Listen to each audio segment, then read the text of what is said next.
Hello, hello. What is good, everybody? Welcome to Push to Reject, episode number 17, something like that. We're still in. We just started in 1983. We got a lot of things to look at in 1983. I got a few people to thank before we start. Hold on a sec. There's a scam train going on. Dark Witch Claire, thank you for the 62 months. Yeah, there's gonna be arcade games. How about that? And Cuba, thank you for the 70 months. And JD Yamato, thank you for the resub. Yeah, sure, Ex Mortis. It's all a request night. I don't have anything planned for tonight.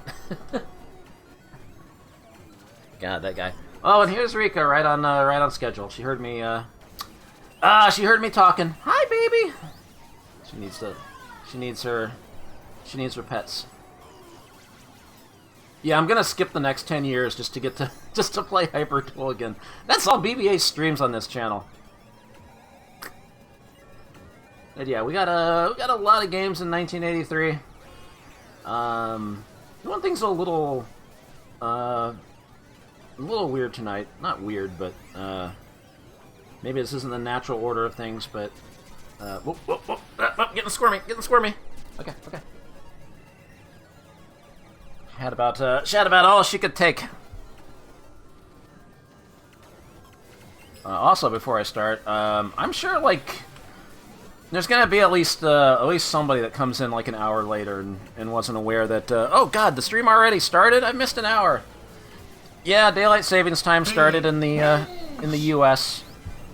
I think there's other places in the world that if they do observe it, they're not gonna switch for at least a few more weeks.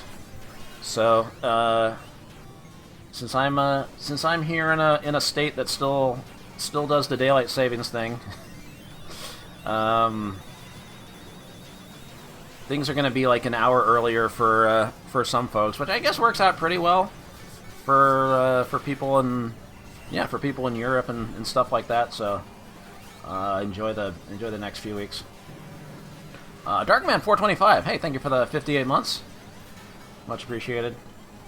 Yeah, I mentioned this last night, but there's there's been talk of the state of Oregon wants to ditch daylight savings time entirely and go to standard time, but that bill went to the Senate and then it kind of died there because they're making an excuse. Oh, we don't want to shift our clocks because we're right on the border with Washington and California, and we want Washington and California to switch over, and they're kind of saying the same thing. Oh, we don't want to switch unless Oregon switches. So it's just like a bunch of idiots making excuses. Nobody wants to take the first step. So I think we're still stuck with this thing for a while. I know I kind of prefer the daylight hours anyway, but if they switched to standard time, standard time for everything, that would probably throw things off. But then I wouldn't have to switch back and forth every 6 months. Oh, in California they want daylight savings time. Yeah, that would make it even more confusing then, because Oregon wants to be on standard time. I don't know. Whole bunch of shit.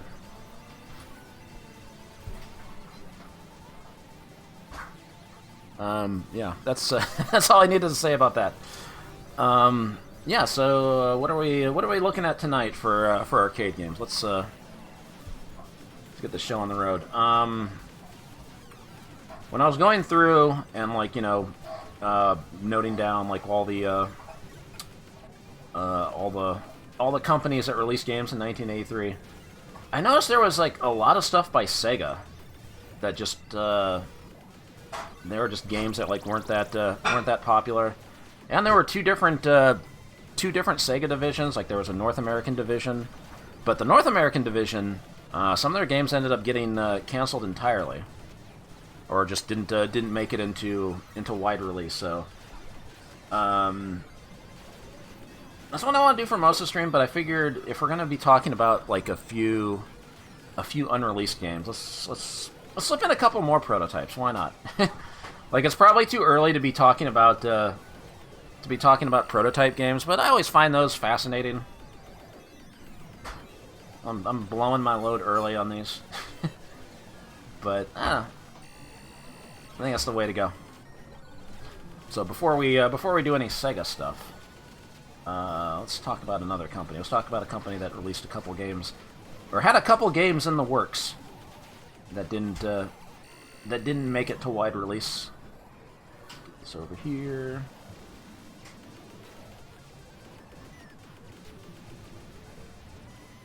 Yeah, so we're talking games you've definitely never seen a cabinet of unless you went to California Extreme or something. Prowl, thank you for the 14 months. Who knows? Who knows? Thank you for the resub. Let's get rid of that. There we go. We already talked about Jetsoft games in the very first stream. I did like a Jetsoft special just to get all those out of the way since we were instituting the bongo scale. So unfortunately, there's nothing else to talk about with Jetsoft unless we ever get like a ROM dump of Excalibur or something. But that seems unlikely. Anyway, the first game I wanted to talk about. So.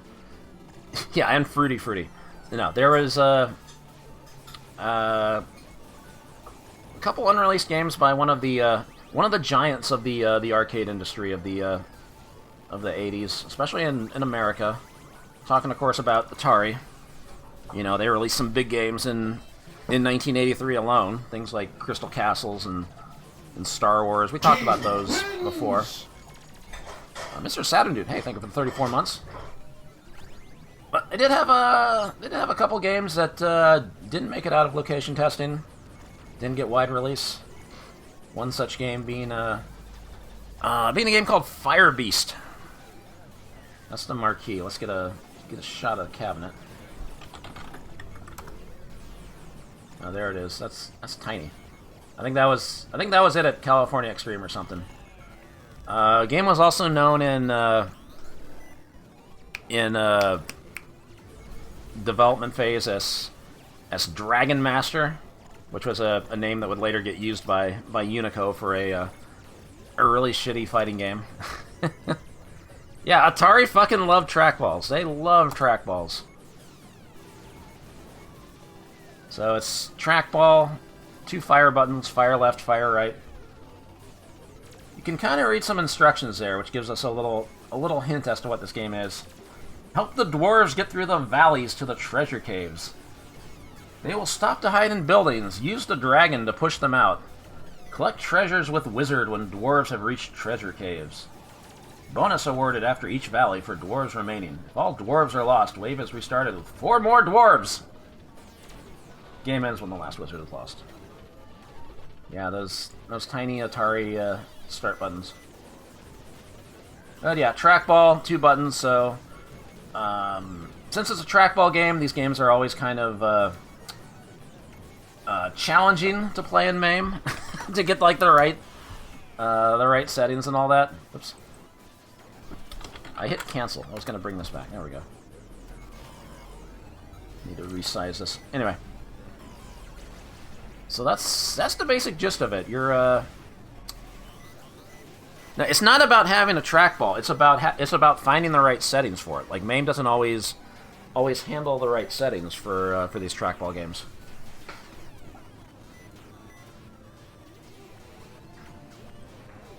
Because there's problems with games like Centipede where the analog actually overflows and it fucks everything up. It's so fucking hard to play Centipede properly in MAME, but well, we're not gonna worry too much about about this being a super play or anything. All right, Firebeast. Should get the game name up over there, huh?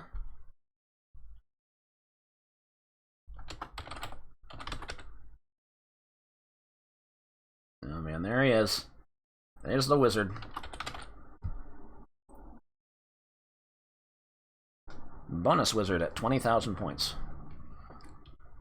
You are the mighty wizard. Use your powers to protect the friendly dwarves as they dig for buried chests found at the end of your journey in the treasure caverns of Bleen. Collect the gold as your reward. Yeah, this font fucking sucks. I don't like this font. The invincible Firebeast will carry you part of the way. You command his flaming breath to destroy the falling spores of death and the monsters that will attack both you and the dwarves under your protection. Look how the wizard's like waving. Push the dwarves out when they hide in buildings. It's not a dwarf, that's an orc. He's green.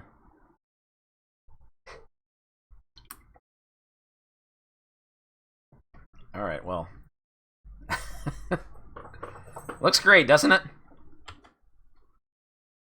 This does have sound, right?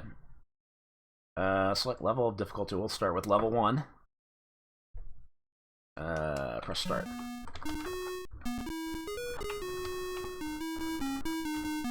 An expedition is starting. 1 valley to Treasure Cave. So. Oh, I'm moving way too fast. Wait, my buttons aren't working. Wait, did I actually have this like set up for mouse? I think I did. Shit. Okay, hold on. I have to restart this. I have to restart this. I thought I had mouse support enabled. Yeah, apparently they were hoping to get the Dragon Riders a Pern license, but that fell through, so they had to rename the game, I guess. I'm not familiar with the franchise at all. Let's try that again. Okay. I am using my mouse.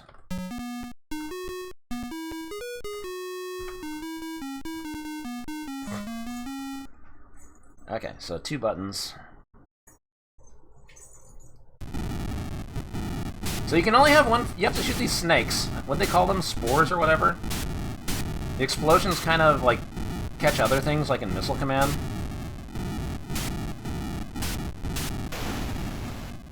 Oh, there they go. They're in the cave.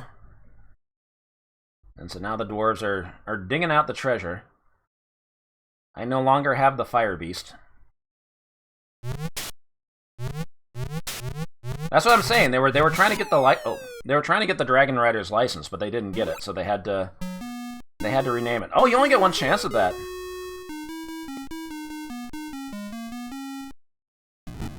Why are snakes falling out of the sky? It's a fantasy world. I don't know. I didn't realize you only get 1 chance at that at that stage. All right, so 2 valleys to the thing. Now we have red snakes. The red snakes actually chase you. So this kind of reminds me of like Crossbow and oh, I didn't even see that. And how you're like protecting the protecting some dumbasses from getting killed. All right, give me that.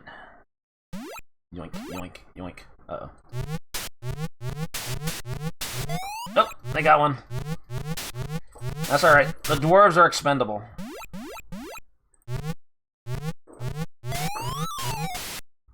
Nice, I got them all.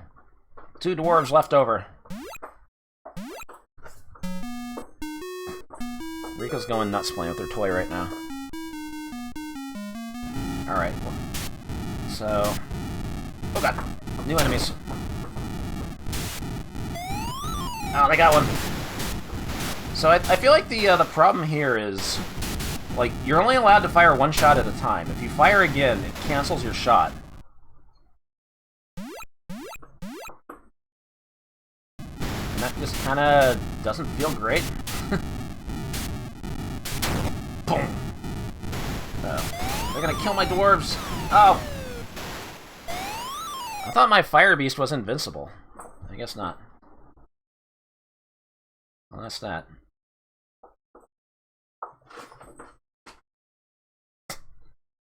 To continue at same level of difficulty. Hey, it's got a continue feature. And it's one of those Atari games that wants you to get farther and farther, and they'll give you more and more bonus points. Pay to win, baby.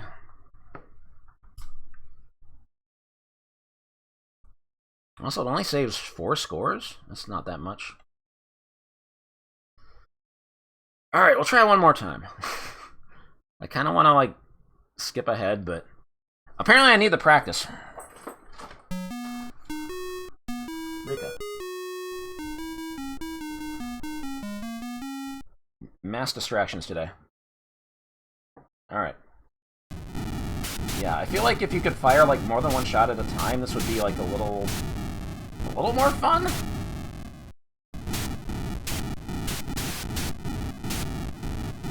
I mean, it starts off pretty easy, but then these tunnel stages are annoying because, you know, they come in from the top, and you can't really protect the dwarves very well.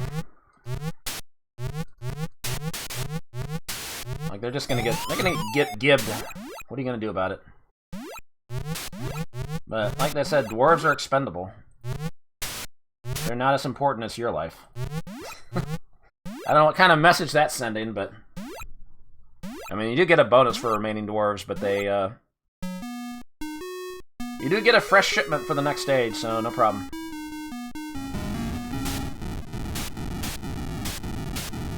Also, I can actually outrun my shot. Your shots are so slow.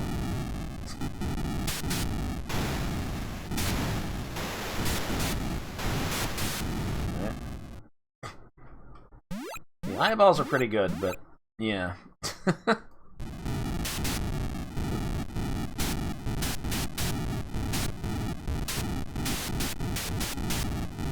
Alright, got them into the cave.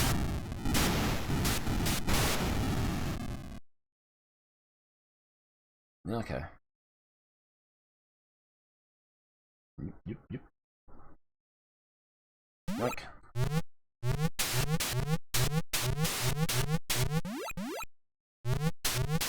Oh, he just ran right into the snake. Alright, one more. Hey, I got all the treasure. Alright, can I get past stage 3? This is the stage where they start showing up and they get stuck in buildings or whatever. Oh, the snakes can go behind the clouds too, that's cheap. Oh, they got one.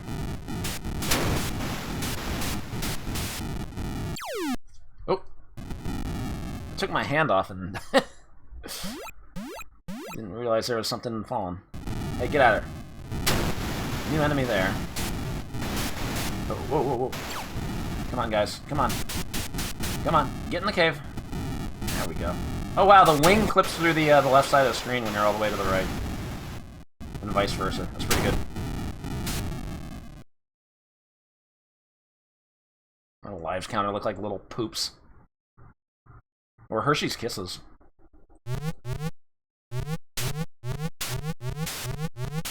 Okay, I don't have the firepower to, like, stop all these. They're gonna fucking...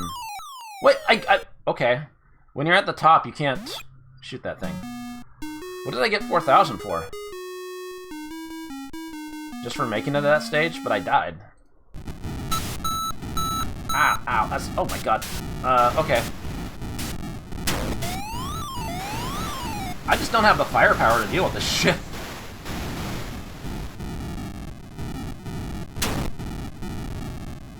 It's one slow shot, come on. Well, most of them died. Can my dwarves make it to the cave? Oh. The answer is no.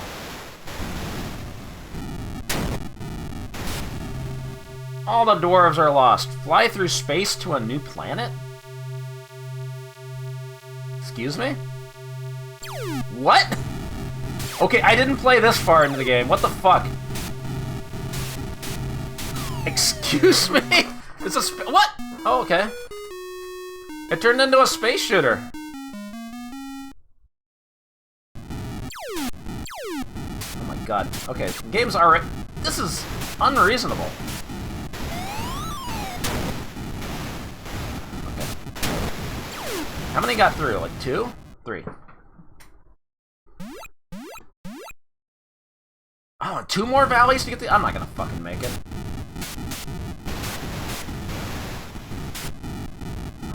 They're so dead.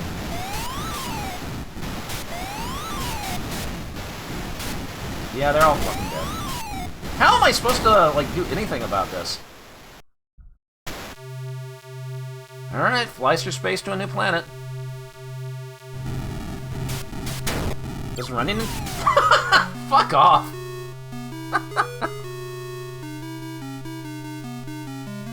Also, the sound is, droning a bit. Oh, there it goes. Ah. Well...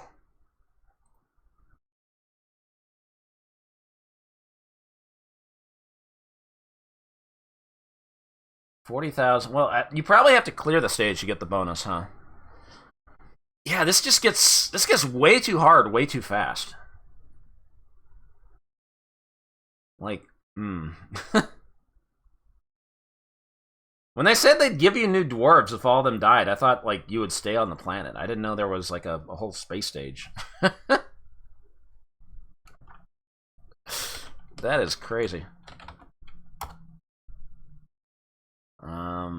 Yeah, this game is just, like... It's just a little overtuned. This wasn't one of the crap MAME tournaments. Zurst got 119,875 on it. Yeesh. So, I guess some people can, some people have mastered this, or at least gotten farther than I have, but, yeah, I don't know what the trick is, because you just don't have, the firepower to, like, deal with anything. Like, they put so many enemies on the screen, you can only have one shot at a time, and once you push the shot button again, it makes your first shot disappear. I kind of hate it when games do that.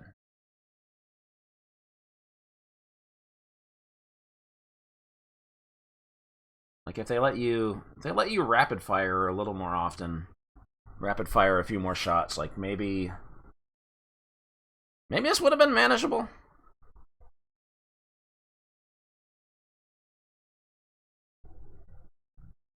Grand ambition, but not sure the execution's all there. So I can totally understand why this would have gotten canceled, especially if they couldn't get the Dragon Riders license. Well,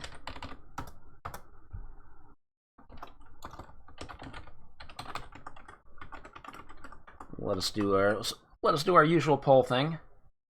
I'm gonna put a poll in chat. I'm not sure how many people have actually played this, but you know, on a scale of 1 to 5 bongos, did this game deserve better? Did this game deserve to, like, actually get a release? Would it have been worthy of your tokens? You have 1 minute to vote on this poll. Oh god, I forgot to adjust the Daciati gave me some things to adjust the poll visibility, and I forgot to implement it.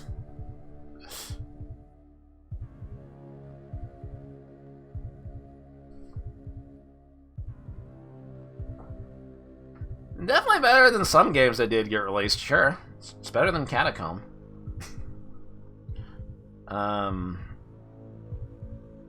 Yeah, it's just, man. It's a fun idea, but needed to ease into it a little more, you know? Give the players a little more time to get acclimated. It looks like 53% of the votes gave it a 2.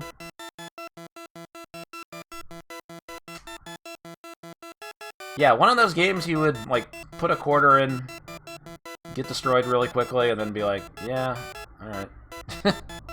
and then never think about it again. Yeah, 2 sounds about right. Like, it's got ideas. It's got a fucking... It turned into a space shooter. It turned into a space shooter. Has the 5 jokester ever been outed? It's all anonymous. I don't have any way of seeing who voted what. If they ever want to come clean, that's their That's their decision. Yeah, 2 bongos seems about right.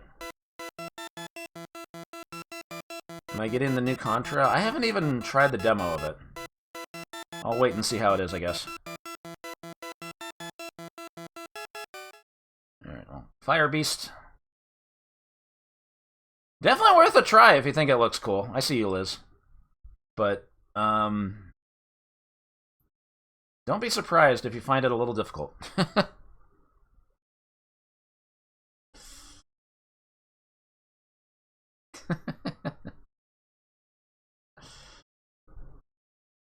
Alright.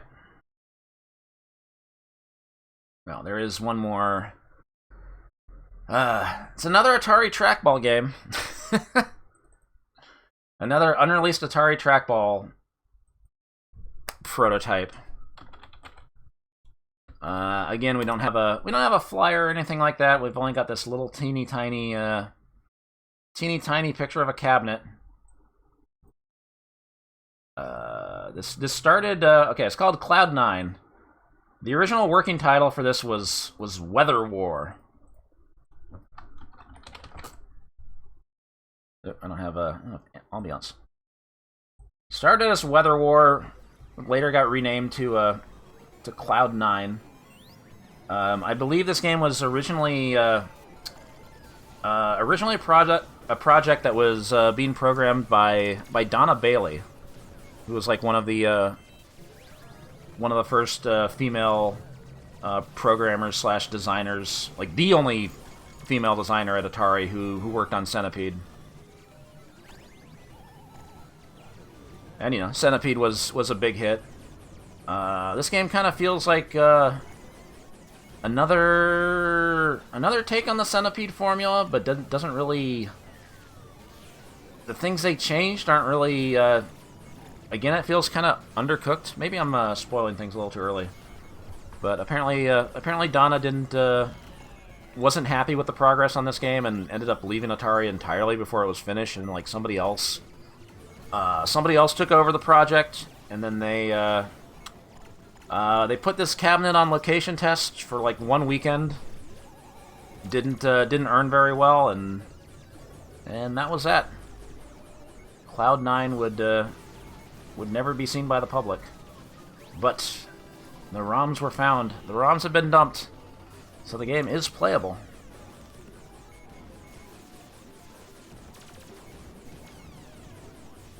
I have to resize that. Okay. What the hell did I just click on? I clicked on the wrong thing. There we go. Alright, again, this is a trackball game. And I was having some issues getting the analog settings right, but like I said, I'm not gonna worry too much about it. Ugly tile screen. I don't even remember where those... I guess those scores came from MAME Roulette, huh?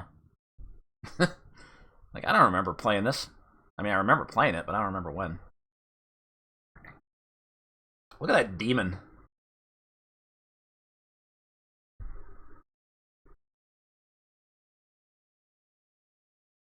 So, you're the red dude at the bottom.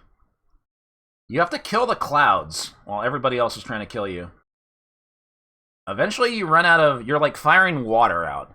Eventually you start to run out of water and you have to go back down to like pick up water from the bottom of the screen to like shoot the clouds. And I think if the screen like fills up with water, it's like instant game over or something. Or you lose a life. I guess I'm shooting clouds with water. I guess that's what's going on. It's a little unclear what's going on in this game.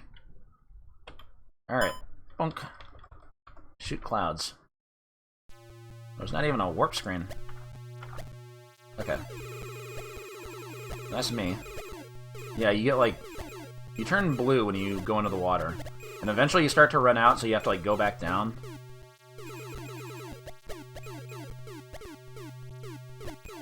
It's like Centipede. You can only have one bullet on screen at a time. Every time you shoot the clouds, they, like, change direction. So I think you're, like, trying to keep the ground from, like, filling up with water.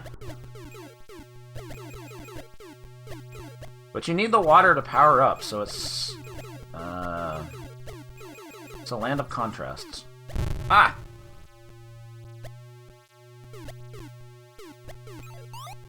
Oop. Oh, when you're red, the droplets stun you. But not when you're blue. Does that make sense? So now we have lightning bolts. The lightning bolts put fire on the ground. The fire doesn't kill you, but it turns you red, and then you can't fire anymore unless you go back into the water. Luckily, you can wrap around. And yeah, Twin Towers in the background. Ah! Okay, the lightning bolt can kill you, but the fire can't. Okay, that's what's going on. Yeah, like that.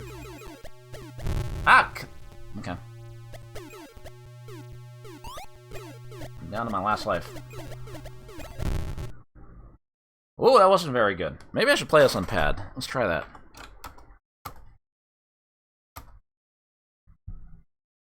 I know I've done better than that. Wait, what is... There's a button, too.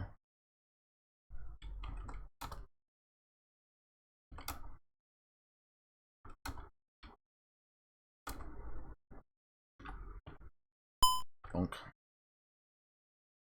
Oh, you do have a continue feature. Oh, you have a zap button. Oh, his control is weird. He's like vibrating. Alright, well. I'll deal with it. Okay, the zap button doesn't do anything.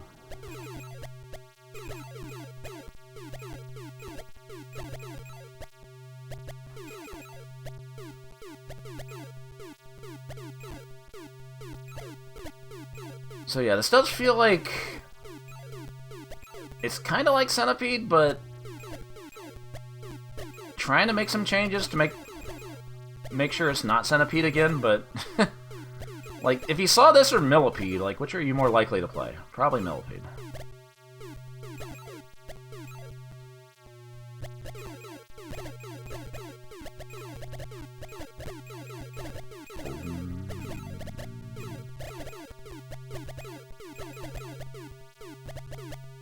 I don't remember what happens when the screen, like, fills up with water. Ah!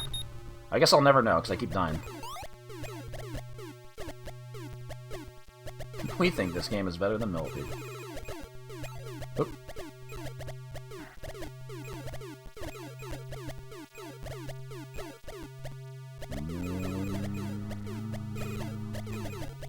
Ooh, it's raining like crazy now. Wait, the cloud, like, regenerated.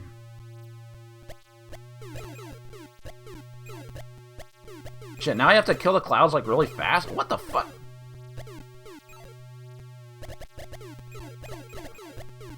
Again, it's, like, already getting kind of nuts.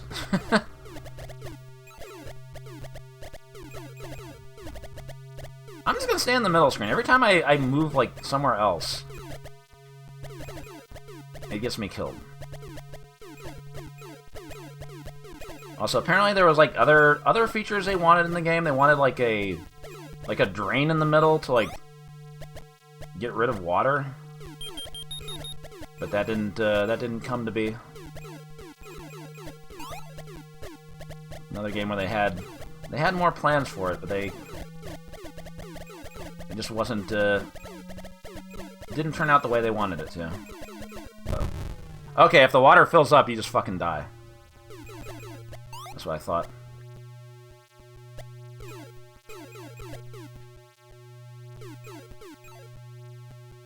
Nope. New stage. So I guess every 4 waves or so, it's just a new stage, so it resets the... resets the water. Oh my god, what am I supposed to... I guess I have to go to the top of the screen.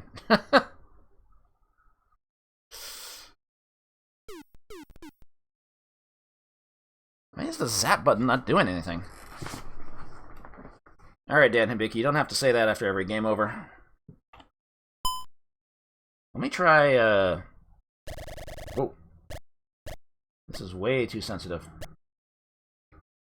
So I can only go up to... Wave 4.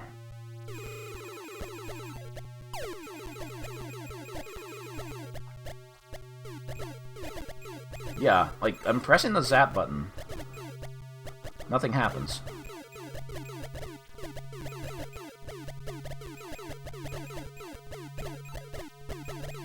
I'm not really sure what it's for. Is there any advantage to staying in red? I don't think so. Maybe you get more points? No. Maybe? No, it doesn't look like it. They just want you to keep, Oh, can I zap when I'm red? Oh, okay. Okay, the zap button worked there. Oh, there's shit on the ground there now. Okay. Shit, I'm trying to get out.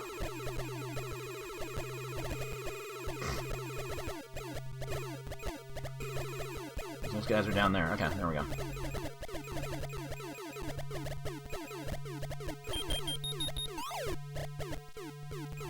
That's what I just said at the start. Big Bang Blitz, yeah. Oh god, the water's filling up really fast. I don't know what's going on at the bottom of the screen.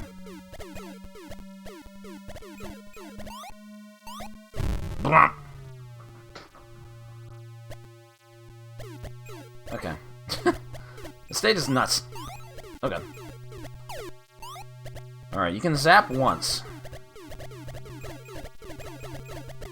If I get hit by the fire again... Can I zap again? Wait, the... Oh, I'm on wave 5, not wave 4.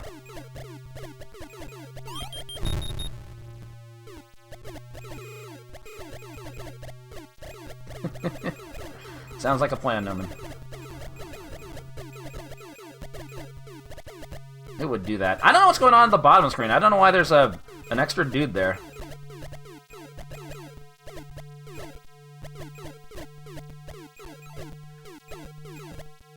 It feels primitive. Yeah, I mean, that's one of the things that happened. Like, apparently, Donna Bailey felt like the hardware was just really limited for this game and couldn't do the things they wanted to do with it, so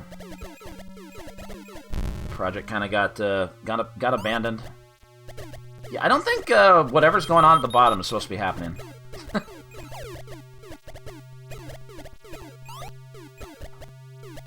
Okay, it's only one zap per life.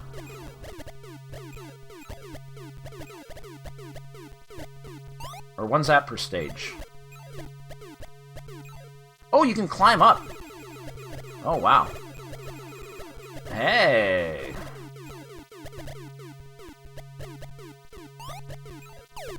Okay, one zap per stage.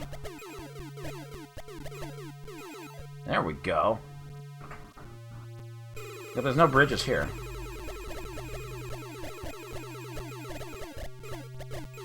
I can't get out! I can't get out! Oh god! Okay.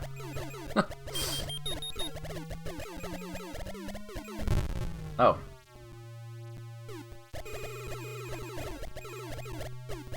The Windy Apple.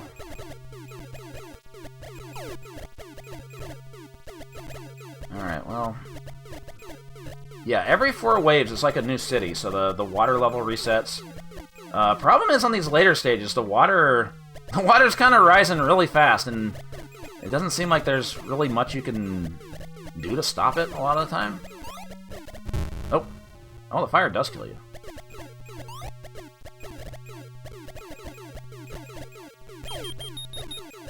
Alright, use the zap to get a extra life. Oh, maybe it just kills you when you're red.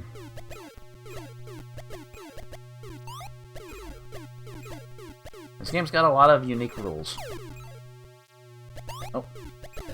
Ah! Okay, so fire kills you when you're red. But if you're blue, it just turns you red in the first place.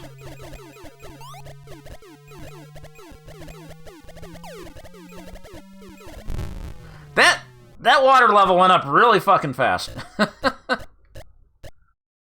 Dang.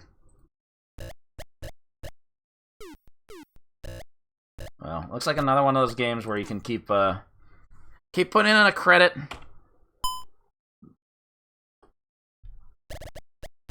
And then, well, actually, it doesn't really increase your score like as much as like Atari games usually do. Like usually it'd be like wave 10, you get like 200,000 points. Like they always want you to warp ahead just to, you know, it keeps the credit time down. It makes people try to buy their way to a high score. That's one thing Atari was. They were definitely experimenting with that, but not really the best idea for one credit play.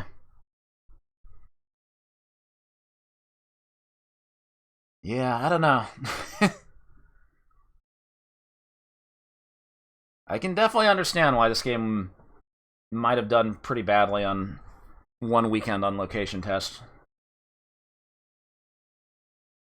Like it doesn't really have like the same visual appeal, I would say, as Centipede.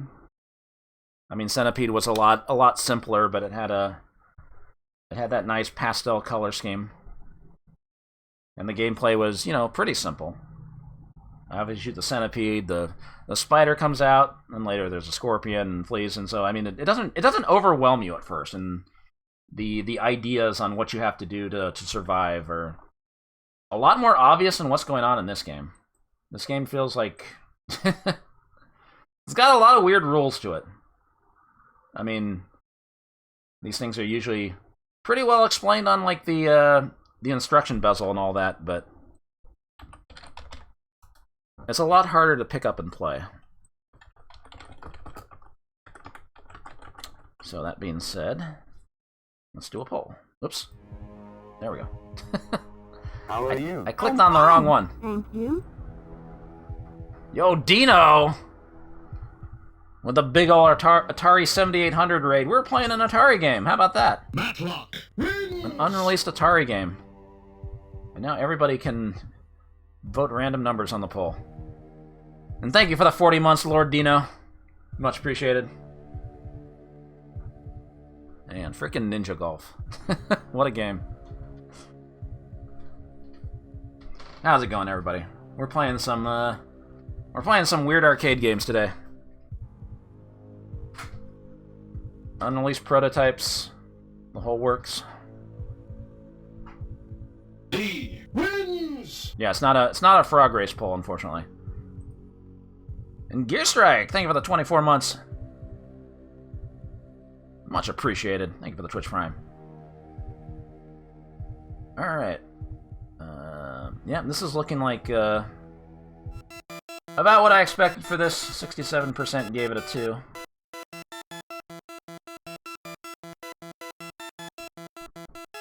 Somebody gave it a 5 again. The unknown 5 voter will never be brought to justice. Yeah, it's sort of playable to some degree, but maybe a little too overcomplicated for its own good.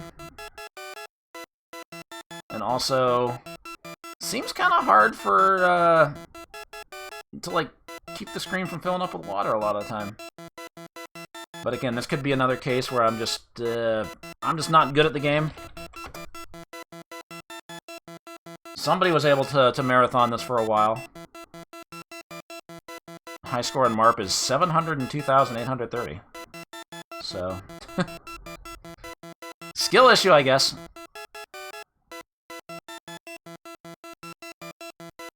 Oh yeah, that seems about right.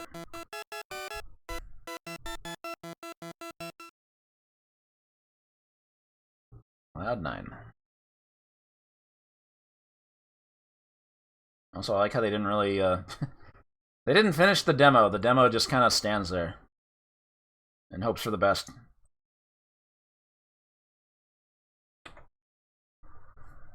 All right, so we're gonna shift gears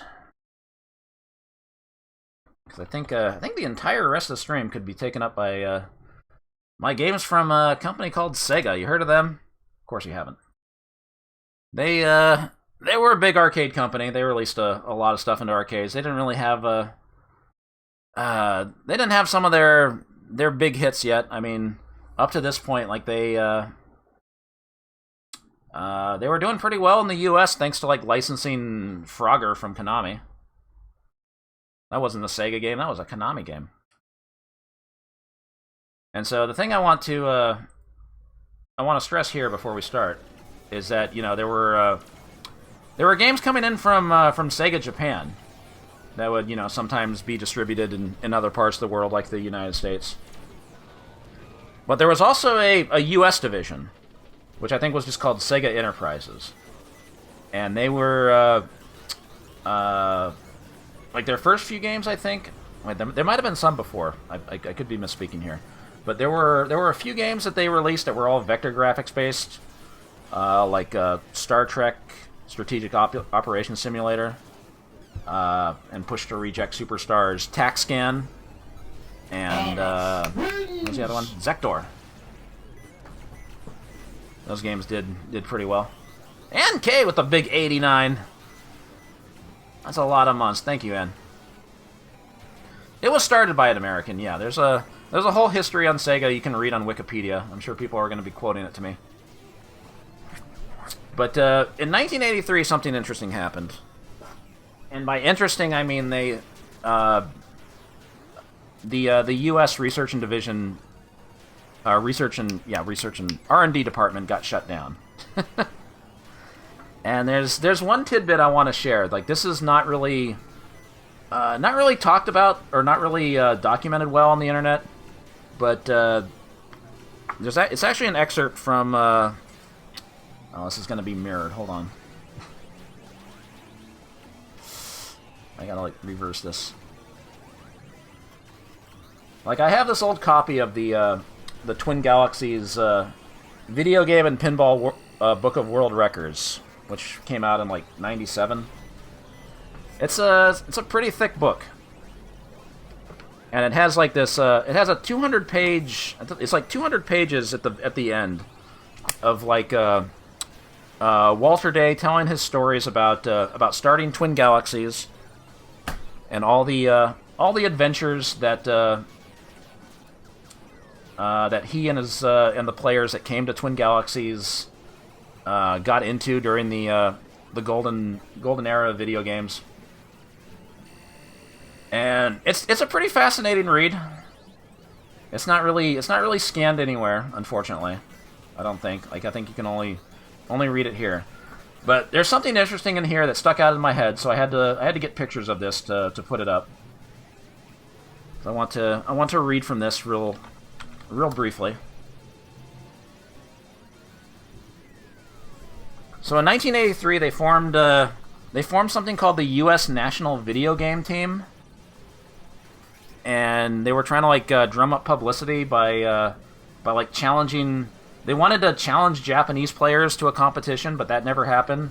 But either way, the U.S. National Video Game Team, which was people like good old Billy Mitchell and Ben Gold and some other folks, they went on a journey across the U.S. and did some.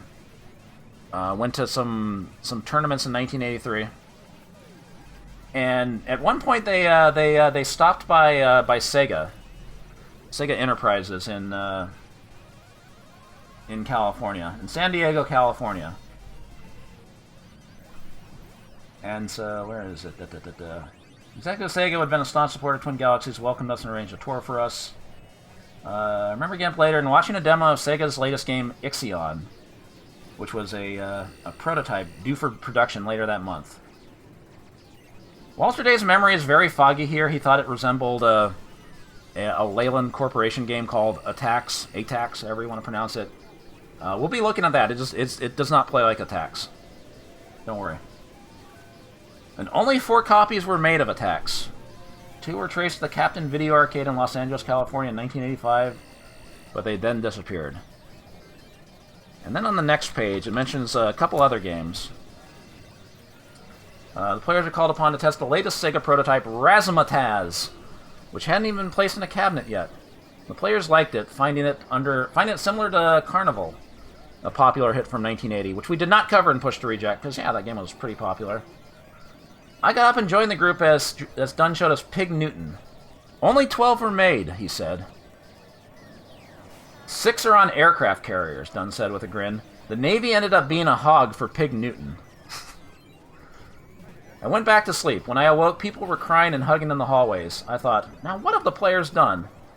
By stupendous coincidence, we were in the halls of Sega and at the moment the news was revealed that they had been sold to Bally Midway, and they were being shut down. We left early, leaving them alone to with their sorrow. So Sega Enterprises ended up getting bought out by Bally Midway. Also, there's a picture here of Walter Day and Billy Mitchell and Leo Daniels, Ben Gold, etc. So yeah, it's just very weird that like they made 12 Pig Newton cabinets and 6 of them were on aircraft carriers. Like, what happened to the cabinets after that? Who knows? So all 3 of those games, Pig Newton, Razzmatazz, Ixion, none of those games got an official release. But all 3 have had their ROMs dumped. They are playable in MAME. They've been playable for a while, actually. So we're gonna start with Pig Newton, because that's the that's the money maker. This was one of the first games I ever streamed, by the way. This was one of the crap MAME 2012 games. I didn't know anything about Pig Newton. Apparently, this was based off. I did not know this because there's no mention of the license on the title screen. This was basically a license of a comic strip that appeared in something called the National Review, which is a right-wing publication. I'm not going to get into politics because this is not the time or place for it. But that is a fucking bizarre thing to license for your video game. I think I was better off not knowing that. I couldn't find any scans of what the Pig Newton comic strip looked like. I don't know if any exist out there.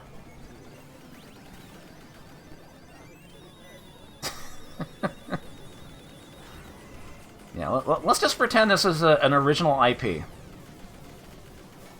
Let's just pretend I didn't say anything. Yeah. But yeah, there was no mention of that on the title screen or anything. Oh yeah, there's 3 versions of this game, but only 2 of them are dumped. In MAME it says this is version C, and there's a version A dump. There's actually like 3 separate versions of this?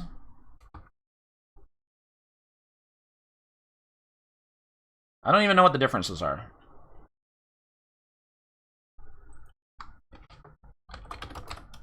Pig Newton.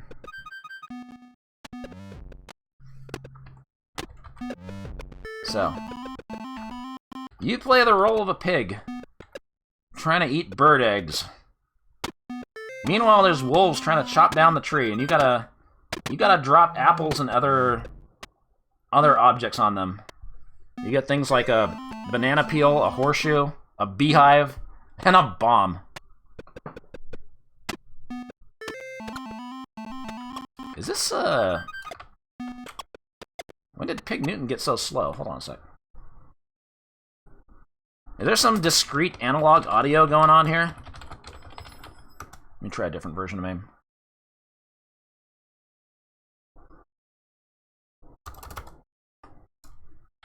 What happened here?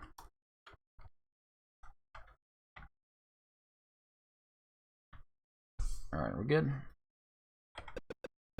There we go, much better. I think. The game was running in slow-mo.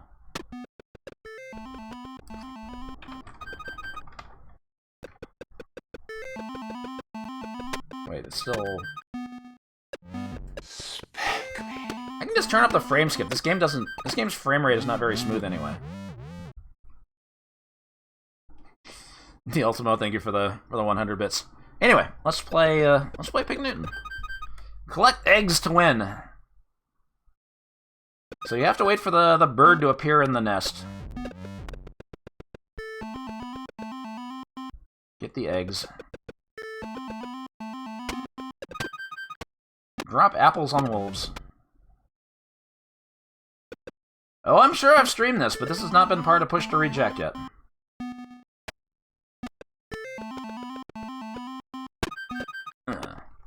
Take that.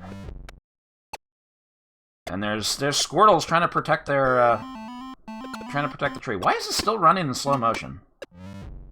Hold on a sec. What is going on with MAME for this game? Do I have to roll back to an old version of MAME? When did this get so slow? Why is this hardware so rough?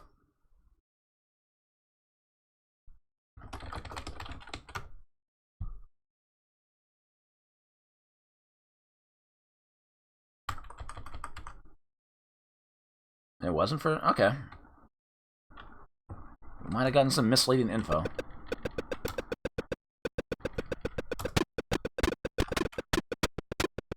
Alright, that looks better. Let's try that again. Collect eggs to win. It's an old-ass version of MAME. Oop. So if you scare off the bird, it doesn't leave the eggs behind.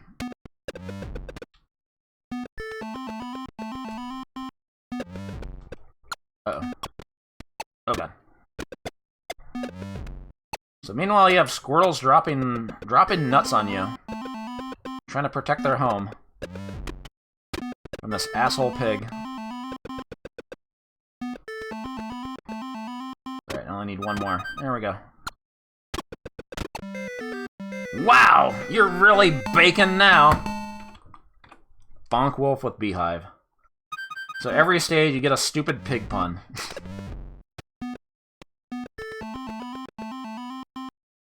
Alright, let's murder the wolves. Oh yeah, pick up axe to fix tree. If you steal the wolf's axe, it repairs the tree. Don't ask me how that works. Oh. Shit. Okay.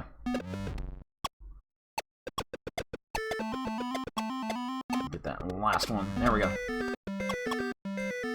Boy, I never sausage a player.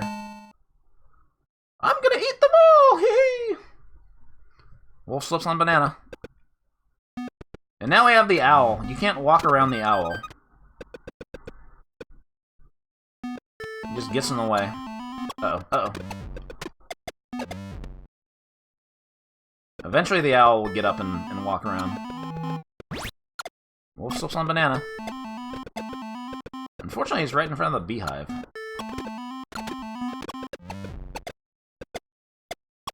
Can I even get that, that egg?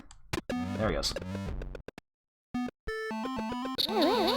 Also, when you use the beehive, the wolves are gone for a few seconds. Wow, you've got a lot of points! Bonk Wolf with Horseshoe. So the Horseshoe is, like, it's kind of just like the apple. It doesn't really, like, stun them for any longer. You just get more points for it. I think.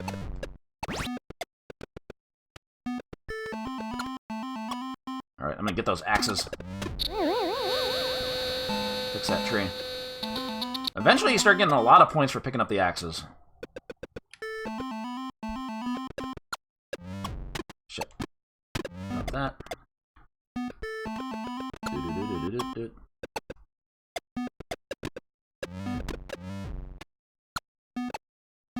Alright, one more. Uh-oh, uh-oh, uh-oh. Acorn. Ah!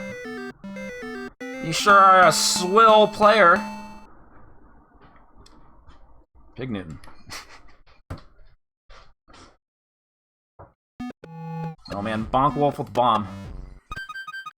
I can't get over there because that owl's in the way.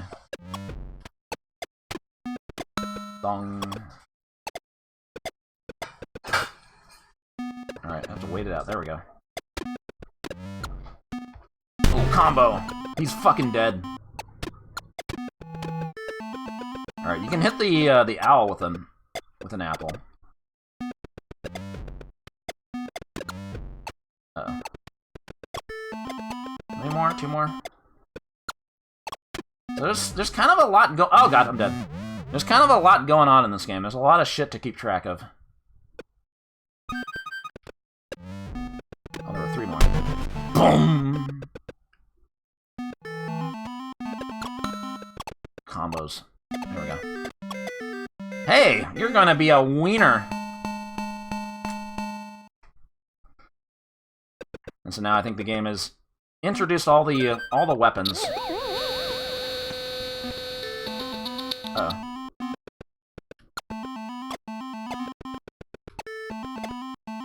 So the biggest threat in this game are the squirrels. Since those acorns kind of bounce all over the place. Shit.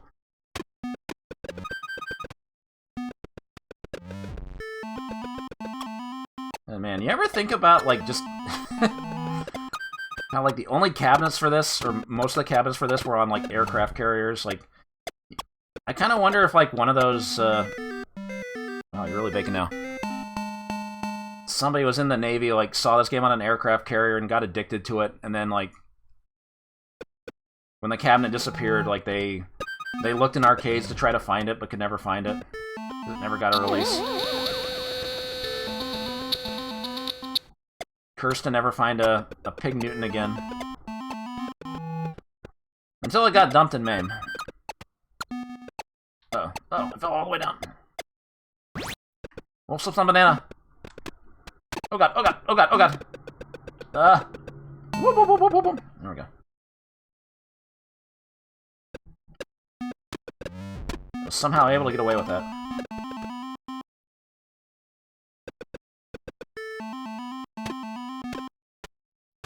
Yep. They only programmed in like 5 puns, and it's just repeated now. So you've pretty much seen all the content there is to see.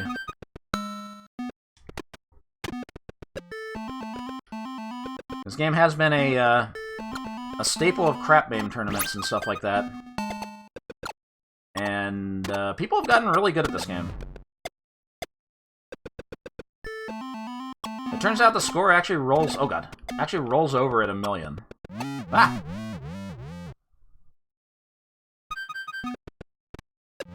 They did not have much confidence in the players to get that far into it.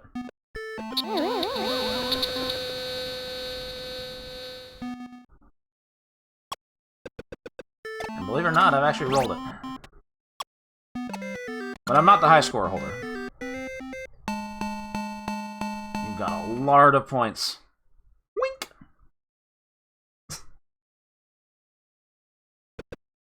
There were a lot of bees inside that beehive.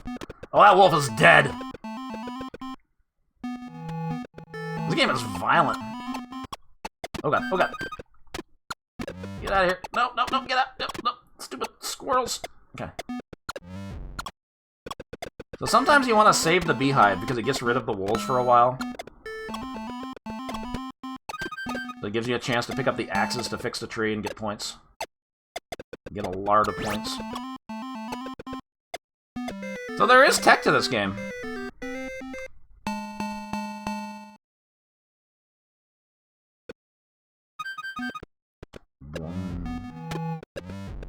Let's save that beehive. Oh, the owl's in the way. There he goes. I missed with the bomb. I love that the instruction was bonk wolf with bomb. Not murder wolf with bomb or blow up wolf with bomb, but bonk wolf with bomb. Ah, fuck, fuck, fuck. Stupid squirrel.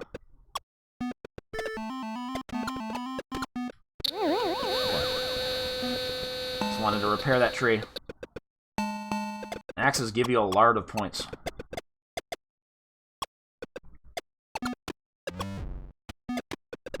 Great, now I'm talking like the game.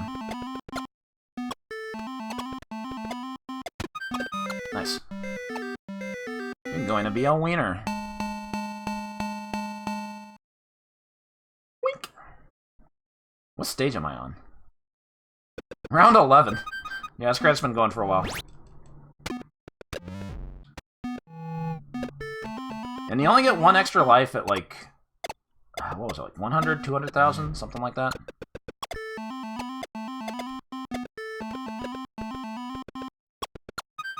Uh-oh, uh-oh. I'm stuck. I'm stuck. Okay. I mean, yeah, I'll show the game over. I don't think anything funny happens, but...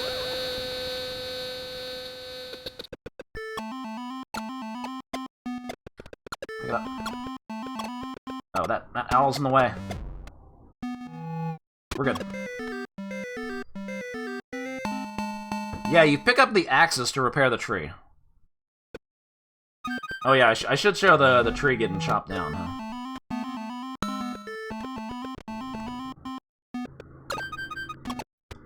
Uh-oh. Ah! You got me. Alright, well, we'll just kill the credit off here.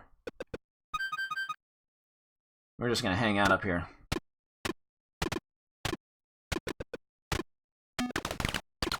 Uh-oh. So when the tree gets chopped down, you can kind of, like, run from them, but... You know, the level's pretty much over. You can't do anything else. You can't get the eggs.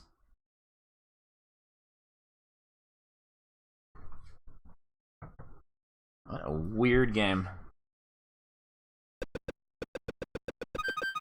But you know what? I kind of like it. Yeah, when is this going to be in a Yakuza game? Womp, womp, womp, womp, womp, womp. And yeah, like I said, the score actually rolls over at 1 million, so if you got a score of like 1,020,000, you wouldn't even get on the high score list. Kinda messed up. Oh, Wolf was having a psychobilly freakout.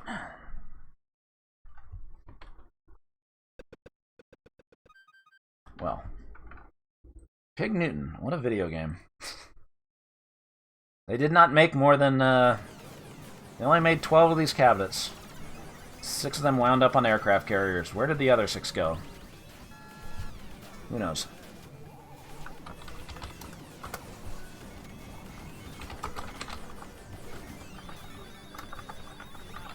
Alright, let's get the pole up. Alright. The perennial tournament game. Yes, indeed. Well, it's actually a pretty interesting game for score. I mean, yeah, it does get a little repetitive, obviously, but I mean there is like actual scoring tech with the whole pick up the axes to repair the tree. That's like the key to score. And you know, there's just enough going on screen. There's a lot of things going on screen that like keeps it kind of fresh. It's not really patternable, you just have to keep track of all the things going on. So maybe this game did deserve better. Before Bally Midway bought the rights to Sega stuff.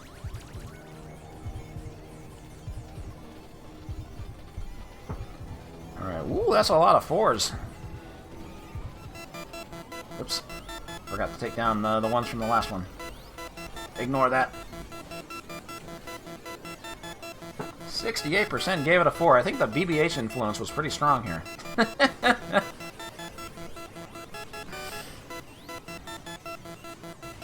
Yeah, I can't disagree. I'll like it. I think it deserved better. Did nobody? Yeah, nobody voted 1. There were 4 5s. I don't know if one of them was the jokester. But, yeah.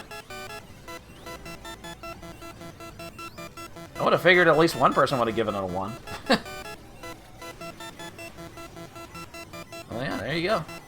Pig Newton, hidden gem.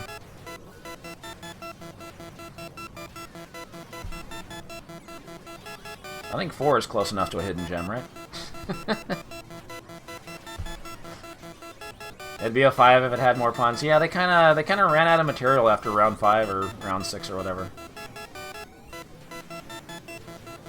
Shame.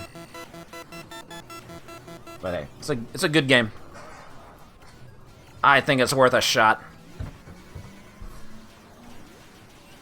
Oop, I haven't been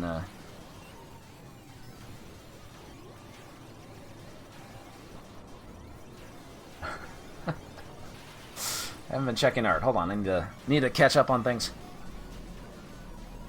I'll bring back the demo noises.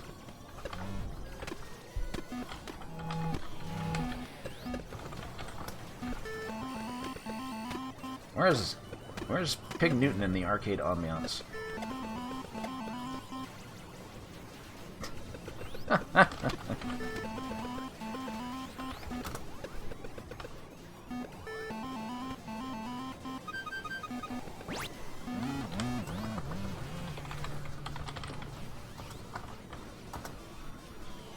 Alright.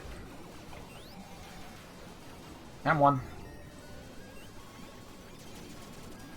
This might be in copyright hell. Yeah, maybe.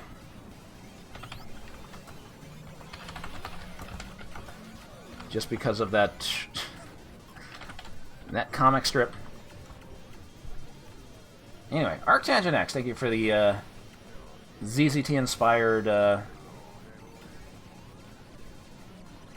push to reject coin slot eye catcher. Good stuff.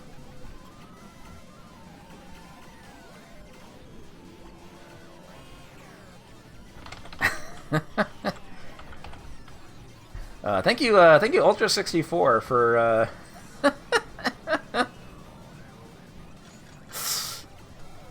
Oh, that's cute.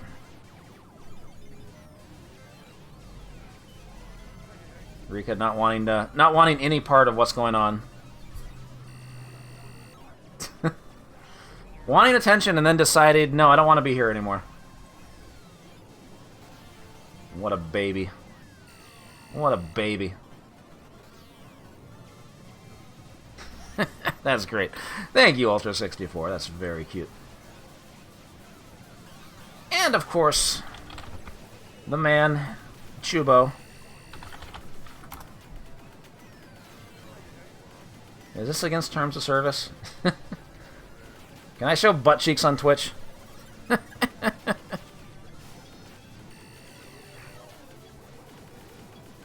That's definitely what happens in Cloud9, right?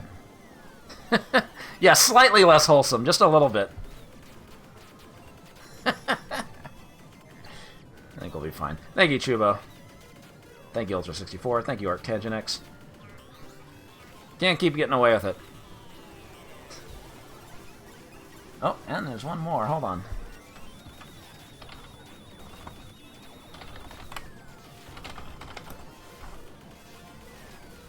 We got Firebeast art. Another prototype. Thank you, Clipit97.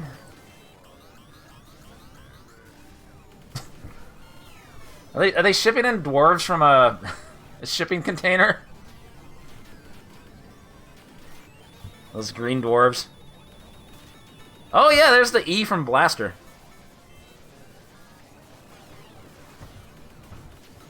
When it turned into a space shooter. Thank you very much, Clip It.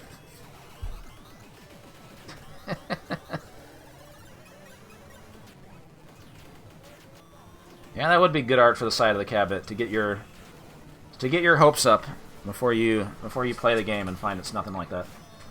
Well, it's kind of like it.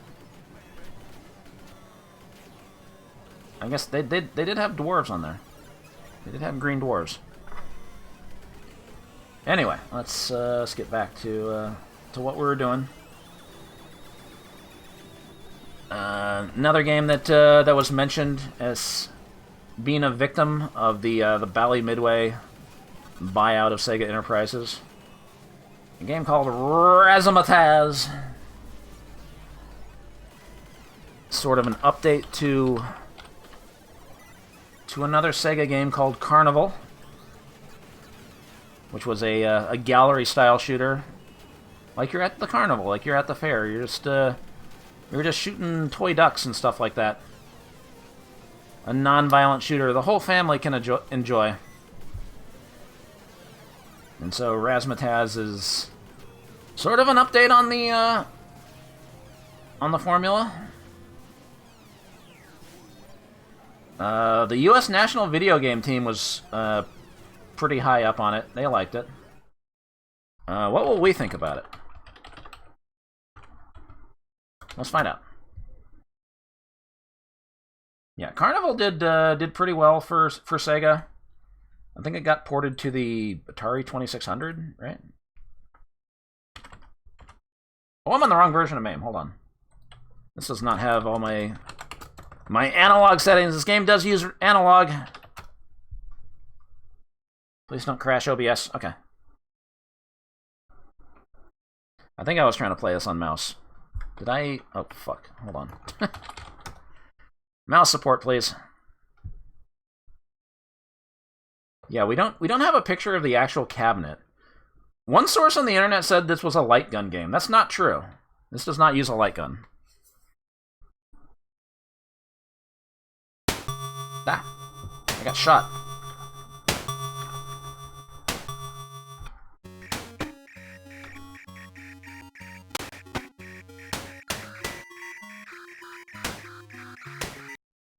Oh, there is a cabinet? Yeah. Yeah, it's a spinner, alright. Oh, wow.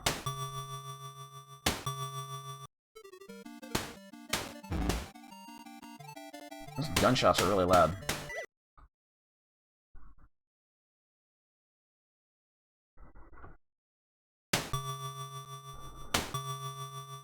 So yeah, it did use a dial. Holy fuck!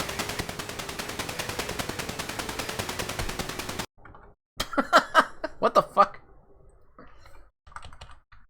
Get out the machine gun, it's duck shooting time. Alright. Let's, Alright.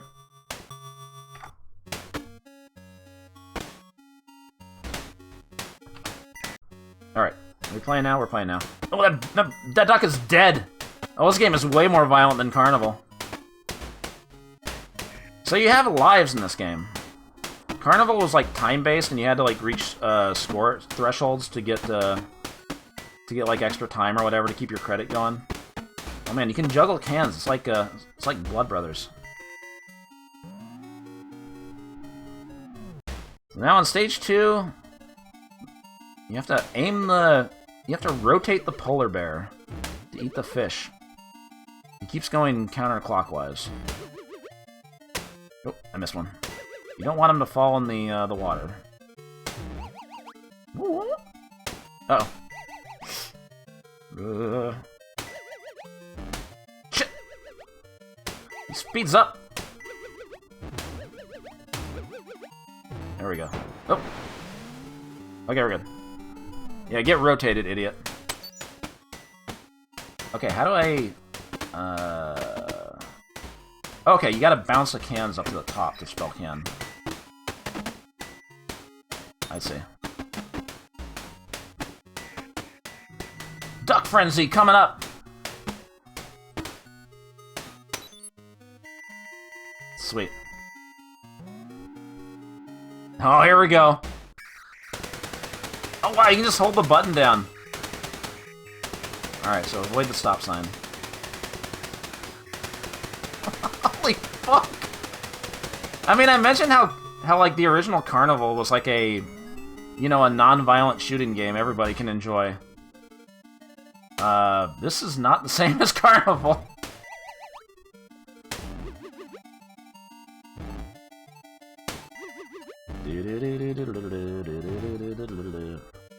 Oh god, I gotta eat a lot of fish.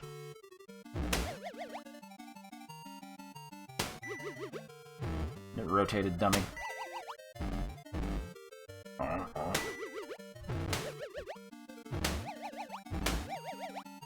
There we go. So I guess that's really all there is to this game. Oh, maybe there's a different bonus stage for Alley. All right, we gotta get to all the bonus stages.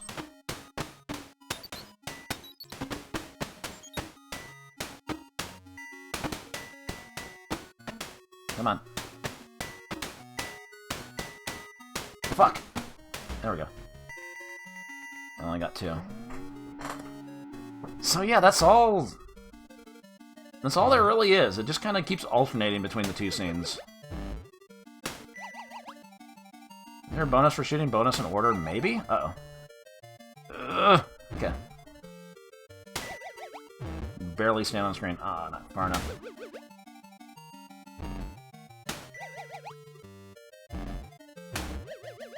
You keep having to get more fish.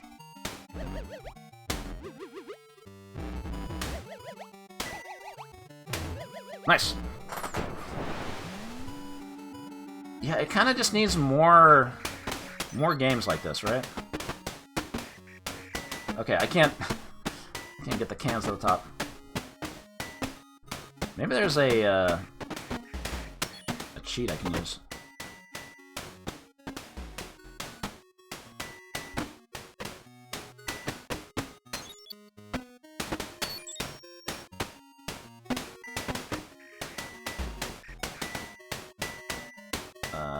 Okay, yeah, I can't spell alley. And I want to see the alley stage.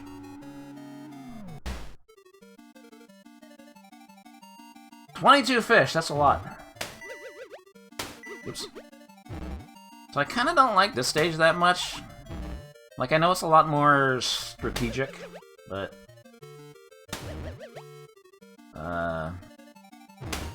it's a lot of waiting.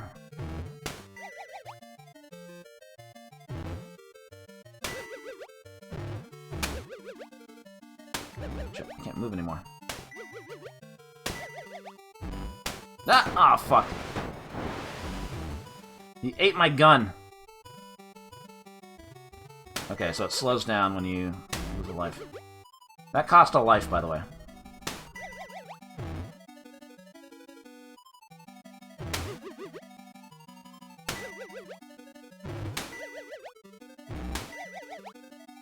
Were there two fish on top? Oh god, on top of each other?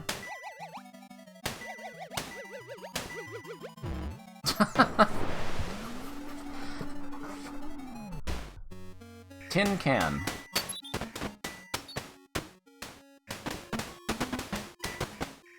It's too hard to juggle these cans to the top. They keep hitting the sides. Fuck.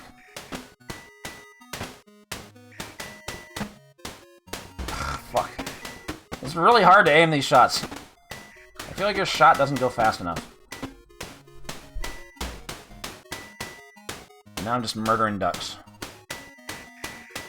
Uh-oh. Ducks are speeding up. More duck murders.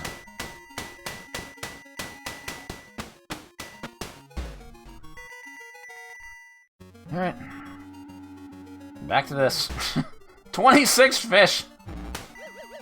Oh, I shouldn't have done that. There we go. Yeah, I just feel like when you get to the later stages of this just kind of... this bear part kind of drags on a bit.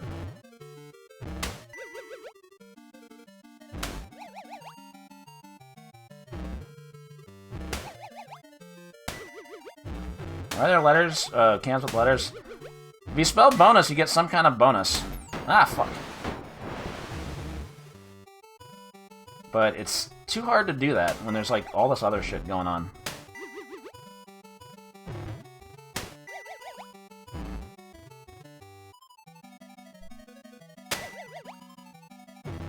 Boom.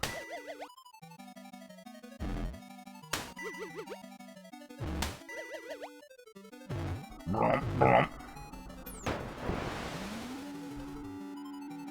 Alright. Back to this. Yeah, I just cannot get shoot these... anything in order. There's too much going on. It's too hard to juggle 6 cans up there. I don't think Untitled Goose Game was an arcade game, unfortunately.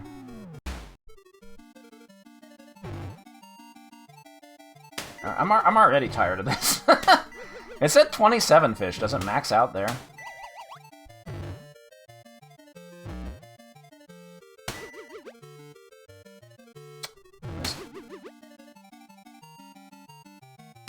Ooh, ooh, ooh. The stage just drags.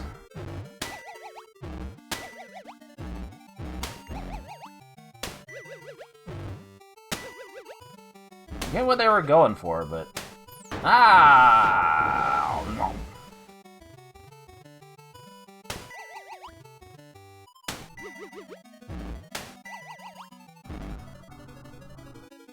Missed. Yeah, it's just kind of the same thing every time, huh? Bonus value's going up, that's kind of satisfying. I guess. Alright, well, it's not changing Tin Can at all. Alright, let me try to spell out bonus.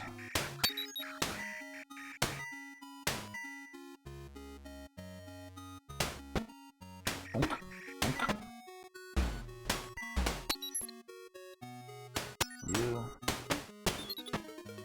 I got the bonus. That wasn't really much of a bonus. Oh god. I want to take a machine gun to the ducks again.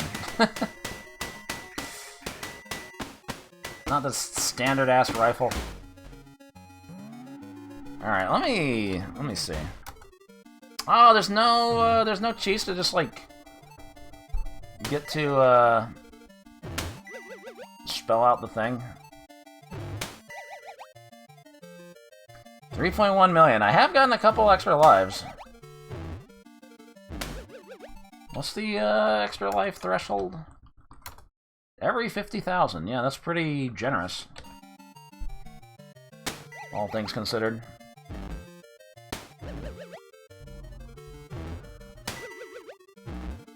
Womp womp.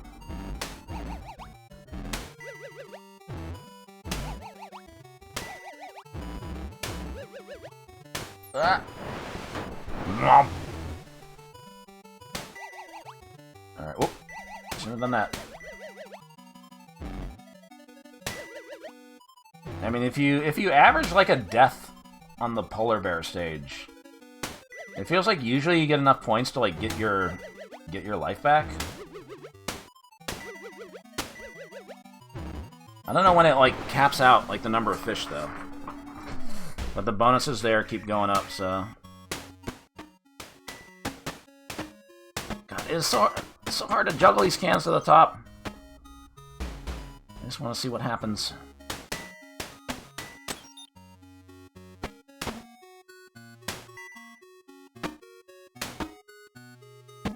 There we go.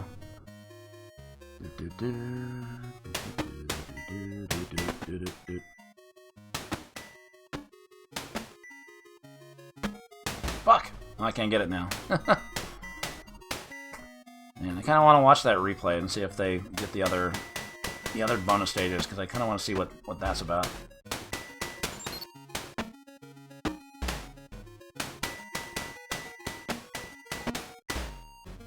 Are the ducks gonna... They're not gonna attack me, huh? Yeah, I kind of just feel like this game needed a little more variety in the stages. There's the fact that this bear stage just gets longer and longer. It just starts to drag, I think.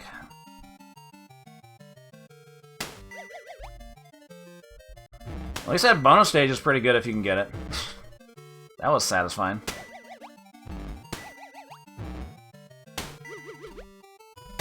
Ah! Chomp. Problem is my analog control's not taking like little tiny inputs.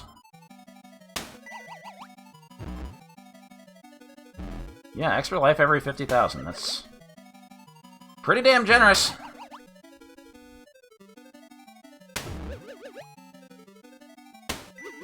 Pig Newton only had like 1 extra life.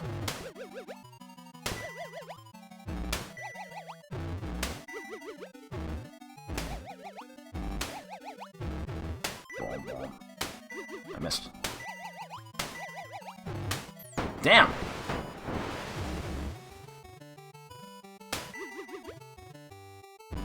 $32 hundo. Alright, well, I should show the duck getting the gun. Yeah, good luck digesting that, asshole. Good luck shitting out that gun.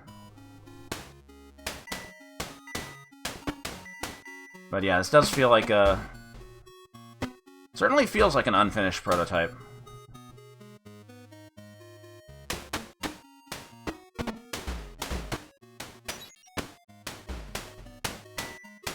And maybe it's a little too easy when you get the hang of it. Like, this is just one random credit I'm playing.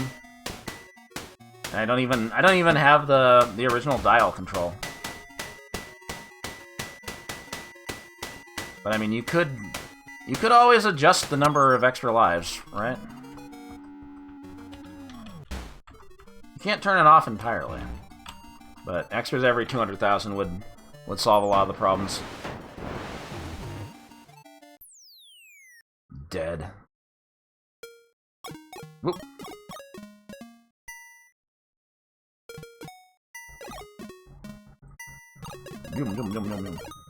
Is this Family Feud? Survey said!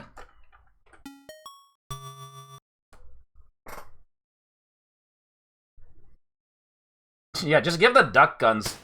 Let the ducks have guns. Hunter be hunted, motherfucker.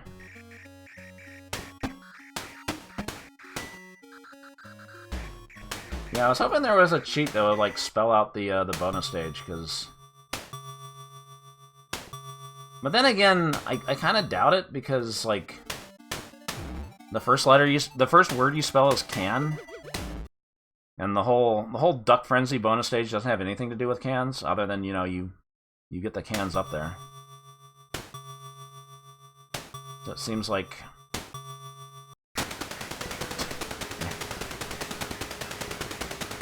That's definitely the highlight of the game, what the fuck?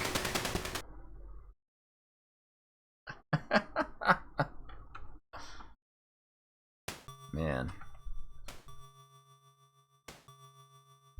Alright. Razzmatazz. Elmer Fudd has snapped! Alright, let's do a poll.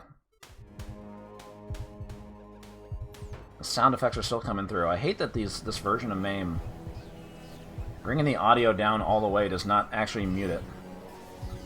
Wait, why am I playing the ambiance? It's already a thing.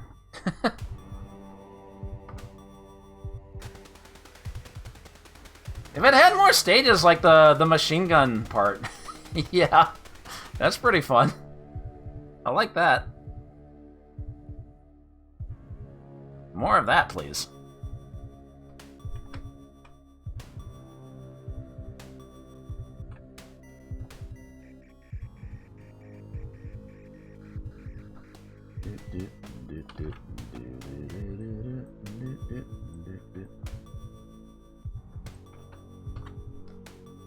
$2.5, yeah, maybe.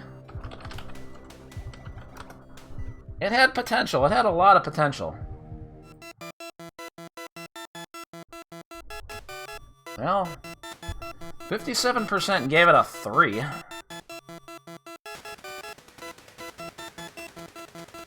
We didn't even... The usual jokester didn't even give it a 5.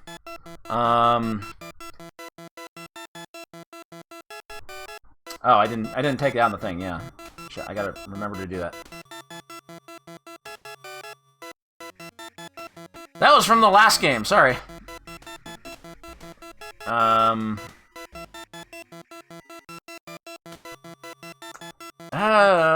Yeah, this is like borderline 2 and 3.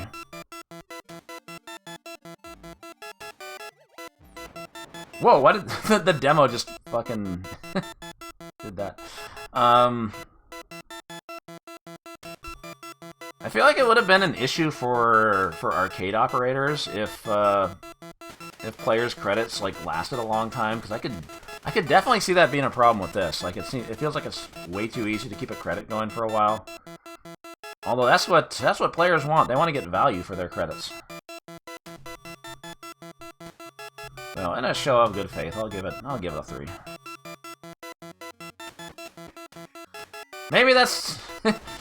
The machine gun part's a 4, everything else is a 2. It just averages out. Maybe that's the way to look at it. I don't know, it's borderline 2 and 3. But I don't know. It did need a little more time in the oven. For sure.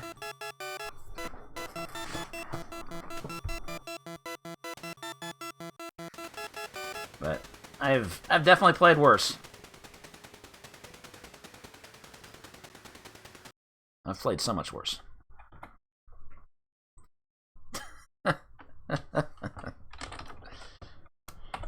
Oh man.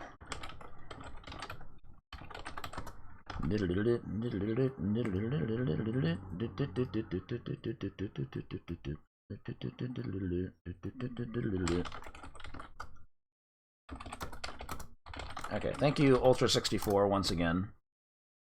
The Razzmatazz experience. Now we're gaming.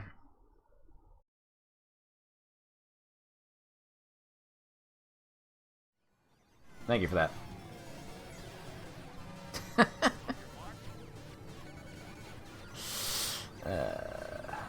Razzmatazz Eternal. I'd play that. Okay, so the last Sega Enterprises game that did not get a wide release. They made 4 cabinets of this. 2 were at an arcade in California. Why did they have 2 of them? I'm not sure. A game called Ixion. I believe this might have been another... I don't know. I couldn't find a picture of the cabinet for this one. So I'm a little confused by the control scheme for this. It does use analog. It's another fucking game with analog. And yeah, I was supposed to get like a port to the Atari 2600, but it didn't. That didn't get released either. So this game was just cursed, I guess. I have played this game a little bit. I believe I have a score on mark for this. It's not the high score, but I remember playing this a bit just to try it.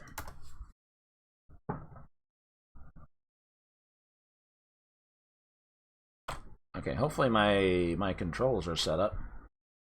So you can see it's like the top 10 list looks just like Pig Newton, like they all have this like same style.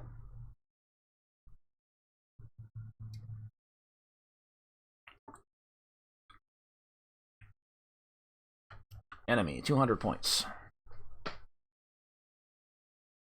Yeah, I don't know who owned the copy of this that got dumped, but it got out there. Oliak destroys tiles. Kylo heals tiles. So, despite what Walter Day said, this game does not play like attacks. It's a single-screen shooter. Ow. You're that hot dog-looking thing at the bottom, and you're like a tank. You can rotate your shot. Rotate your shots in different directions from where you're firing. The demo's just kind of spinning and winning. I don't know why the Kylo heals tiles shows up before the title screen. I think they fucked up there. Collect all letters to reach the Kylo round. All right, so the movement is 4-way, which is kind of fucked up. Okay, you touch that, it just takes you to the next stage. So you can either touch the Kylo to go to the next stage, or you can try to get to the Ixion stage. So the enemies are shooting the tiles, which prevents like where you can move. But if you shoot the Kylo, that heals the tiles. Ah, I got gibbed.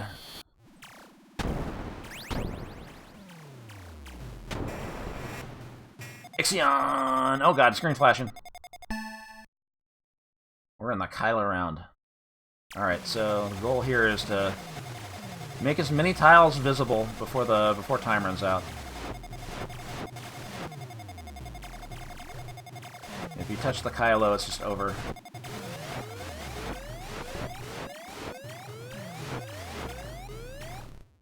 $159 tiles healed, bonus at 164. Damn, 5 short. So I guess you want to just, like, keep spelling Ixion if you can. I don't know what happens when time runs out on this stage.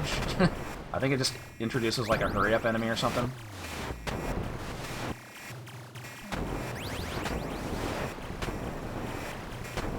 Uh-oh, the O is stuck in space.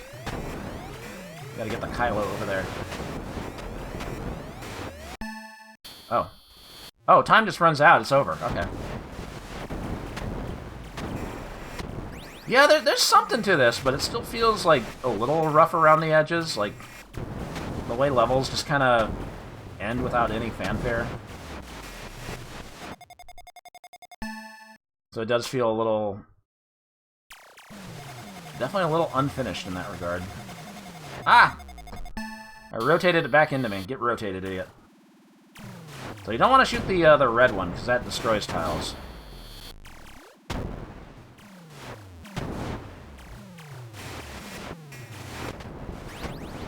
And I think it kills you if you run into it.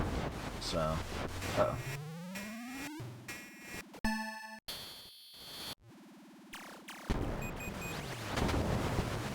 Uh-oh. Ah, shit! So yeah, there is something to this, but... Oh god. Oh god, I'm stuck here. You really gotta plan ahead.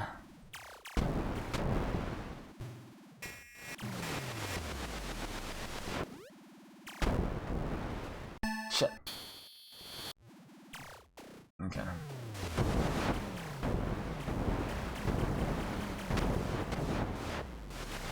How am I gonna get that? Ah! I got zapped. Oh, you get a bonus.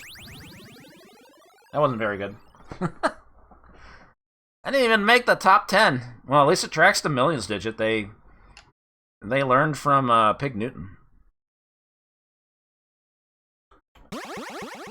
This has a lot more depth than Razzmatazz. There's more going on, but is it more fun? I don't know if it has the same level of charm. It's all a little more generic. Unless you like space hot dogs shooting stuff. And who doesn't?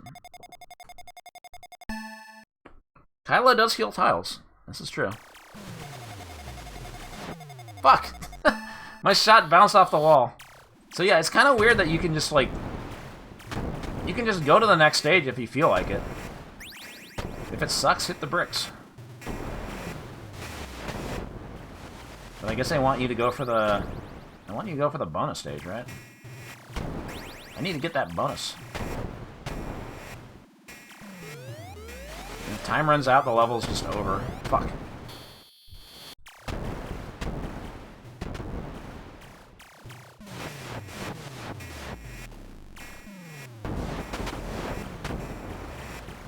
It just feels very chaotic. Maybe a little too chaotic. With your shots. Oh, I fucking had that. I'm gonna reset. Oh wow, the last two initials are Star Trek. Flexing that they got the Star Trek license for arcade. I see you, Sega.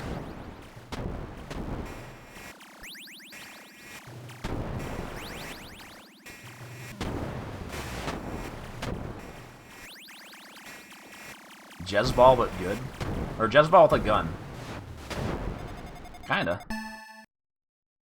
Okay, I want to get this bonus. I haven't been able to do it yet.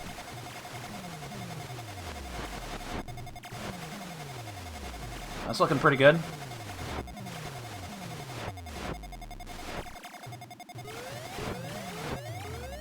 That 164? Nice. That's all you get? 10,000? I thought you'd get an extra life or something. Alright, I'm kind of let down by that. Yeah, the thing around the edge of the screen is a timer. When the time runs out, the level's just over. Extra life, yeah. 10,000 is a fourth of the way to an extra life.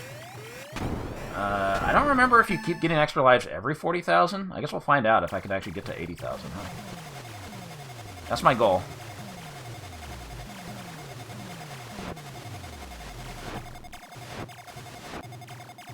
Hey, it does help. Oops. Nah, it's always 10,000.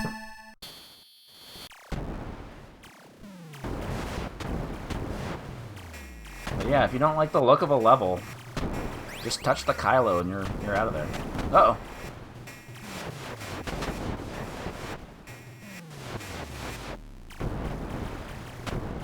The letters carry over to the next stage, so... I would assume the two players are alternating. A lot of these early arcade games were alternating two-player, not simultaneous. Alright, it is extras every 40,000.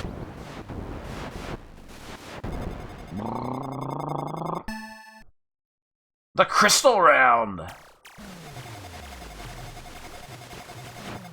No, I want the crystals! Oh well.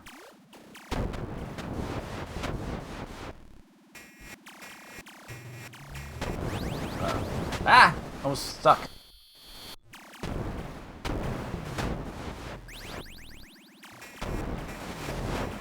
Yeah, you gotta do some... It's very strategic. You have to make sure you don't get, like, cornered.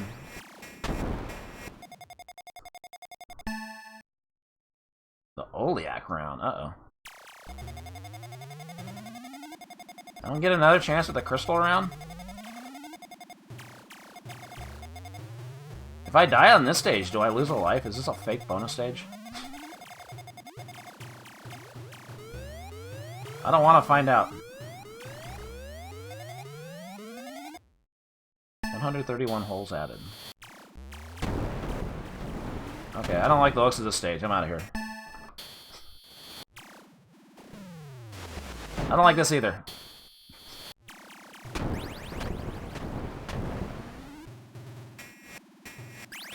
Uh-oh. Come to Papa. Fuck this. Alright, get that end. Nice. Ah, Jesus Christ. What's up, boot blacking? Beep, beep, beep. Uh-oh. Oh, it does kill you! Wait. Now I'm in Crystal Round. Well, you do die in the bonus stage. How about that? Crystals are only worth 1,000? Alright. Yeah, you get demoted, I guess. But I mean, the Oliac round is way worse than everything else, so... Son of Donut! Yeah, thank you for the 13 months, thank you for the resub.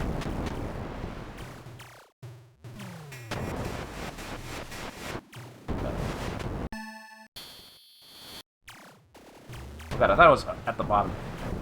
Uh-oh. Get out! I'm trying to turn my fucking thing. Can you make things hard for the other player? It's not... What player 2 does is going to be independent of your game, I think. It's not two players at once. Each player has their own game to worry about. Okay. Trying to survive.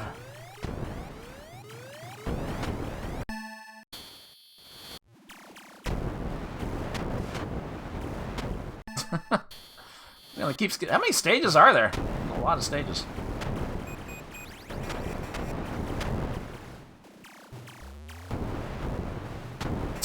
I was stuck. Alright, I'm starting to get my ass kicked here. Well, that end, though. Get in or get out. Nice. Okay. Wait, it's an Oliak round, but the Kylos are here too? It's confusing. I'm out of here. Okay, I've seen this stage. The stages have wrapped around. I think we've seen all the content there is to see. Ah, an Ixion!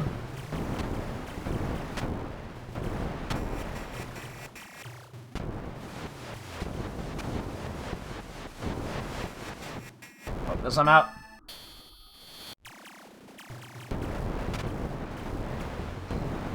Shit. Yeah, at least your own shots don't kill you like that.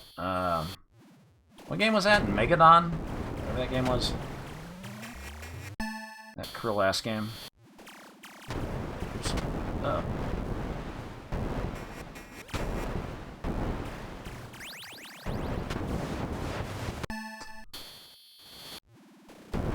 Wait, I'm back here again? Is it just gonna repeat these I guess... Oh, okay, it keeps repeating the same stages till you go to, like, a bonus stage. I think. Uh-oh. Ooh, can you get an extra life from the bonus at the end? Probably not. That wasn't enough anyway, but... That'd be cool if you got, like, an extra chance. Hey, this game has music!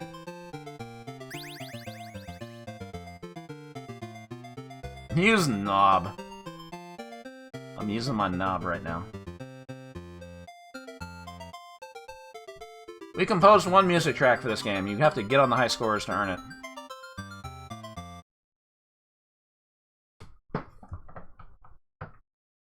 Bonus ship every 40,000.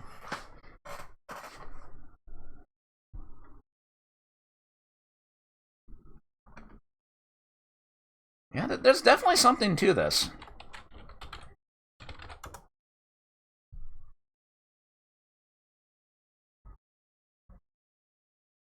But it gets it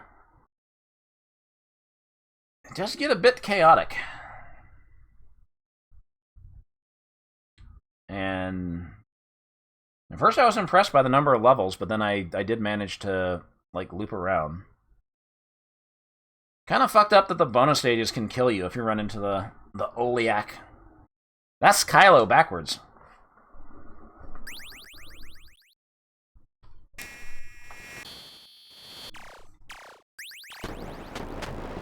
But yeah, there's something to this.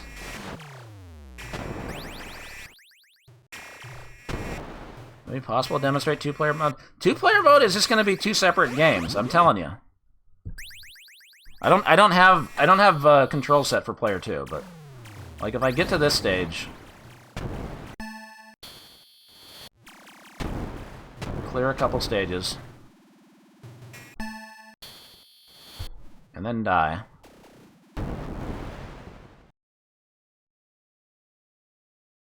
Player 2 is just starting on level 1. It's two separate games. Your actions on player 1 do not have anything to do with what happens to player 2. All these games are just alternating. Each player is playing their own separate game. Two players don't share the same controls? Oh, maybe they do, because you would just, yeah. There's only one set of controls.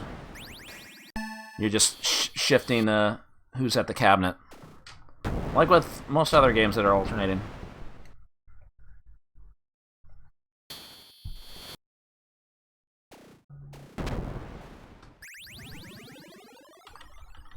Exactly like I thought.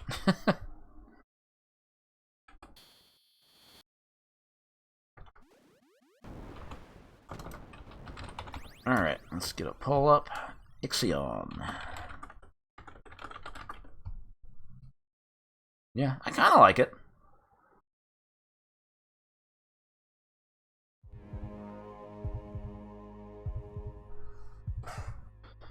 I think there's something to this. Would it have set the arcade world on fire? Probably not. But I think some people would have enjoyed it. Maybe. I would have. Something does seem off, yeah.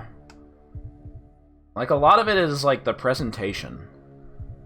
How levels just kind of end. Like, there's not really much fanfare when you get to a new level. It just kind of, like... It does pause for a second or two, but then they just kind of throw you into the next stage.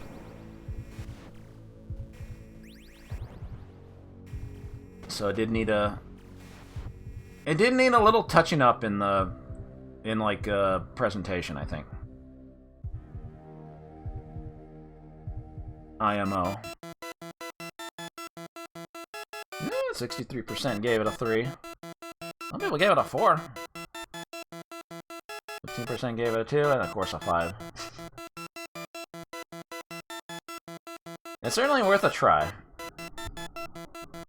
Of course, the control scheme's a little tricky if you're trying to play it in MAME, because you have regular movement and a dial to like change your firing direction. I was actually using my control scheme of like using a pad to move and mouse to like rotate and fire.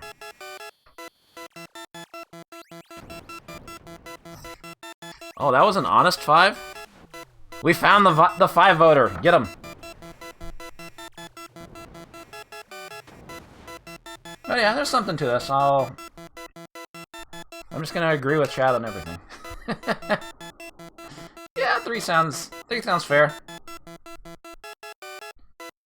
Get a physical original copy? Well, you just have to find one of the 4 surviving arcade cabinets, wherever they may be. I don't know where they dumped this one from. How long has this been in MAME? It's been in MAME for a while. MAME 37, Beta 15. That was like, what, 2002? No, that was earlier than that. 2000? 1999? I don't know. Not looking this up now.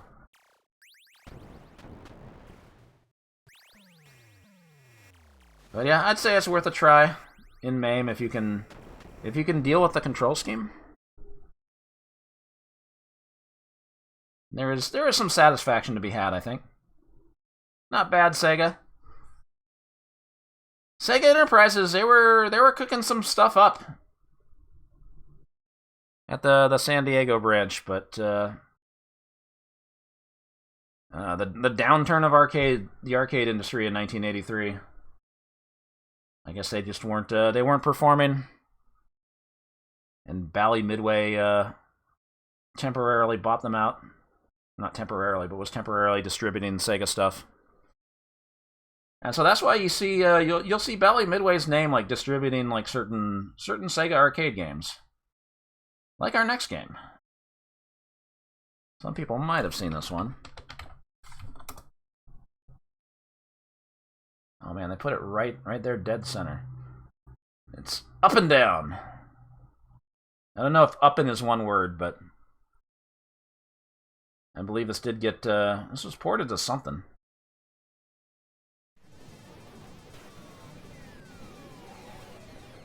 Bally Midway and Sega.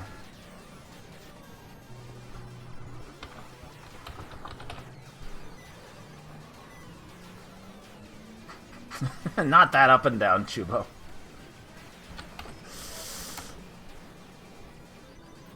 Yeah, so Midway was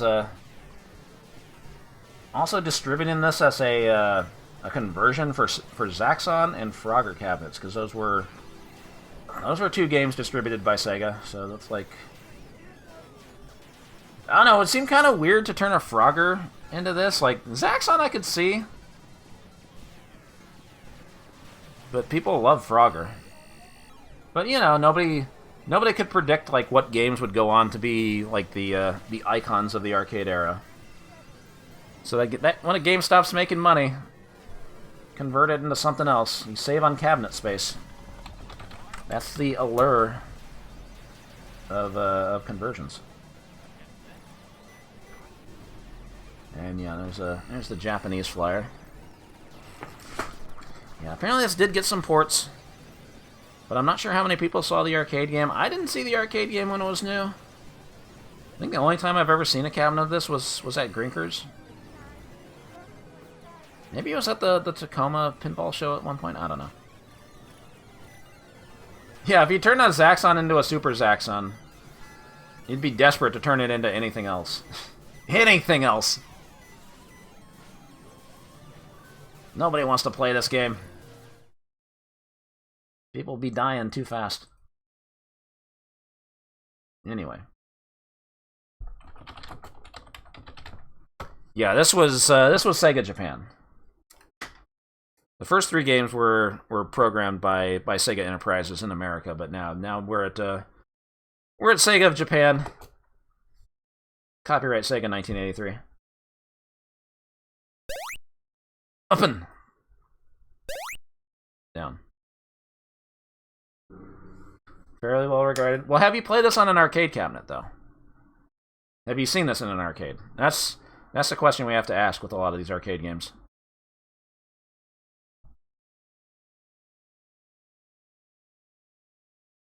So the goal of this game is to run over all the flags. There's one of you see all the colors at the top. 10 different flags that you gotta drive over. And this game's in a weird, like, diagonal perspective, or all the roads are in diagonal perspectives, which make it kind of feels like Q*bert, kind of, not really. Was it an attorney recently? Somebody made me play this on that big request series I did. That 15,000 was not the default score. That was the one score I played. All right. Hot jams.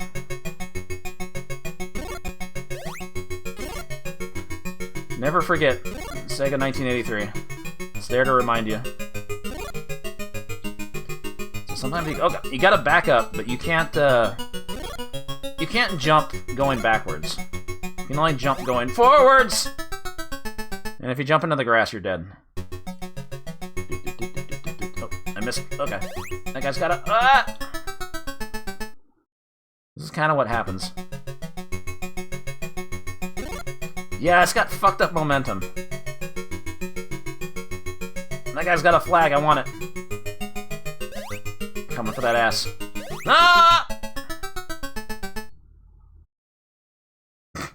I didn't even get past stage 1. Rub end. Who made this? I don't know. I wish I knew who made it and what year it came out in. Man, that was just burnt into the monitor forever and ever. Any arcade that had it. Oh god. Sound seems off. Ugh. I want the radioactive cherry saw in this. Yeah, this does have a Corlin feel. Corlin made a lot of stuff for Sega. Nice! You kill them by jumping on them. Oh man, he uses the Pango bonus system. Finish a level under 20 seconds for 20,000 points.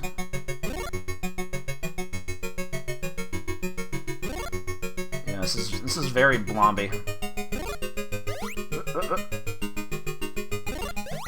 we have. Those cars look tough, but you can jump them.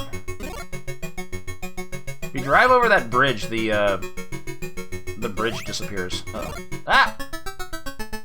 You can't jump when going backwards.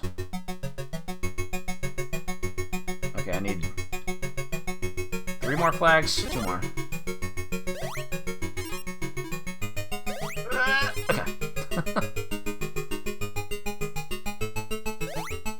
Give me those radioactive cherries. Nom. There we go. This game is weird. Congratulations. No bonus for the 60 and overs. Yeah, it's definitely a better game than Super Rider. If if you go this way... Uh-oh. Come on, get up the ramp. Okay.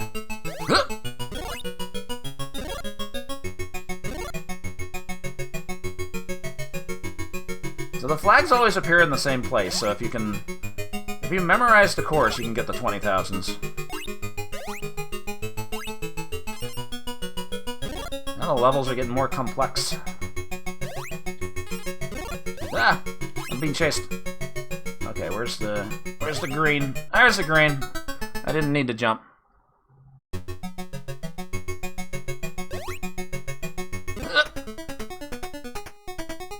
Yeah, very memorization heavy, unfortunately. Congratulations. Oh, now we got water jumps.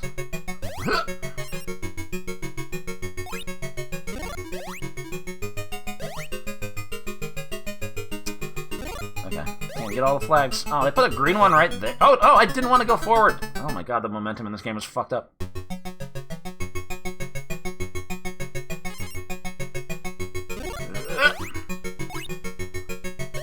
I like sped up there. Okay. I need a lot more flags. Shit.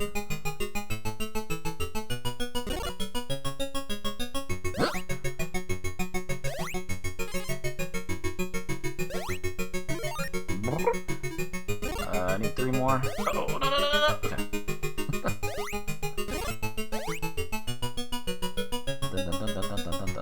Oh, I need that red one.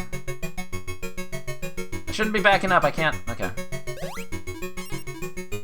You can sort of, if you do like a forward jump, you can kind of get some momentum going backwards.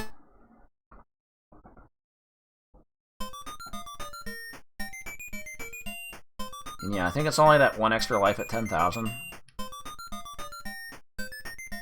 Rub end. I mean, it's definitely something different from, like, you know, other racing games. You know, pole position was taking off. More traditional racing game, and sometimes you had overhead racing games. You associate this entirely with me? This was one of those... Was this in the Crap Mame 2012? Was this another Crap Mame classic? Or am I thinking of another tournament? I'll play one more credit. I think this game's more playable than Munchmobile. Munchmobile's weird. There we go, that's the strat. Shit, I can't. There we go. Ah! Reset. I like how fast, like, the game starts up. There's no, like, startup time.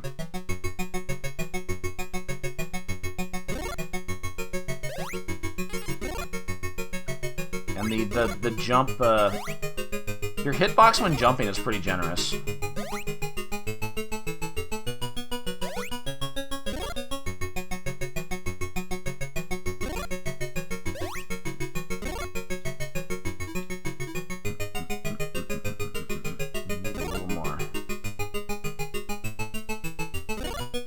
A green flag. There's just too much to memorize.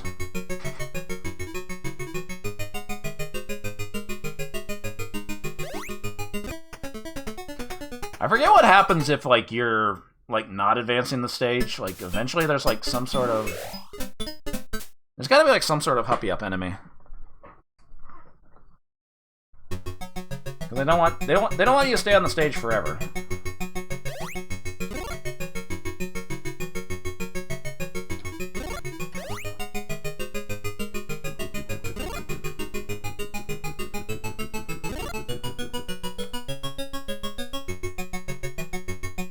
Come on. Okay. Get over there.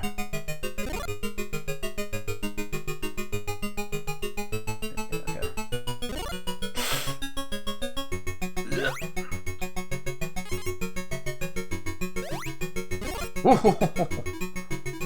The way I clipped onto the road. Oh god. Would you get out of the way, please? Like, you can... Oh, here's the hurry-up enemies. Never mind, we gotta go. I mean, you can still kill them. But the game does kind of want you to hurry along. There we go.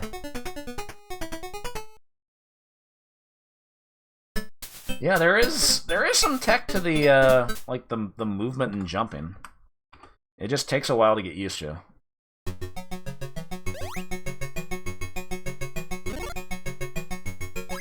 Oh boy, a balloon for my birthday. Ah! I couldn't slow down. Oh no, I touched grass. I'm dead.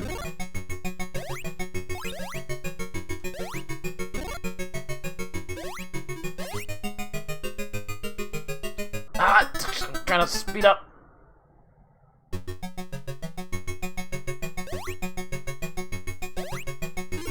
Well, that road is gone now. That wasn't very smart. Ooh, ice cream. Lots of treats. Strawberries, ice cream, balloons.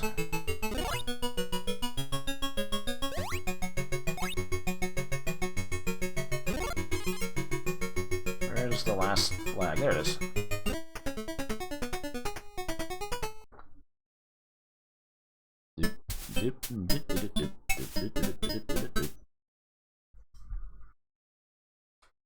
Alright, what's the... I got to like round 5 last time, right?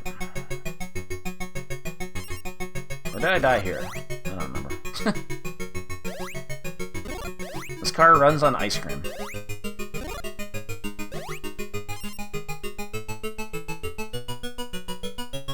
Okay, so I don't think I can make this jump.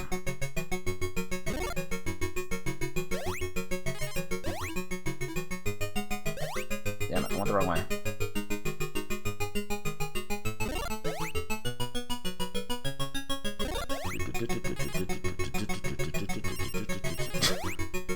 Oh, no! I fell back down. Okay. What? My direction didn't lock on as fast as I thought. It's weird, it shows your round count here, but it doesn't show it on the high score screen. It's just score and name.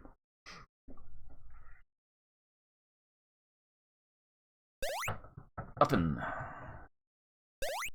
down. Oh.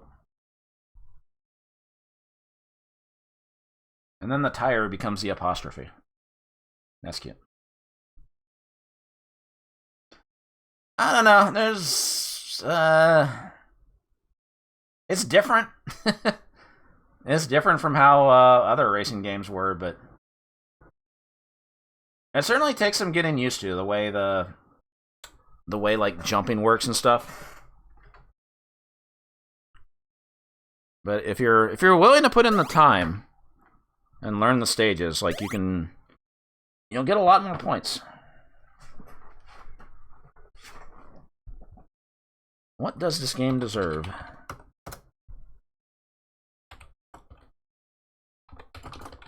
On a scale of 1 to 5 bongos. That is for you to decide. I'll share my own thoughts in just a second. But yeah, I don't know. It's interesting. Looks like a quarter would be better spent on Rally X. I don't know about that. Maybe new Rally X. Original Rally X is brutal.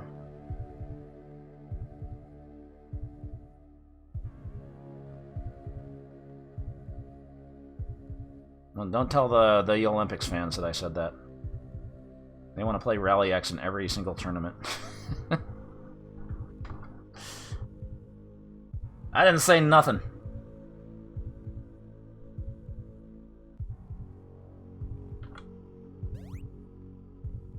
Alright, well. Oop, there it is. Somewhat split between 3 and 4.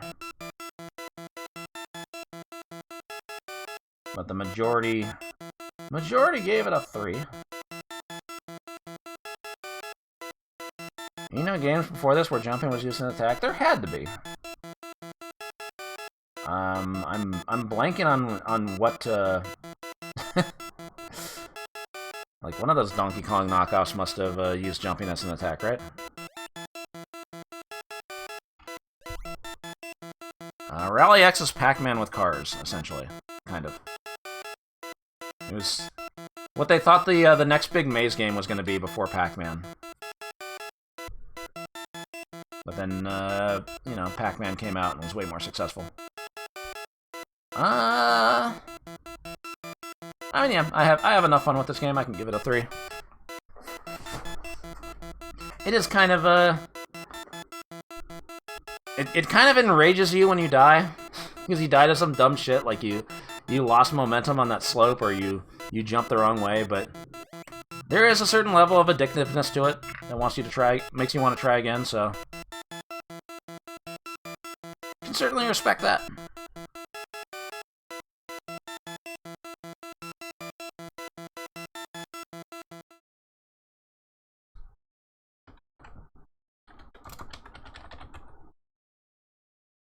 Alright, catching up on some art.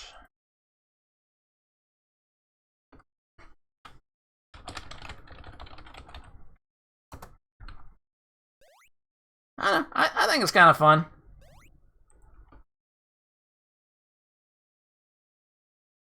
It does feel pretty good when you jump on cars.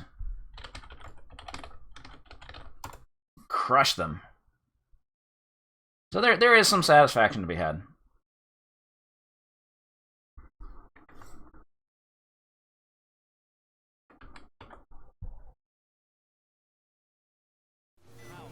Alright. See, there was, I knew there'd be Pig Newton art. That was inevitable.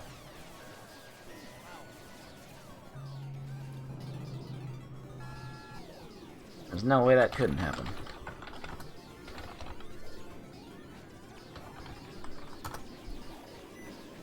Bonk Wolf with Apple. Thank you, Clip It, Arnold Armadillo. Bonk Wolf with Bomb.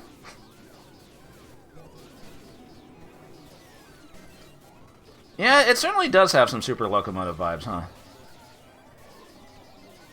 But maybe not as complicated as Super Locomotive in terms of how much stuff is going on. A lot more... I'd say Up and Down is a lot more pattern intensive. Because Super Locomotive, like, what ends up happening is random and you have to kind of do it on the fly, and I think that's more interesting. Anyway, thank you Clip It for that. Bird Pig Newton. Thank you, Big Bear's Cave. Womp, womp, womp, womp, womp, womp, womp. Unfortunately, you cannot knock out the wolves by falling on them. Do not try that in-game. It will get you eaten. Yeah, bad hat placement.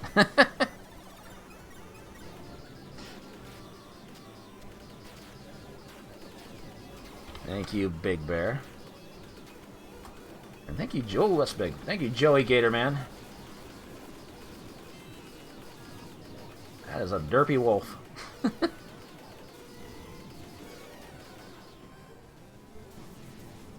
Get these all on screen. Good enough.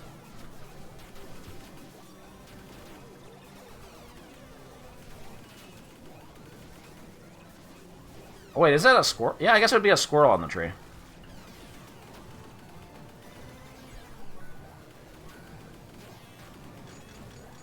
Yeah, there's the bushy tail. I see. Sorry about that. That makes sense. Yeah, thank you, Joey. Thank you, Big Bear. Thank you, Clip It. Alright, I'm gonna use the restroom real quick. Drain the lizard. We got some more Sega stuff coming up.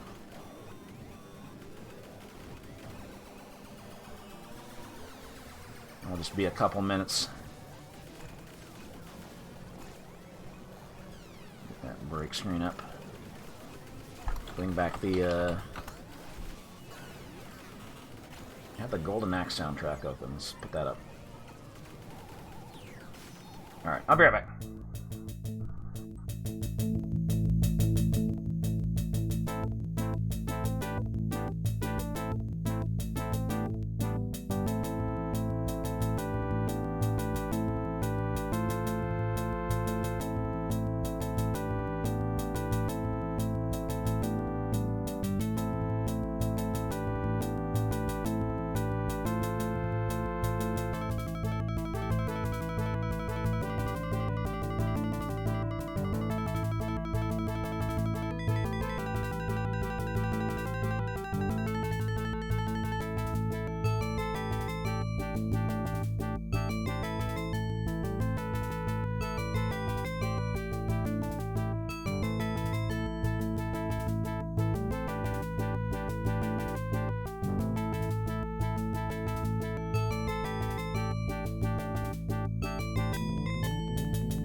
Zazzy wins!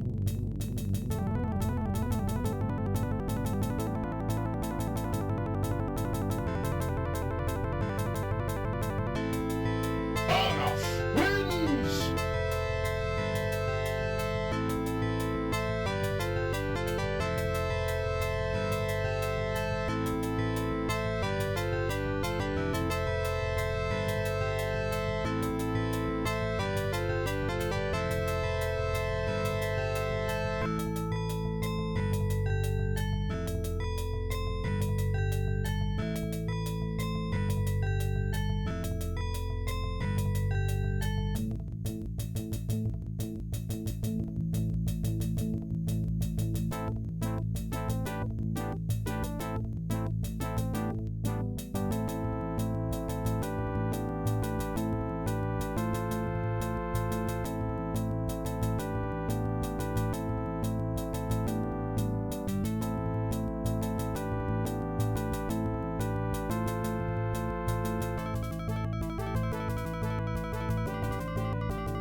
Oh, wrong button.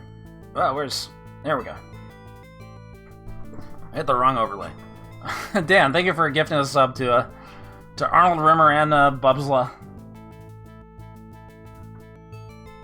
Yeah, I figured I was standing up. I'll hit that 1 minute ad button. I don't run ads in this channel very often. But if I have a strong dislike for people that have those automated... I shouldn't say strong dislike, but it feels kind of bad when you're on a stream where somebody's like not monitoring their... They have like those automatic ads that go off and like it just breaks up gameplay because they just have it set to like air 3 minutes of ads in the middle of whatever. I feel like that turns people away from streams. So I only press that ad button when I'm actually standing up to take a break. Because I care about you. I care about the viewers. I care about the viewing experience.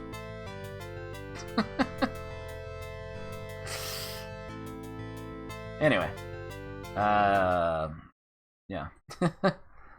I know. It pisses me off, so I wouldn't want to piss off other people with it, so do unto others, right? Yeah, exactly, Gibby. Yeah, it's just like you watch like some fighting game tournament is going on or something, and then all of a sudden, ad 1 of 8, 3 minutes of ads. Jesus Christ. Let me get off my soapbox. We got video games to play. Somebody who's running automatic ads on their channel is going to get mad at me. I understand the hustle, but I feel like there's got to be a better way to do it. Anyway, we got other Sega stuff to look at. A couple of these games did get ports, or a few of these games did get ports. Some of them got ported to a console that Sega came out with in 1983 called the SG-1000, which was definitely not up to the task of handling ports of some of these arcade games. I actually streamed some of this stuff for retro achievements a few months ago for the whole Dev Jam, Play Jam thing, and I tried some of these SG-1000 ports, and they were pretty rough. Not gonna lie. Yeah, it released at the same time, pretty much the same time as the Famicom, and the Famicom's capabilities ran laps around it. But one such game that was on the SG-1000, that was an arcade port. It's one I'd never heard of before, MAME. Talking, of course, about Starjacker. That's right, baby. Space shooter. We gotta have a space shooter. Starjacker.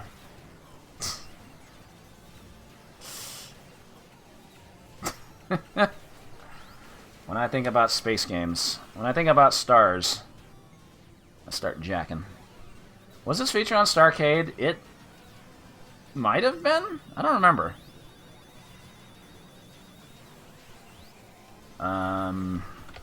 Where's the other image? Wall text. Okay. Fly your universe squadron over cities, across valleys, over... None of that happens! This entire game's in space. Your mission to attack and destroy the enemy space colonies while avoiding destroying the waves of attacking enemy UFOs. And return the universe squadron safely to the Starjacker mothership. Control the flight, use fire button. Attain high score on a mystery target will appear. Ooh. High score awards a bonus universe aircraft and allows you to play on. Play on, playa. They wrote the blurb based on a prototype. Yeah, there's no valleys and cities. It's all in space, man. So it's a space shooter, kind of modeled after Xevious, which was the hotness in 1983. Although this game definitely does something different. This game definitely has something you didn't see shmups do very often. Although I guess TaxScan kind of did it. When they say you're controlling the universe squadron, you're controlling the entire squadron at once. You're not just controlling one ship, you're controlling 3 or 4. And so you've got 3 times the firepower here. Good demo. But it does make you a bigger target overall. Because you have to be dodging stuff with 3 different ships. Oh god, this looks so much better than the SG-1000 version. The scrolling on that thing, good lord. Push start button, 1 player only, Sega 1983. Round 1, Sega 1983. Alright, wait, hold on. What are the dip switches? 20k, then every 30k. That's pretty generous. Alright, so you got 2 buttons. Button 1 for air shots, button 2 for ground shots. Just like Xevious. So right now we're flying over colonies and, and cities, right?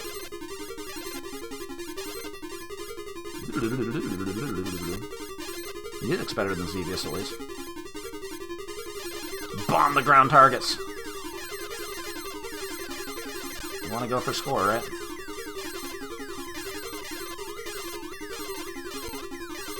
Most of these aren't even shooting at me. Don't run into the poles. Oh, I think it's rid of them. Nice.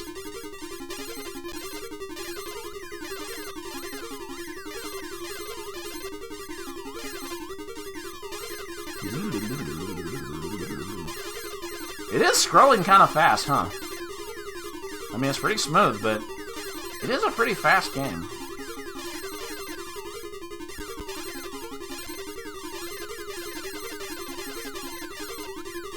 Bomb that tank, yeah. Take that. Oh, I gotta bomb those. That doesn't make sense.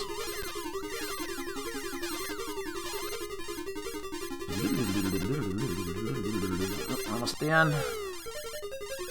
Alright, well, we did stuff inside that colony. What did we do? I don't know. Bonus 4,000. Oh shit, the squad got bigger. So you only get extra lives between stages.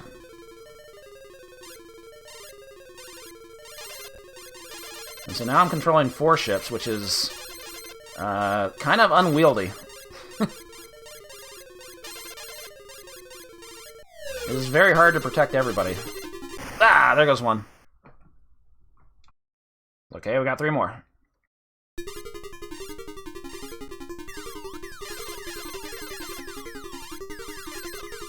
Oh yeah, bonuses go up if you can keep all 4 alive, but that definitely gets a little tricky.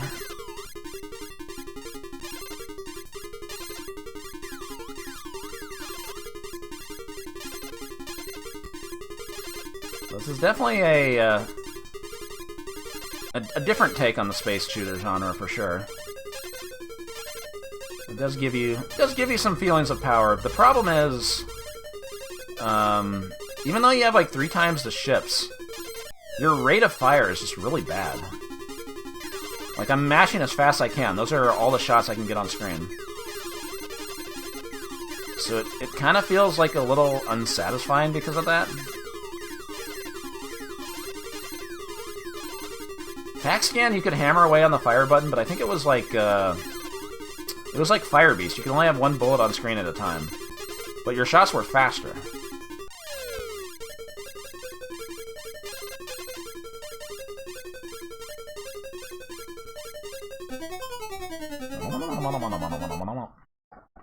So bonus is every 30,000 after 20,000, so I gotta get 50,000.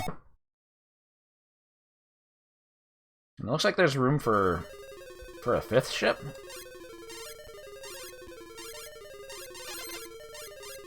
Yeah, it stops when you die because you have to have a moment of silence for everybody. Rip to a true homie.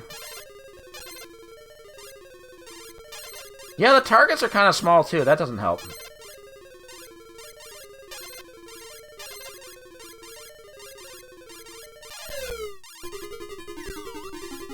Oh god, oh god.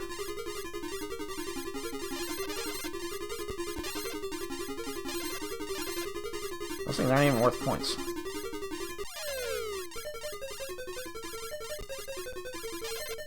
You don't get points for destroying the suicide mine things.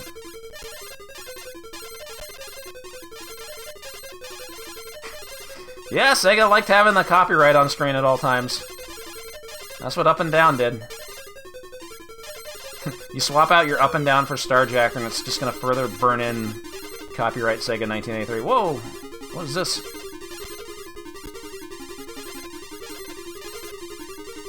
It's a boss. Woo! Vroom! Sick. Hey guys, how's it going? Can I join too? It's the Ixion tank? Oh shit. Crossover with the unreleased video game. Okay, you can kind of hold the button down. I don't have to mash because you're not going to really have good firing rate anyway, huh?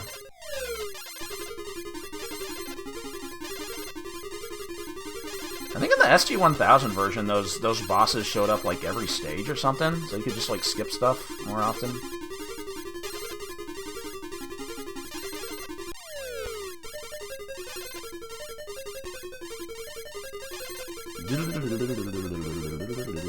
Oh god, oh god!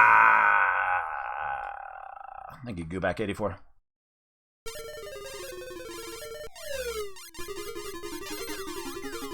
Yeah, I just wish the rate of fire was a little better.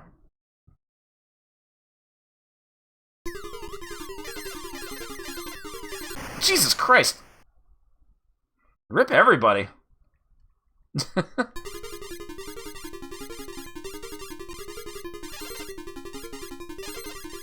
Alright, only Sparky is left. And whoever's, flying this.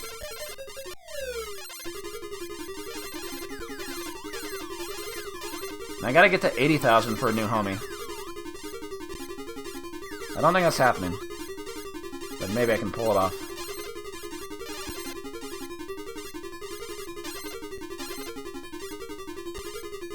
So yeah, you can only have 2 shots on screen at once.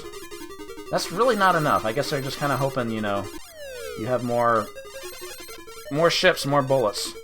And I guess if you were too powerful, you could just, like, load the screen with shots. And nothing would survive.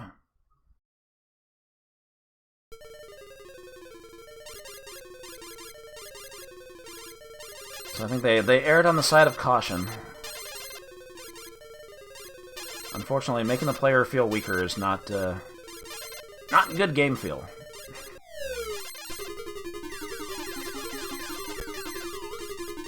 If you could have like 3 shots on screen, I think that would... I don't think that would break the balance of the game. I think that would be better. But what do I know?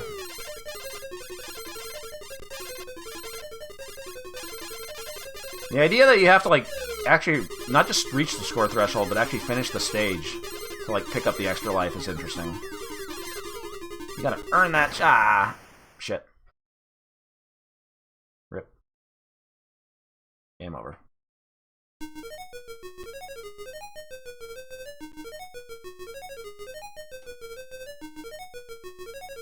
Another game where they put the jams on the high score screen.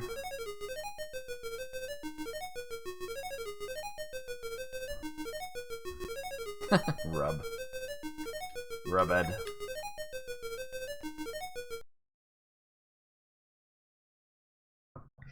So it's also worth mentioning that for some reason there's a version of this game that was distributed by Stern.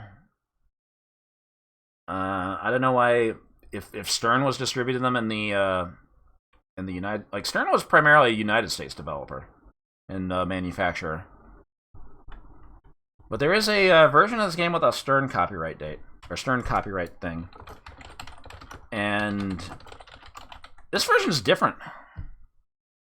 Let's just look at this very briefly.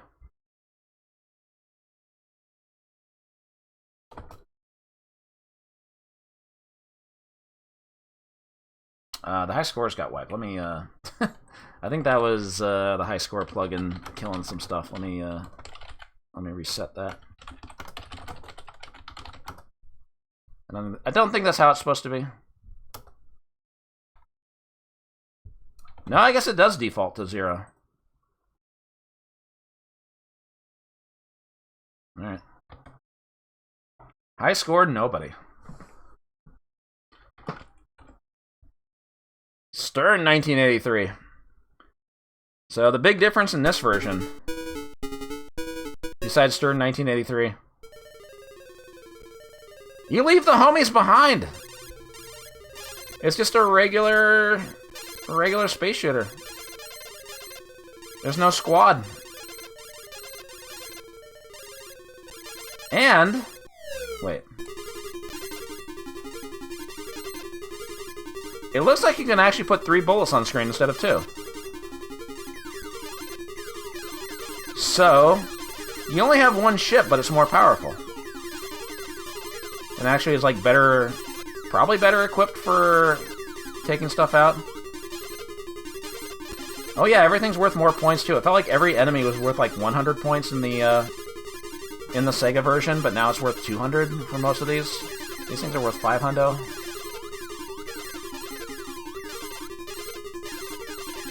So yeah, this version is very different. It's still the same base game.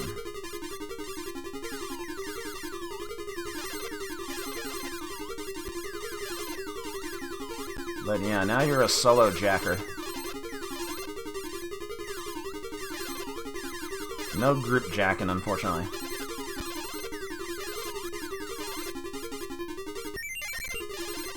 Oh, gave me an extra life, which I guess is just another homie on the carrier.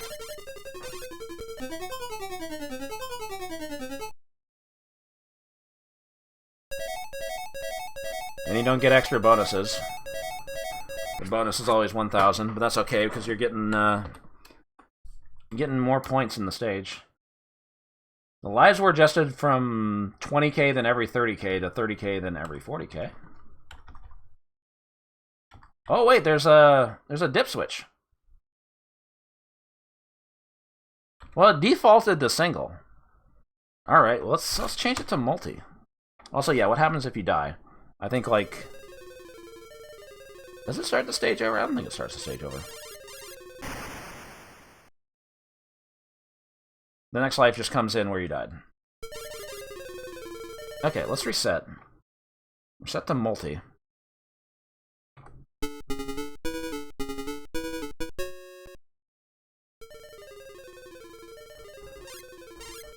Okay, so it's back to... It's back to just 2 shots on screen. But the points you get from killing enemies is still higher in this version. Because all these enemies were worth 100 points on the Sega copyright. But now they're worth 200.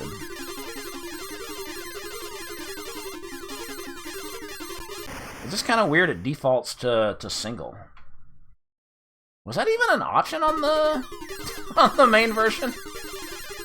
Now that I think about it. I don't remember, I didn't see it.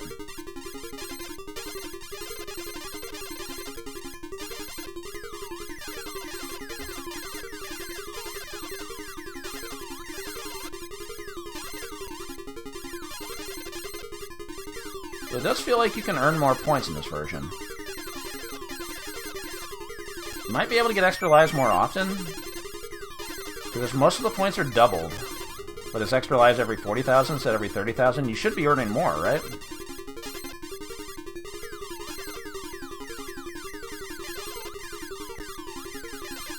In theory.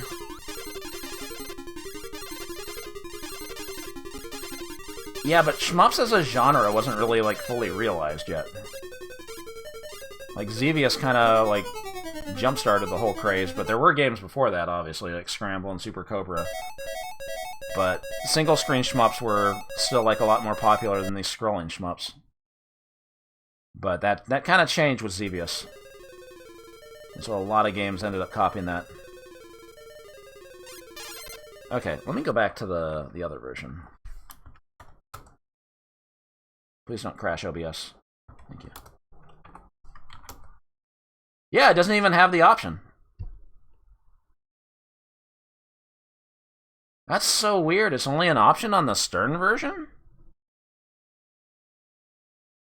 Wow.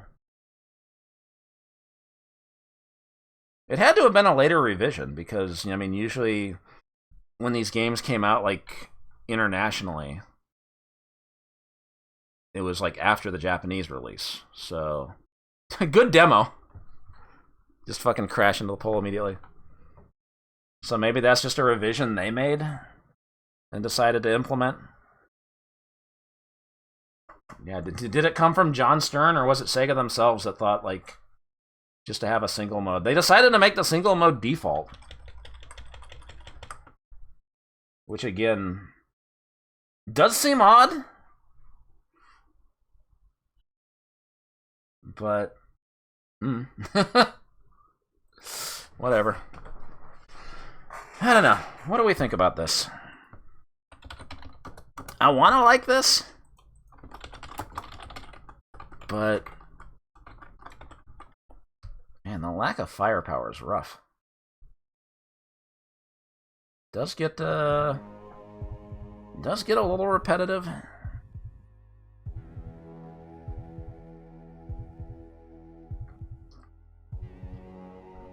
I wish it had more of those boss battles where you could, like, skip the stage. That was kind of cool. They didn't have enough of those.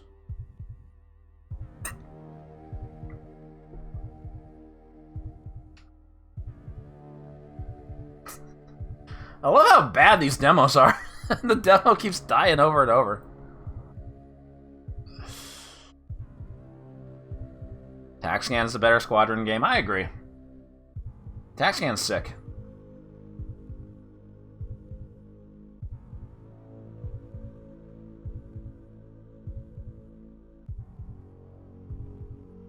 TaxScan was like a 4. I'm pretty sure. Well, it's kind of neck and neck between 2 and 3. 3 ended up with 55% of the votes. No 4s, no 5s. 1-1. Somebody really didn't like this. Alright, so Chad gave it a 3.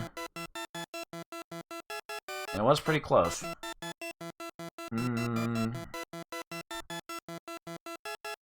what do I feel about this?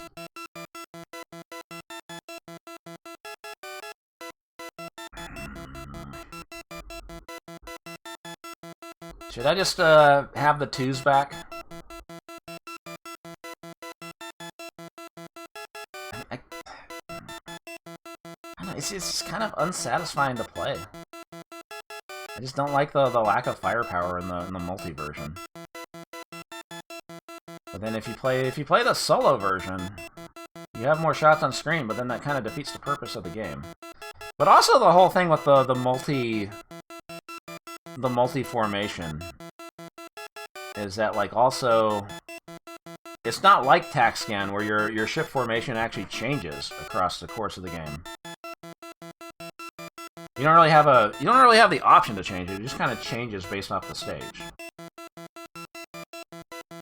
But here it's always just this long conga line, which makes it just really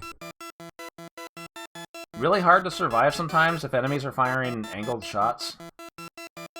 So I don't know, 2 seems about right. It is a very borderline 2 or 3.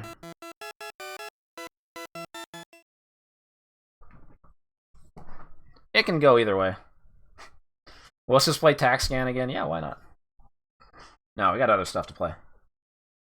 You'll play TaxScan today.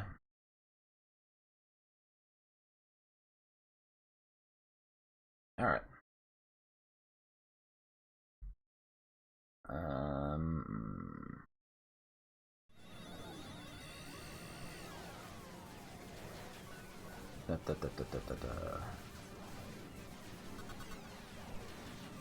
I might as well get this shooter out of the way too. I don't know if this game got an SG-1000 port.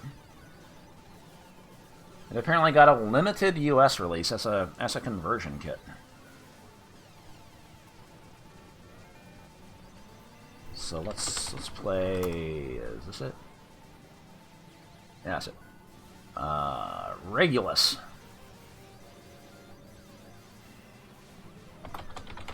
It's another shooter. This one's advertising a conversion kit. Apparently, in the U.S., it did not get a full, like, dedicated cabinet. It was only sold as a conversion kit. The player tank enters into the mechanical animal zone, which is full of mystery. There is no returning. While advancing through the various spectacular scenes, the player tank encounters the unbelievably fierce attack of the mechanical animal corps. Is this, Commando, friends? The enemy's enormous fortress suddenly appears. This is an adventure science fiction game. Alright, let's, yeah, that's what the cabinet looked like. Yeah, it used a flight stick for some reason. That's like the same style of stick that was used on, the Mach 3 Laserdisc game. I've seen a choplifter cabinet that used that kind of stick, too. No, Zaxxon used a different stick. It didn't have 2 buttons on the top.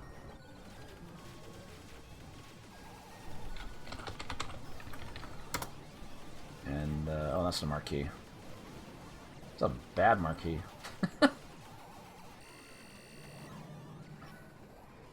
Alright, well, it's a shooter.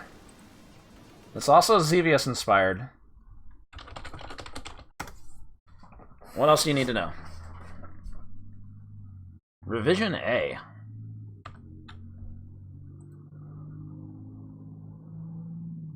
Well, it's a lot slower than Starjacker. It's much slower. Sega, 1983.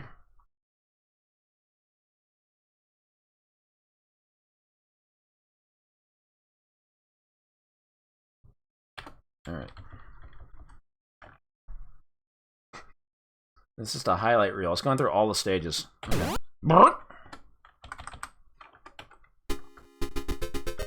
That's kind of loud. Alright, so... you can aim in 8 directions. Button 2 fires a... kind of a bomb shot.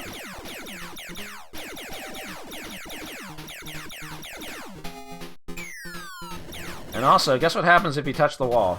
You die. Alright, reset. Just had to show that.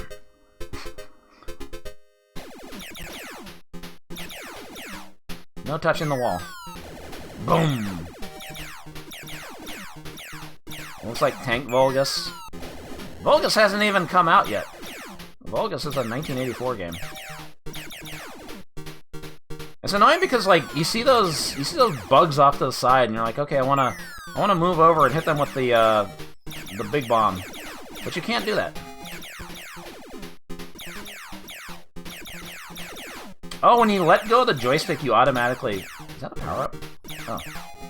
When you let go of the joystick, you automatically face up. That's kind of weird.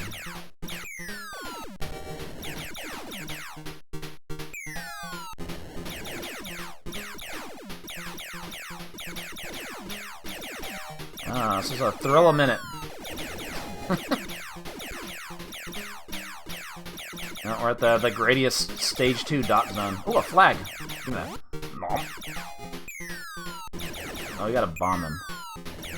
Those things don't kill you, but they slow you down. Ugh.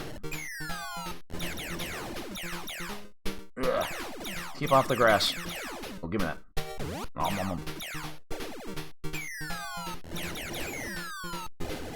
This kind of reminds me of Strategy X a little bit, but... ah!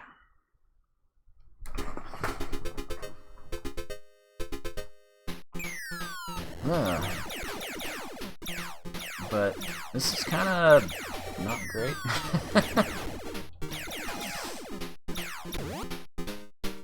You can make funny faces in the grass. Look at that. I made a bowling ball. That's bowling ball head right there. Oh my god, you're so slow in this!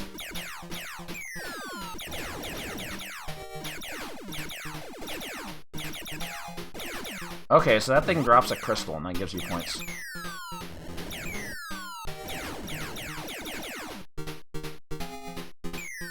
I gotta clear at least one stage.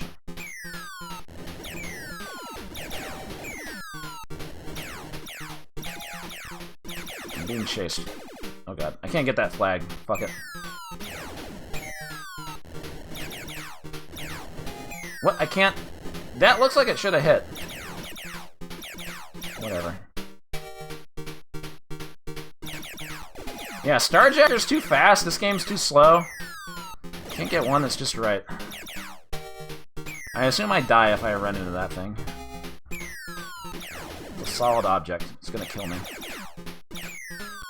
Also, Sega 1983. Are there any extra lives? No.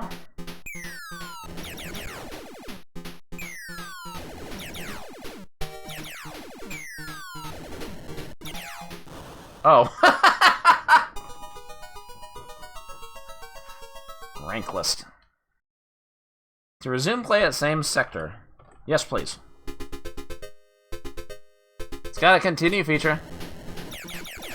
Oh, they put the flag right on the hole.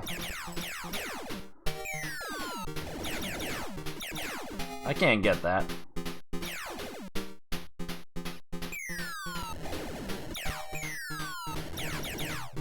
Alright, well... yeah, it's... not great.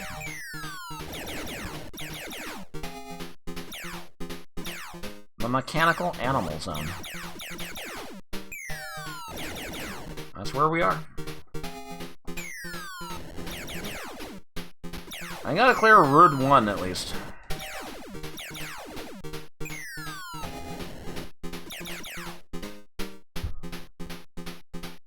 this the end? Is this the end of Road 1? Nope.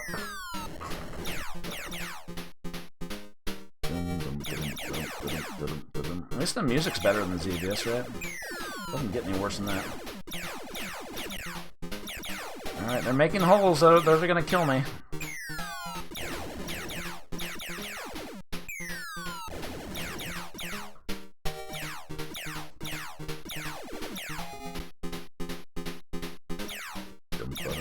I really don't like how it just returns to, oh my god, why do they put the flag right over the hole? They got the fucking flag. I don't like how your ship just always returns to, like, facing up when you let go of the stick. It makes it hard to, like, aim in certain directions. I'm too slow. Whoa, where the fuck am I? I wasn't here yet. I think I skipped something. Oh, the Ultimo, thank you for the 100 bits. One hell of a checkpoint. That didn't count. Is this thing gonna kill me? That thing's gonna kill me.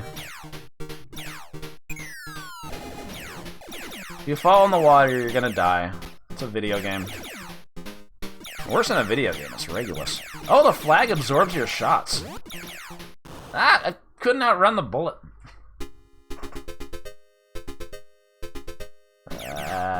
Okay.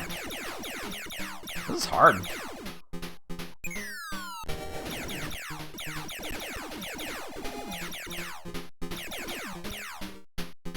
Oh, you can... okay. That doesn't kill you, at least.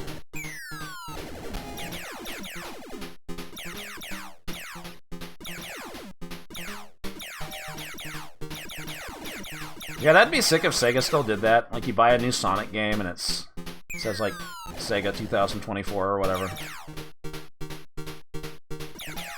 Never should have abandoned that.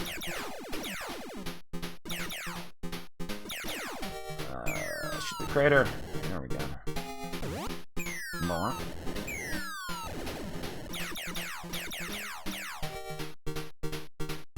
Galloping Ghost has this? Yeah, I could see. Oh my god! I barely scraped that. Okay, I hit the checkpoint at least. How long is this road?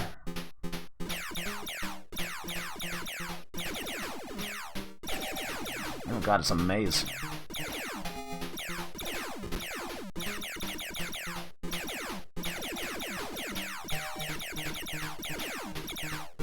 Ah, this funny little guy is gonna kill me.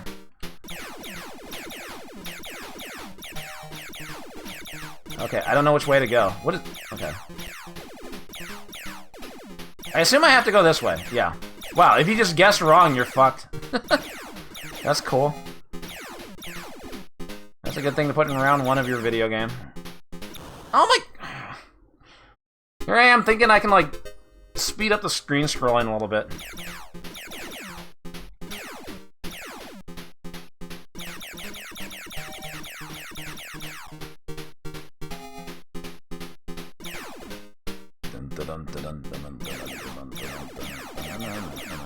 Yeah, this tank's made of wet paper mache. Or just wet tissue paper.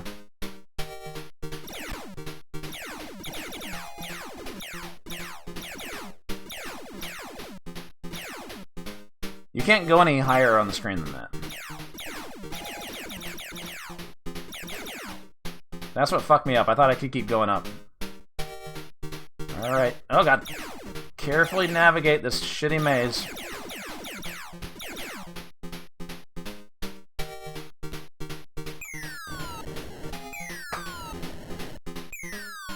Whoa, these are fast bullets. I hope I don't die from running over the debris.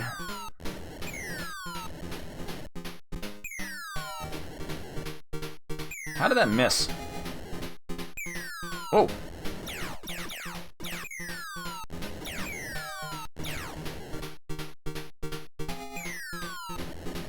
Okay. This is exciting. there gonna be a boss? Is there gonna be anything?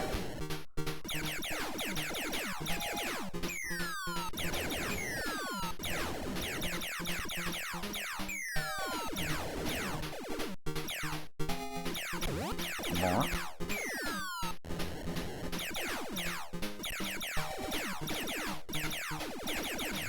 Oh my god, come on. No, my god. It's so hard to aim at what you want to aim when, like, you let go of the joystick and it just returns to up.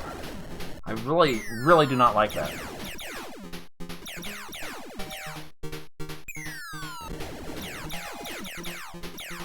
The dragon egg has a crystal inside it if you, like, shoot it.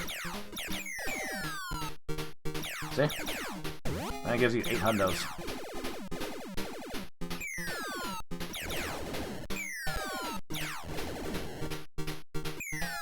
Okay, you can only kill this thing when it's open, of course.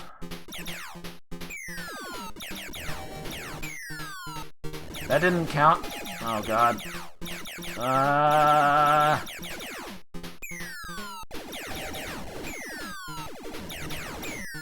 Come on. Okay. The dragon has to find more dwarves. Coming through, coming through. Ah, what the fuck?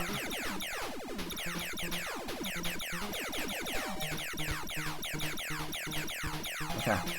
I'm just gonna hang out over here. I think I'm safe.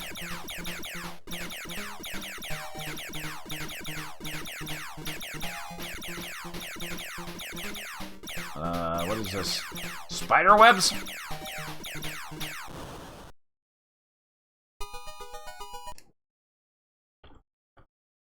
Okay. I can't believe they... Oh my god, that checkpoint.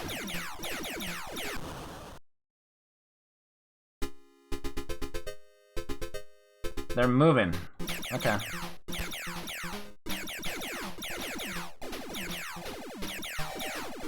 It is not a safe spot.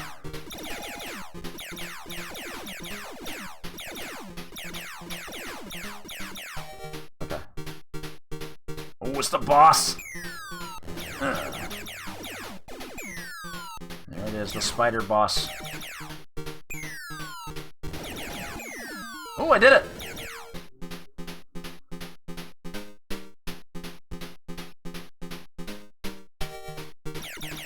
It's not over yet? That wasn't the end of the level?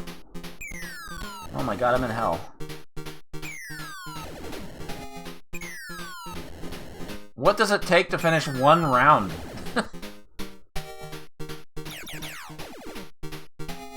One round is gonna be like 20 minutes. Now see, I can't bomb this thing. There we go.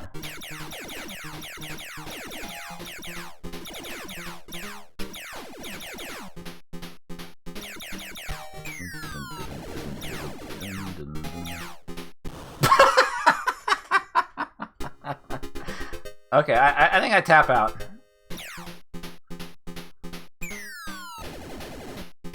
I was hoping that was the end of the round. It wasn't. I think I've seen all I need to see here.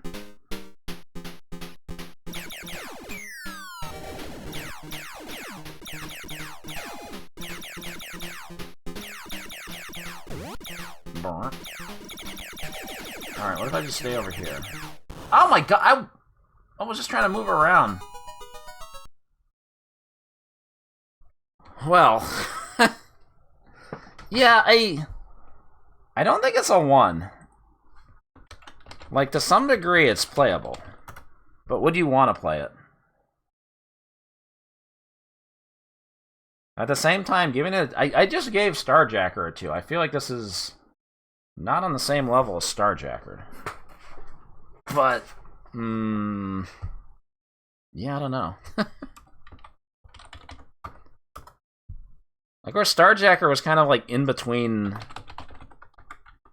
2 and 3. This is more like in between a 1 and a 2.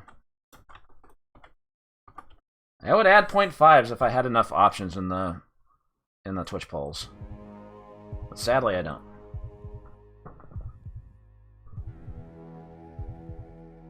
Yeah, this is definitely a number 2. I don't know. Man.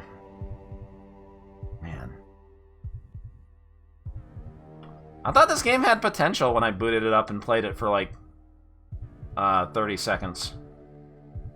And then I thought I could like bump into the wall and I died and I was like, oh. What if the entire game is round 1? Oh, that'd be a twist. That'd be a fun prank to play on the player. Just say it's round 1 and then never increment it. They're just on round 1 forever. I like it. Somebody should have done that.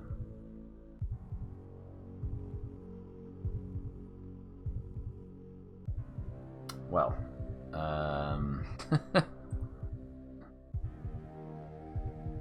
it seems to be the definition of a number 2, huh?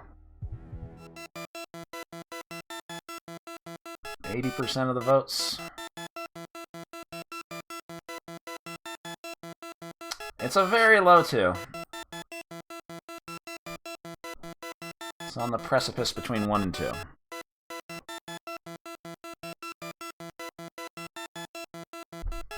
Yeah. I would definitely rather play Starjacker. Like, that game had problems, but this is just boring. Boring and impossible. Bad combination.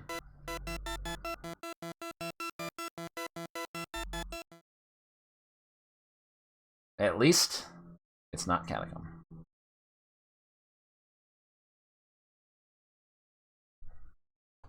Words to live by.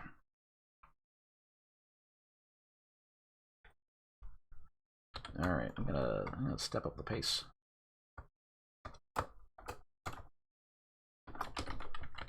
I can never stick to that 4-hour mark, can I?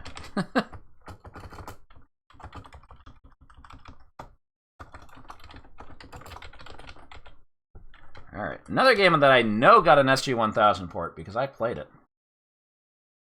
And it sucked. I don't think the arcade version is much better.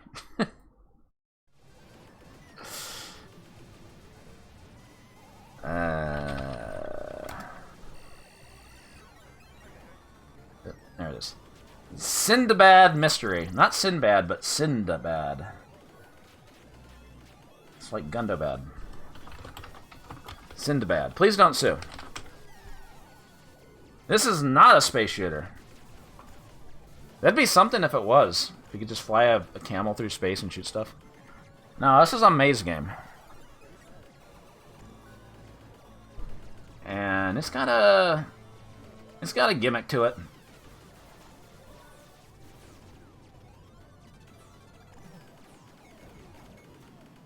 What are those enemies? Oh, is that a wolf? Is that a bear? There's some delightful art, but that's where the delightfulness ends, I think.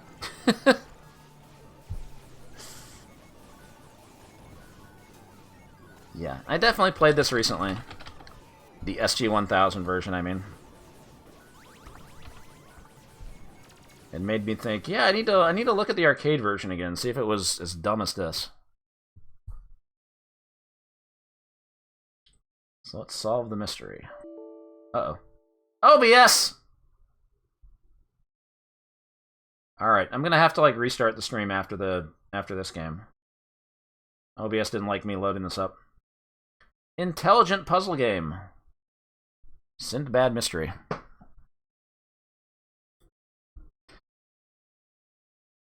So you're picking up the question marks, and that makes a treasure map appear. You can actually like dig a hole to find. You have to find the treasure, which is buried like somewhere on the stage. So you can actually uncover it like at any time. And the question marks are giving you clues. If you find all the question marks, it just automatically shows you where the treasure is. I can never seem to get it like before. Because it's showing you where on the screen it is, but it's not showing you the exact sections. It could just be like anywhere on that part of the screen. And yeah, your only defense is to dig holes. Why is fuck one of the default names? Alright.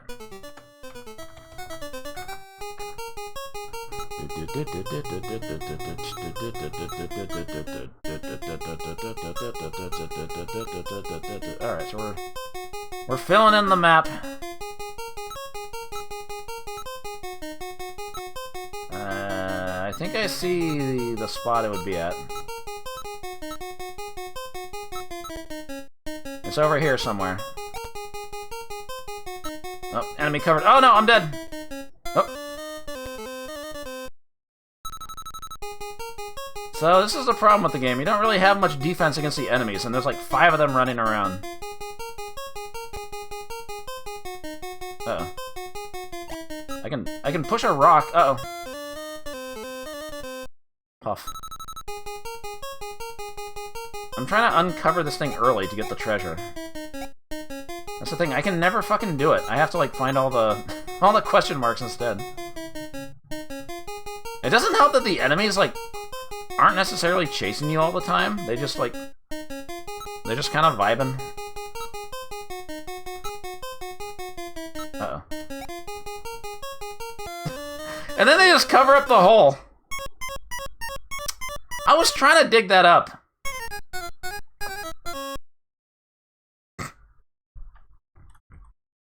Yeah, it's like King's Bounty, except shit. I love King's Bounty.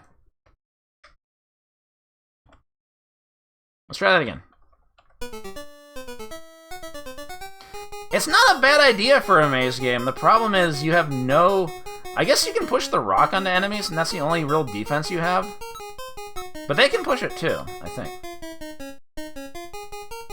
You dig a hole and they just fucking... Alright, get that shit out of here. They just fill it up. And yeah, you got 2 levels of, like, terrain. That's cool, I guess. Alright, I see the area where it is, but I don't know where it is exactly. It's just somewhere in that spot in the bottom right.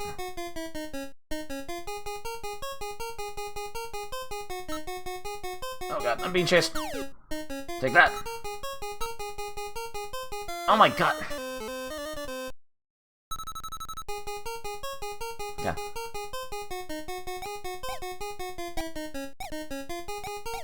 It's gotta be here somewhere. Uh-oh. And the enemies can't go through each other. They kind of like bounce off. Which is... Oh, I found it! Nice! I actually cleared a level. Nice play! Oh, look! Pango! Sega reminding you of a game that's not shit. I guess.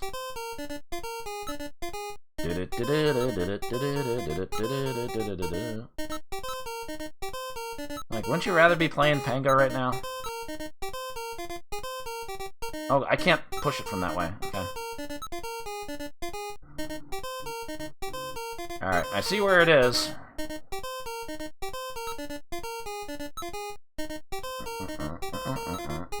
If I go through here, I come out from the top.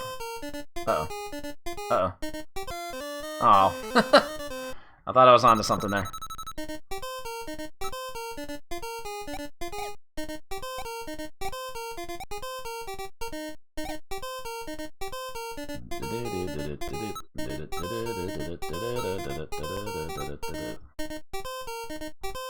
Uh-oh. Ah! Oh, I dug everywhere but there.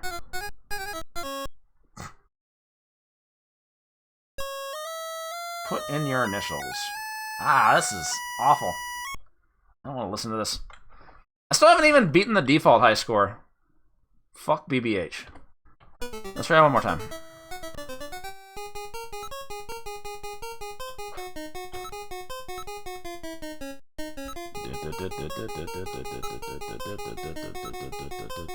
Yeah, your only way of defending yourself is to push the rock onto enemies, and the rock is real inconsistent.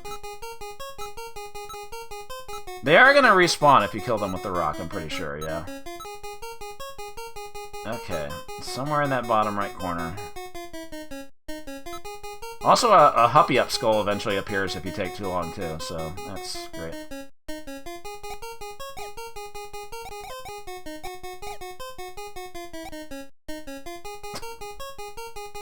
Alright, maybe it's at the top.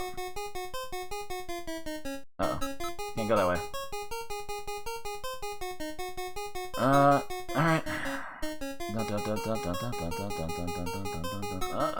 I'm being chased. I mean, you do move faster than the enemies, at least. If you're not pushing a rock. But yeah, it almost feels like it's not worth, like, trying to find the treasure early. Like, you should just get all the question marks. Because you don't have time to dig because there's always enemies on your ass.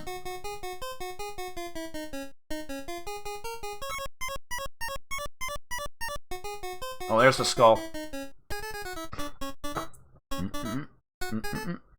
I was trying to dig there, but I didn't hit the exact spot.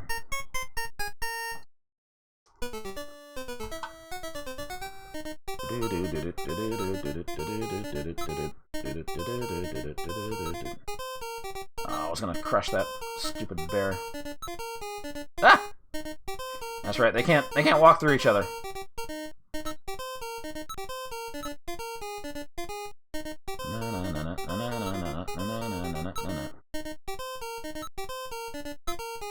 Damn it.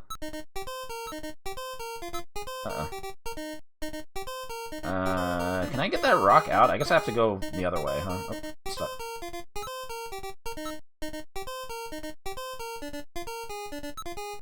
They broke it! Uh-oh. Damn. Tunnels are not a good way to escape from enemies like in Pac-Man, huh? I don't know if the stage is easier. I'm not feeling it. I broke it. No! Oh, God. Oh, they broke it! How rude. Okay. Why is that one just there in the corner?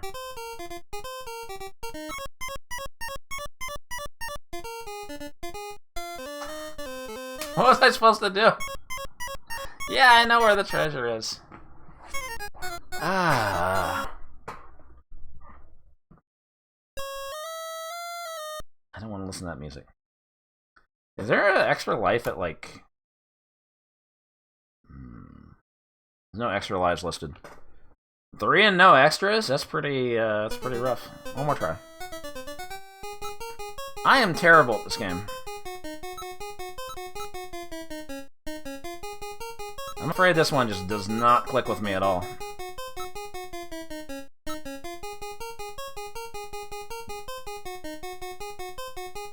But, like, all you can do is push rocks onto enemies. Like, making a hole doesn't do anything.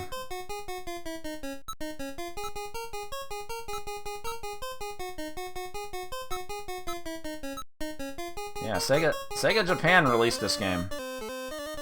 But Sega of America got shut down before Pig Newton could get released. Is there any justice in this world?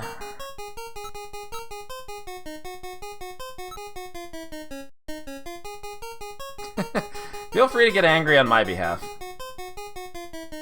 I'd be angry if I was spending, like, actual money on this game. I think that's the only thing keeping me chill. I have raged at stuff on stream before, but I'm not too mad right now. I gotta go down there. Oh no, I'm stuck. George is getting upset.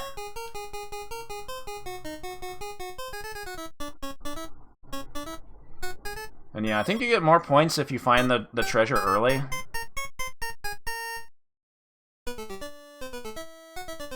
Like I said, that just makes me want to play Pango instead, and I don't even like Pango that much. I like it more than this.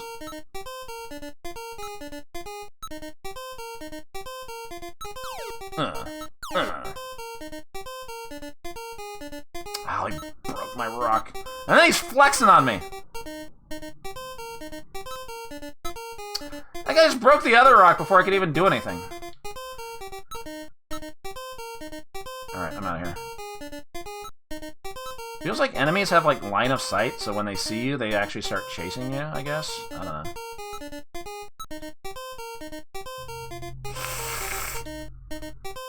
Okay. I am so fucked. Okay, so the bears don't, like, cover in the holes, but the holes get covered in on stage 1?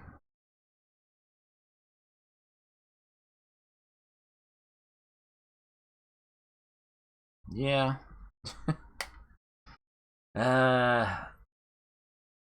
Maybe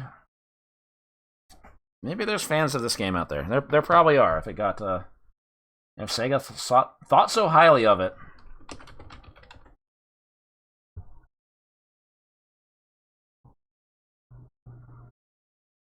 Or maybe I'm not too intelligent for this game. I think I'm just a fucking dumbass. High score on MARP is 125,150 by Don Hayes. He's pretty good at games.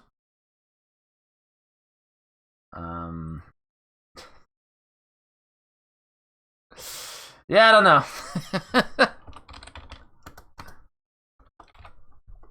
I don't like it.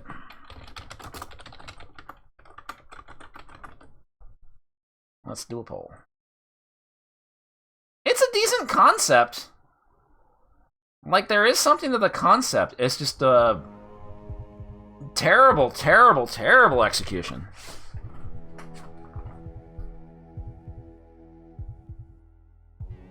That's what's really holding it back. Yeah, I like the idea that, like, you know, you gotta find a treasure somewhere that's hidden.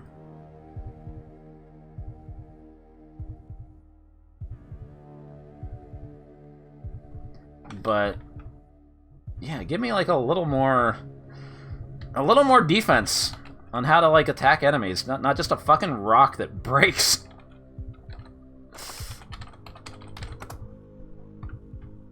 That's kind of extreme.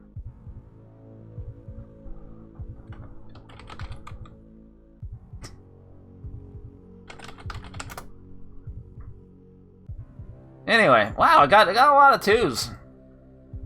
That's more 2s than I was expecting. Oops, I left the, I gotta remember to remove those before the next game, sorry. Yeah. 70% gave it a 2. 26% gave it a 1. 2 people gave it a 3. No 5 jokesters.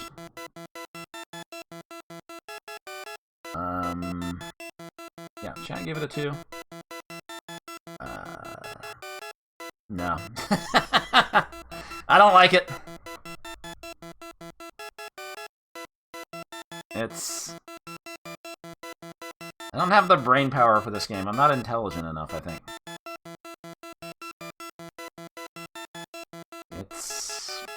No.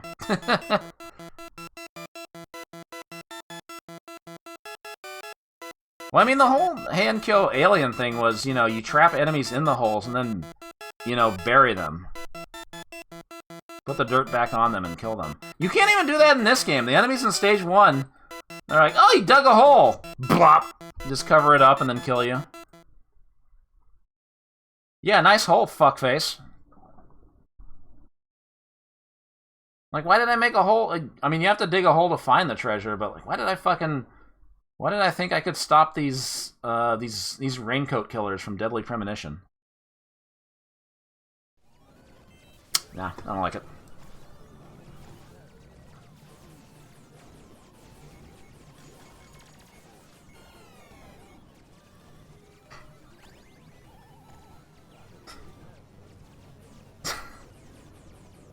Chubo, are you trying to get me banned? Sorry. Hold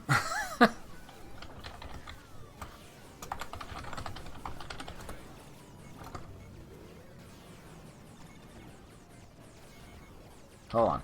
First of all, thank you, Clip It, for the, for Pango driving the bump and jump car. I like the Raideen license plate.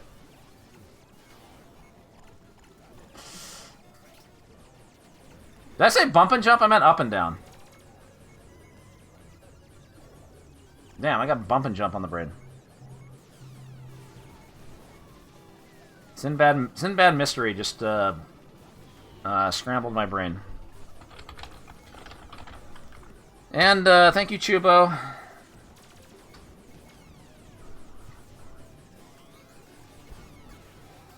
Yeah.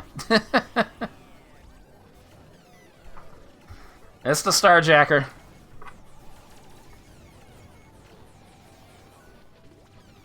I think we're getting a little too close to the terms of service here.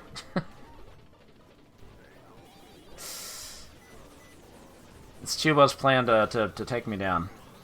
No, thank you for the thank you for the art. Anyway, OBS crashed on me. What I'm gonna do, I'm gonna restart OBS. It's going to bring up Scary Face Man.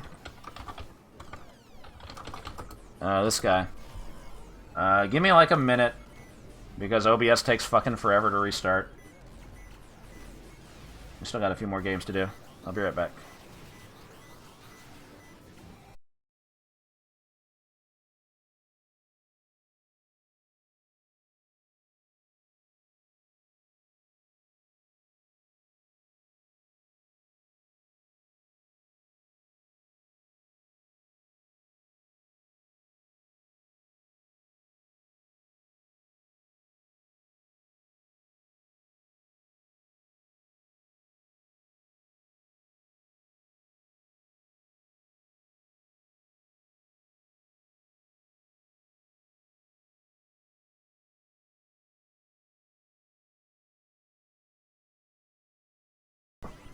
Okay, we're back.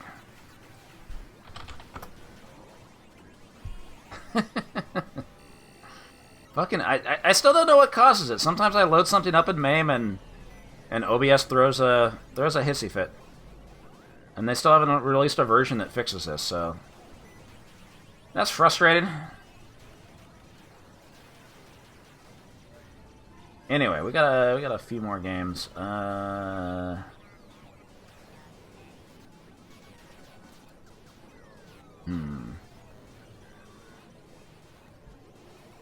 What order do I want to do this in? Let's do a... Am I muted? I'm not muted. I think your stream might have gotten muted. I am coming through loud and clear.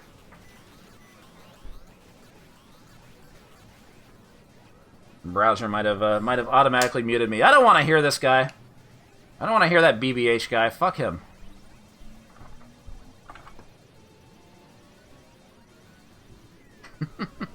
All right. So I didn't have much experience with this game. I'm not even sure if this one got ported. I tried playing a credit and it didn't go very well. Hopper Robo. You're a robot that jumps around on stuff. There's a lot of things being explained here. Yeah, everybody loves a funny little guy. A funny little robot guy. You can climb up to stuff. You can bounce on trampolines. You can jump on enemies.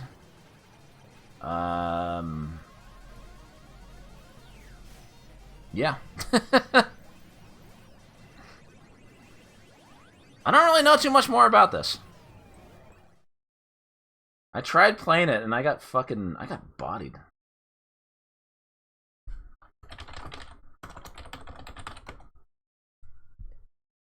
Well, we'll see how it goes. It can't go as badly as Sindbad Mystery did. You would think.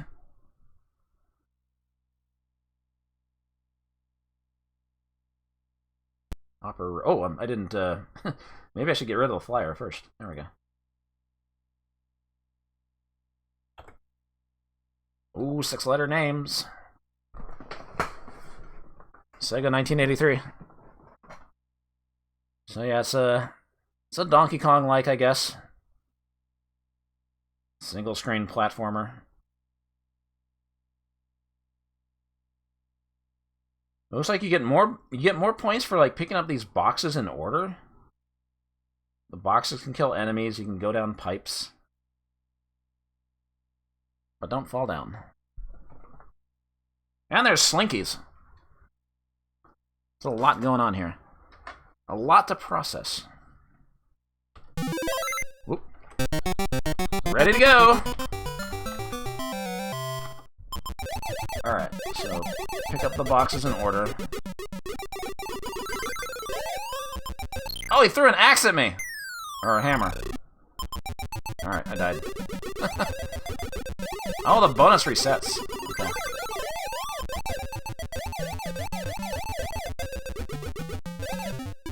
Oh, I tried to jump on him. I went off the screen.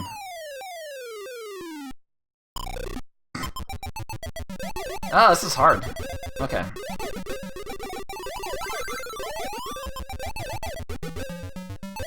He goes off the screen.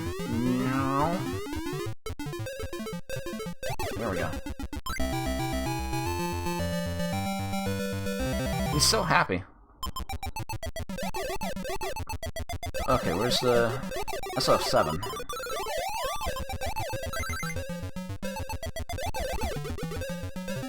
Take that!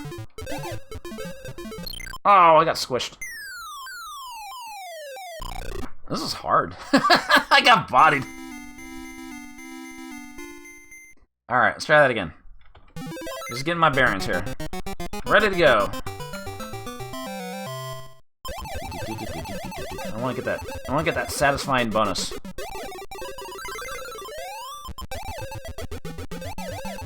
Uh-oh. No! Reset.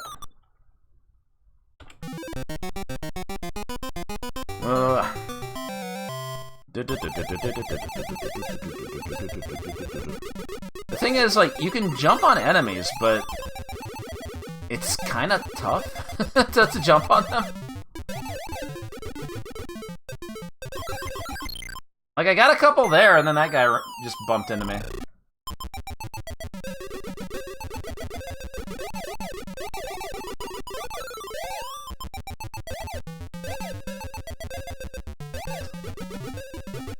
Oh god, the slinky.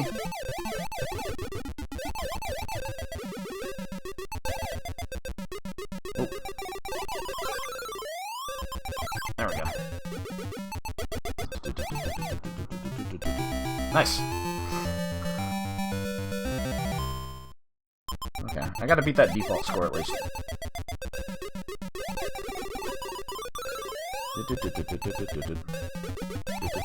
Oh, oh, oh, oh. Oh my god! Fucking springs! One of the worst parts of Donkey Kong Jr. A game that was shitty in the first place. Oh my god! Ledge guarding! This is hard. This doesn't look as hard as it actually is. It seems like it would be like fairly easy.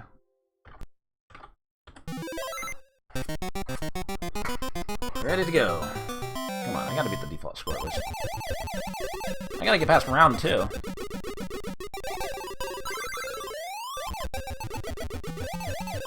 Oops. Not the slinky!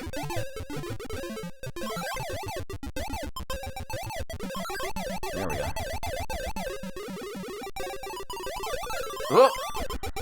Oh, get squished, idiot. I did it! Big bonus! Beat the default score. Stage 1. Round 1.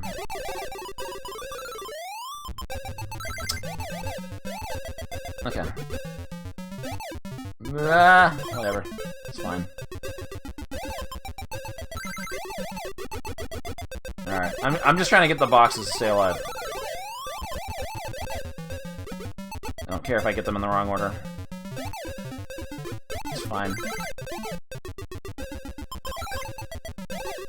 The jumping just doesn't feel very good.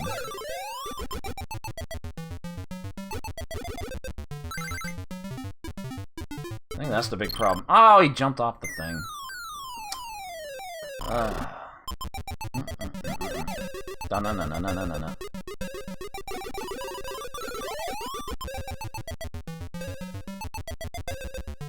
I can't move to the left? What the hell? I don't understand these springboards.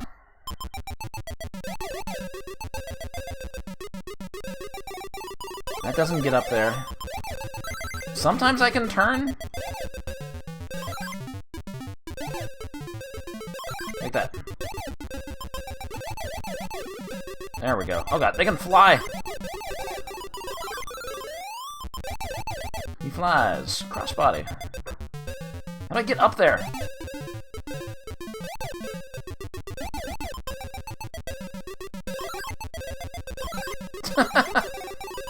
There we go. Jesus.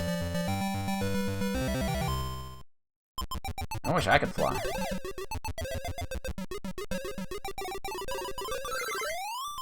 I should start over there.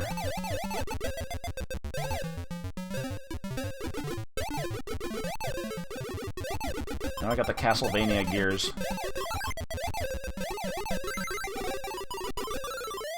No! Okay. The bonuses for getting the boxes in order is pretty satisfying. Whoa, I got like 2 extra lives. Is that right? Oh no, it just counts that. Whoa, look at that clock. Wait, over there. No, I tried to jump.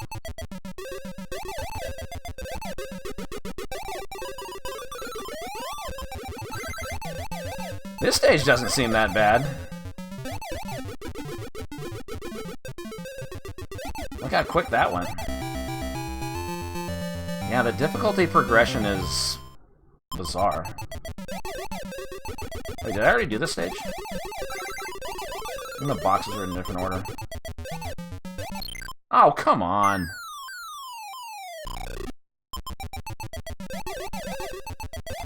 Alright, I'll forget the order. I just want to get out of here.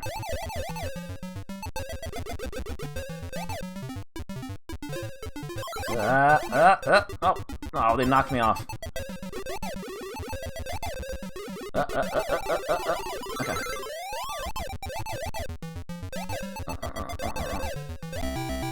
This game is chaotic. A whole lot of shit's going on. Shit.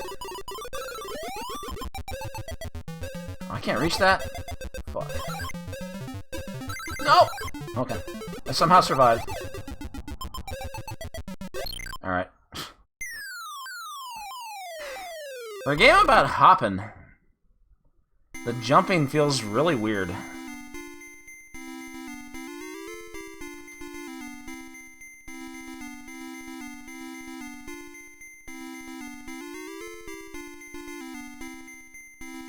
Rub end.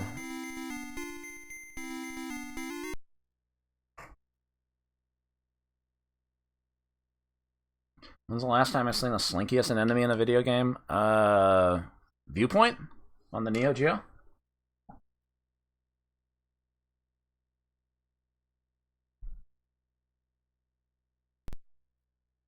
It's the only one I can think of.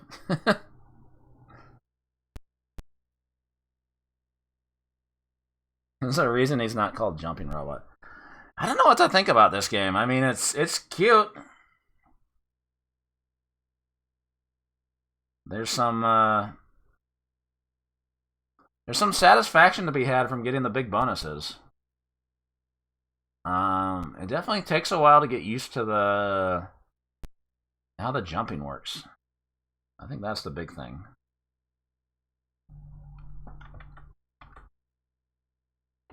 I really don't like these springboards. That's one of the worst parts.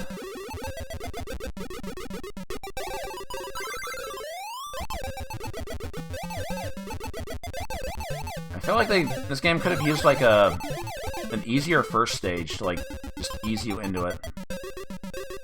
'Cause there's a lot going on here.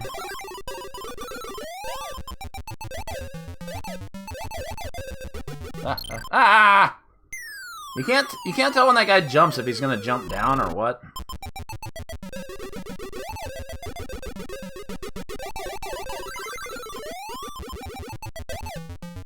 Okay. So what is it? Extra life every 20,000, 50,000. I don't know if it's every 50,000. I didn't make it to 100,000, so I don't know.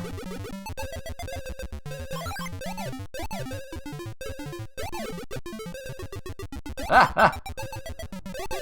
Oh. Why was that guy flying up there?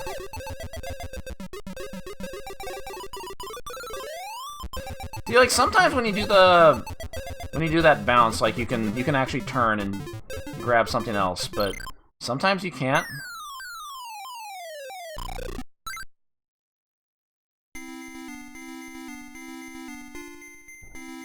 Yeah, that's what it said at startup. Marine Boy hardware. It's on Orca's... yeah. Why Sega's using Orca boards? I'm not sure. The high score on MARP is 564,840. Some people have been able to play this for a while. Some people have mastered the hopping. I'm not sure what round that got to. Oh, this was a Golden Era Game of the Week at some point.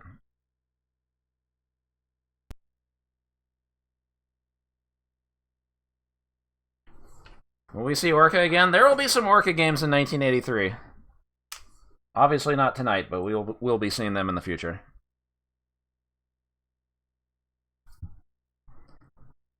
I don't know. I want to like this game, but I just don't get what's going on with the jumping.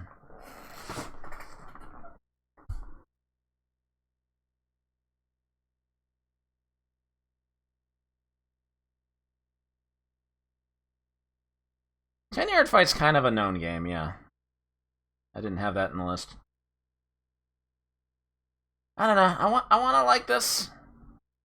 I think it's just one you need to spend a lot of time with, just mastering the controls, maybe.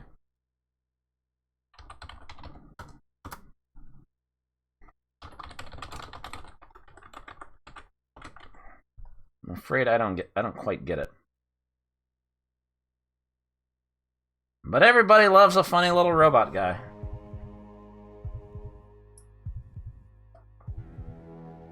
That's for sure.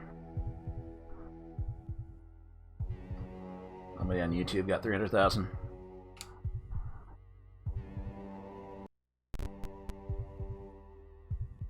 Not even that long a credit.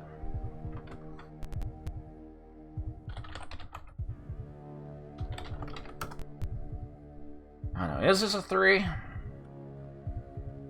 It is charming, but I do kind of wish they really needed to ease you into it. Like, there's like all these different enemy colors. They're jumping all over the screen. Some of them are throwing stuff at you.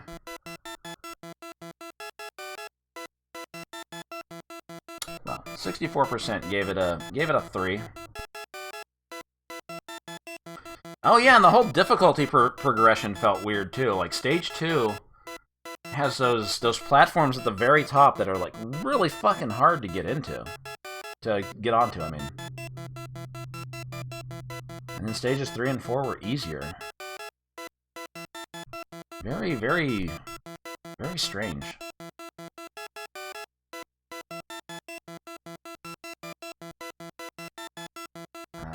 Would I want to keep playing it though?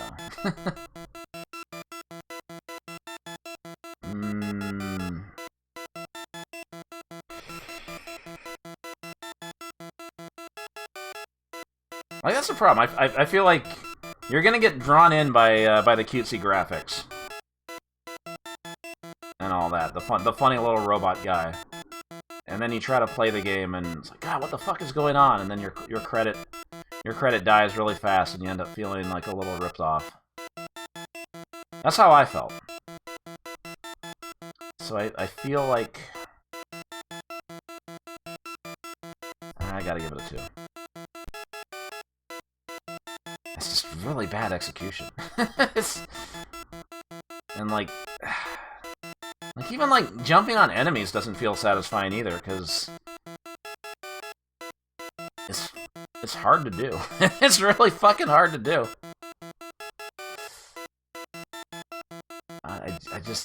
I hate the springboards. Like, sometimes you can move to the left or right after you jump on the springboard, but there's only like a certain time frame you're allowed to do it in, so if you wait too long, you can't do it. I think that's what was going on. I didn't quite figure it out.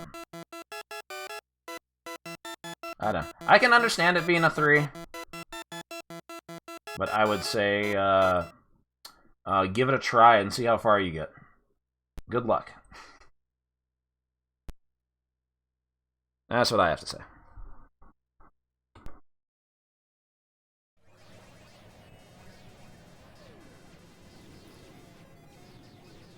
Alright. We got 2 more games. Again, might go over a little bit over the time I wanted to end at, but that's fine. That's fine, not a big deal.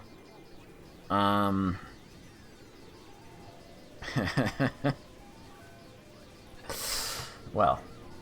I don't think I played the this did have an SG-1000 port, but I don't think I played it.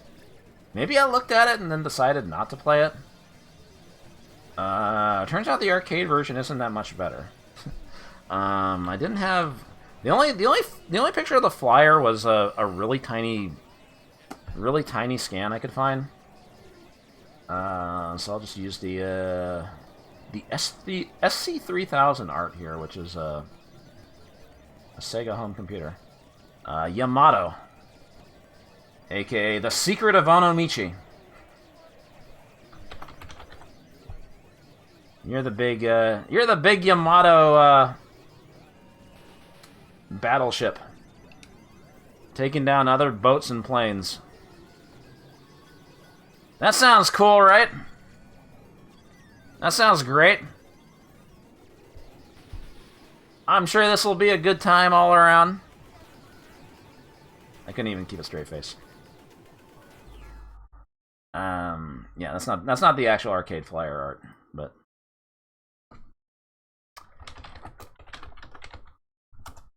I played a credit of this off stream and I didn't know what the fuck was going on. Wow, crazy climber hardware, huh? Sega, what the fuck are you doing? First Marine Boy, now Crazy Climber? Alright. Perfectly emulated graphics. The Secret of Onomichi.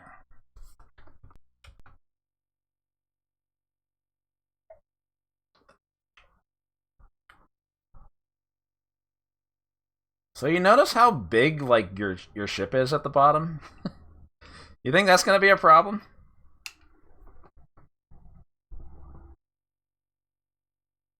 Oh, it doesn't say Sega 1983 on the bottom of the screen. What the fuck?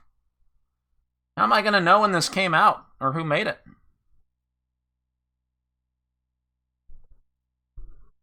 Okay, so just nobody fires at you in the demo, huh? And the computer can't... The demo can't hit anything? That's pretty, that's a sign of things to come. Okay, so here's what I figured out.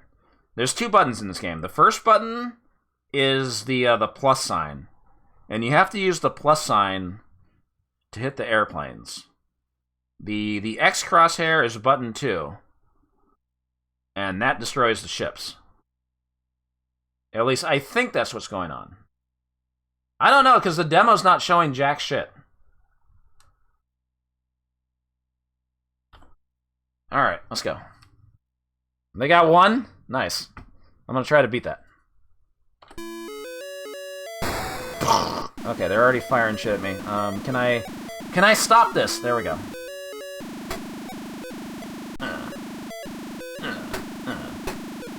Let's go, Yamato.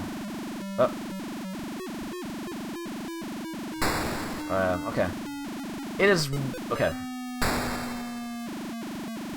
Stopping his missiles is really fucking precise for some reason.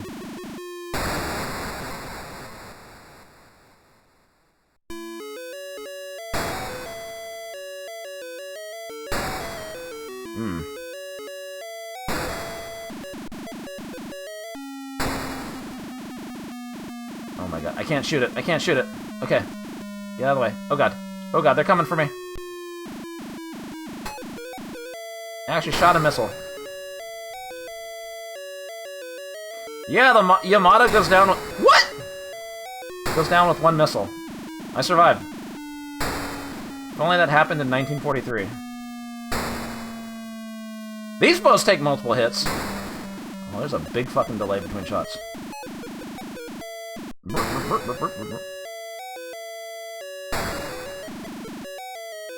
Oh man, this is better than I can do off stream.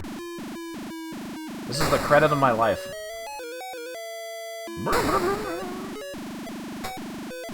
Okay, so I think the strat is you shoot something with the you shoot one of the ships and then you start shooting the planes.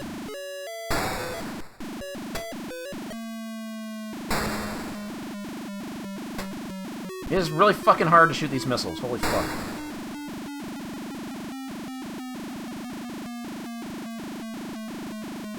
Okay.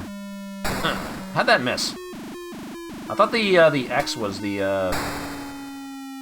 thing that hits the boats. Oh, I'm in round 2. I didn't realize I was in round 2.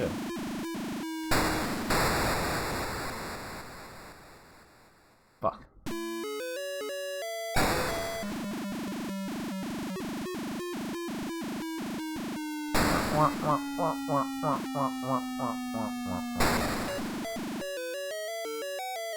Why do you have to be so fucking precise?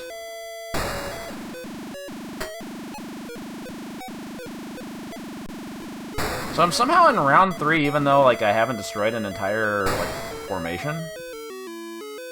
Right? I guess I just keep coming.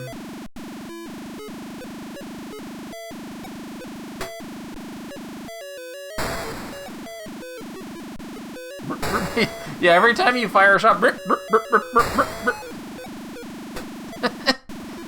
the remix. I don't like this.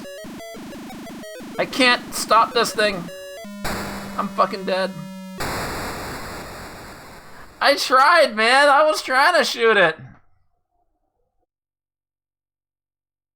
Oh my god.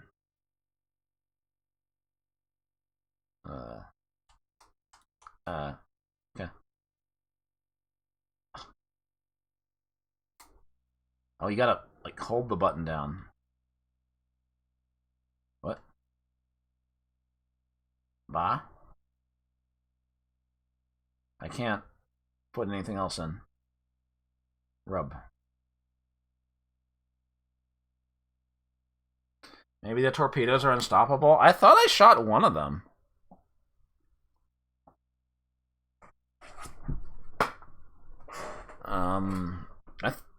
Maybe not. Maybe it was one of the regular missiles. But yeah, it's kind of a problem when your ship takes up that much real estate. It's way too much. I don't know.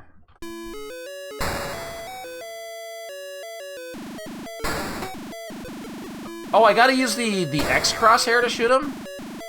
That doesn't even make sense. I have to use button 1. Okay. Well, it's not working now.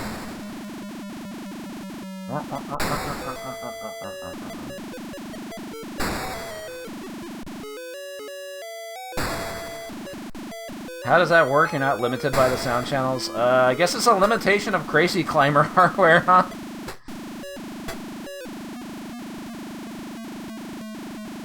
Why is it so hard to stop? Okay.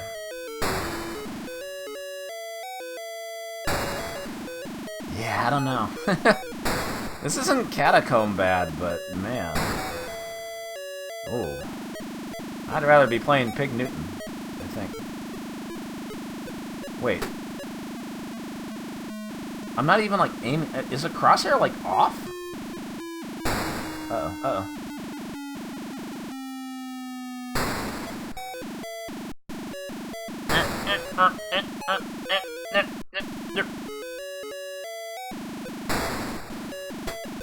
Yeah, you can sometimes shoot the torpedoes. I just gotta spray and pray.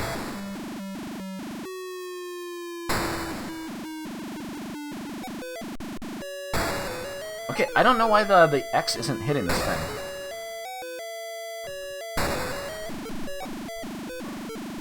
Star. Oh, I see. The next thing.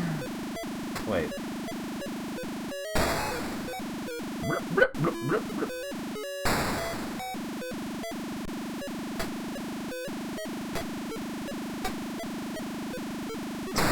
What? That hit me?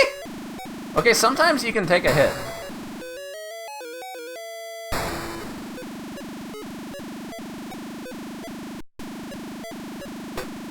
So the round transitions just happen, and there's no satisfaction of like clearing a stage. Then that's a decision.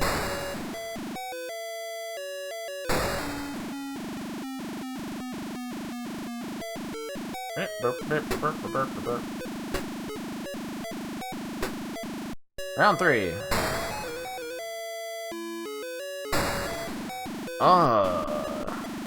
I can't take this game anymore.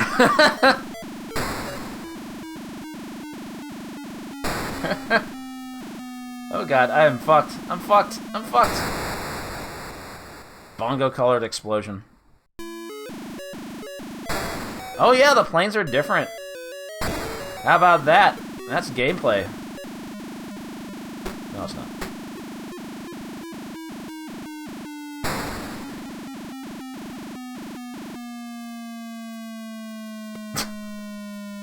How am I supposed to stop this?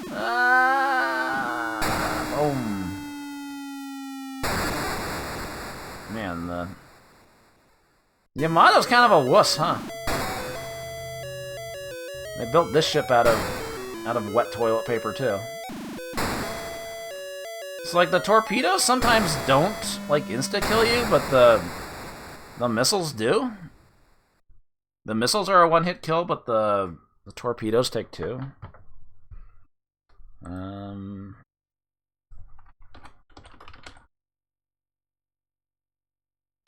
Damn, high score for this on MARP is 106,000. How can you do that to yourself?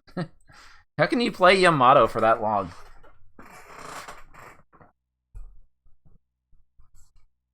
Yeah, but the Yamato's the last boss in Capcom's 1943, and that thing's got like 1,000,000 turrets. It's fucking impossible to kill. I've still never once CC'd 1943. How can I delete a game from someone else's stream? How do I remove the memories of this game forever?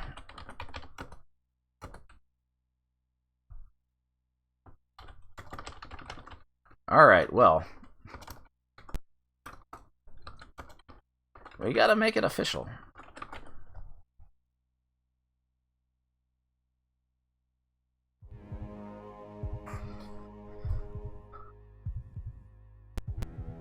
What are your thoughts on the Sega 1983 arcade game Yamato?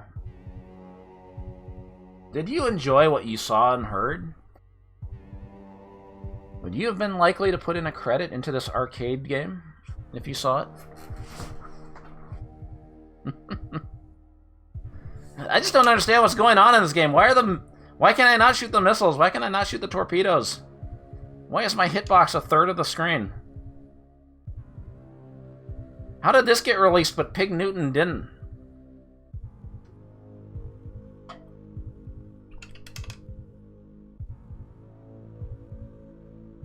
Alright. Yeah, I expected as much from that. I can't even, well, it wouldn't have been 100% 1 anyway, because 5 people gave it a 2.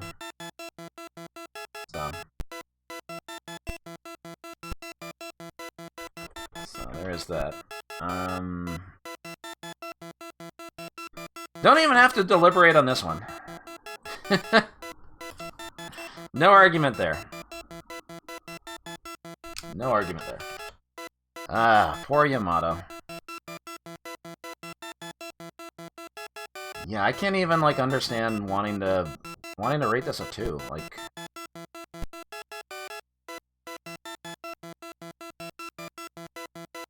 There's nothing really appealing about this, even for, like, 1983. Especially for 1983. I think that's the big thing. The distorted music was kind of funny. But does it save the game? No. I don't think so, Tim.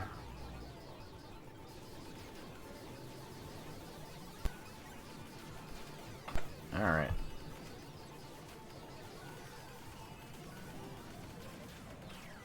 So, we're not covering, like, every single Sega game I wanted to cover, because a couple of them are Laserdisc games, and we're going to have to do that in its own separate stream, I think.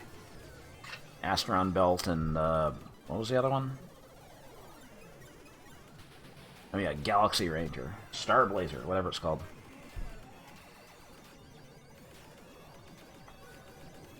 So it won't be the end of Sega in 1983. There will be another couple more at some point. But we got one more.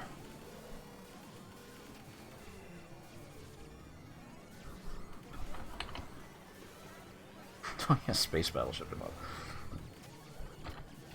Sega released a game in 1983 called Commando?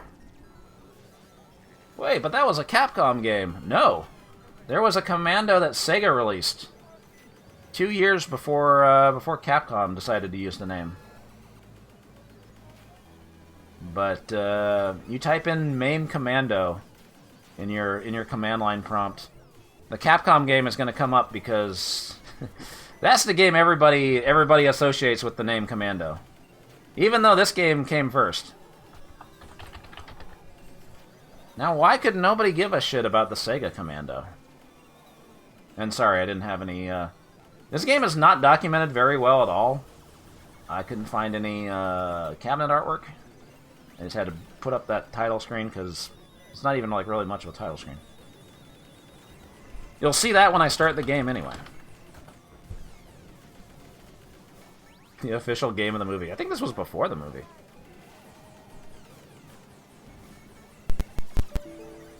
OBS... Okay, well, whatever. It's the last game. I don't care.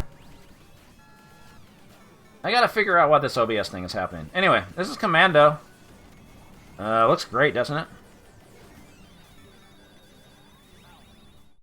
it?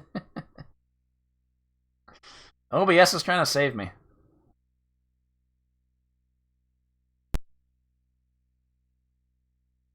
So, the logo's bongo colored.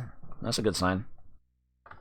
So it's 2 buttons, no analog, thank God. There were too many analog games tonight. No extra lives.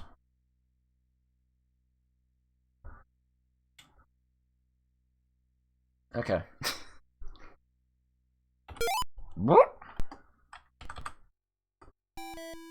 Da-na-na-na-na-na-na. It's the Sky Army music again. Okay, so button 2 is used to, like, aim at... Oh, that's really loud. To fire where the crosshair is, but it does this goofy thing where it like, goes up and then comes down. And then you have to use shot 1 when... These guys are trying to take over my bases. Oh,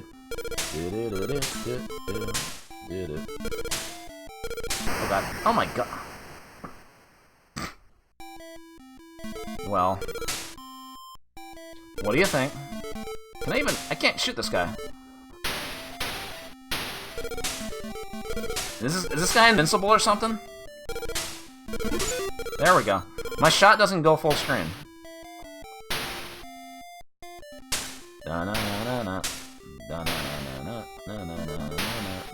There we go. My shot just won't go through the base, okay. What is going on? I'm the Pepto-Bismol tank at the bottom.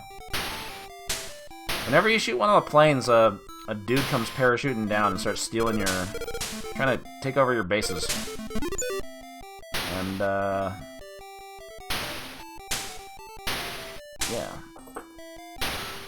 Oh, nice, you can do that, okay.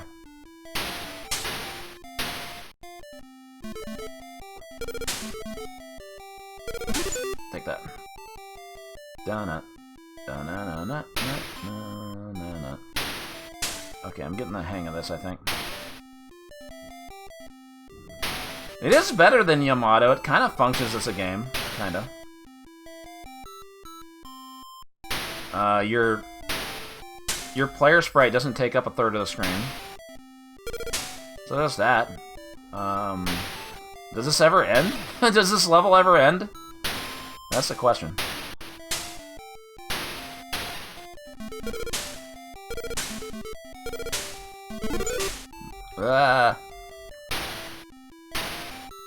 Whoa. Why is everybody parachuting in? Oh, my base, my bonus base. This level has to end because there's like a whole bonus thing. Right? Why are they going ham all of a sudden? How are there that many people inside that one plane? No, they're in my base killing my dudes.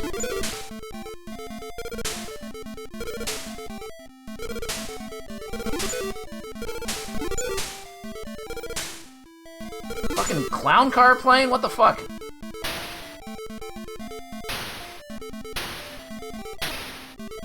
Okay.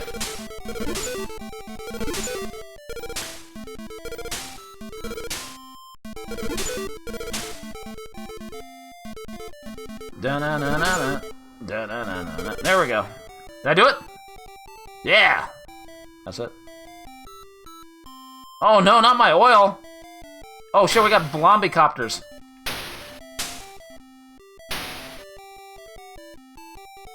Okay. Oh no, they're blowing up my shit!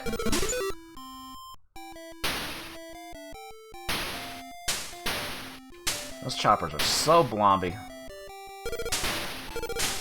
No! Oh, my oil! My oil supply!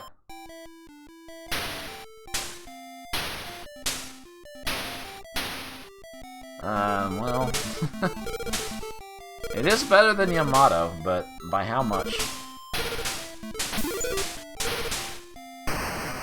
Oh. Da-na-na-na. Oh, wow. Didn't even, like, change where they were falling. Ba-da-ba-dum. At least some of these choppers have the courtesy to stop where they are, so I can actually, like, murder them. God, your crosshair is so fucking slow. Maybe this would be better with analog.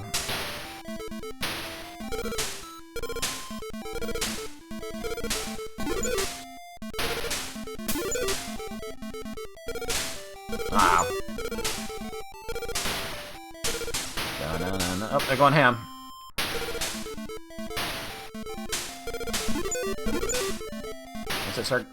How do they have that many people inside the helicopter?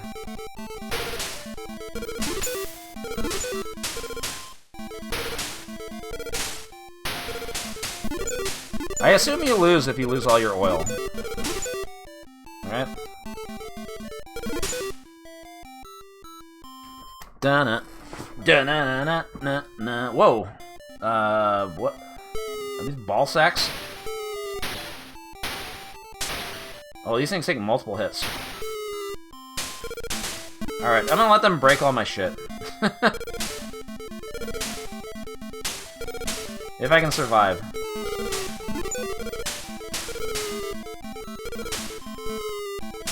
Epcot centers. Okay. Oh shit, they're on the bottom now. I assume they can kill my... They killed my Pepto-Bismol tank.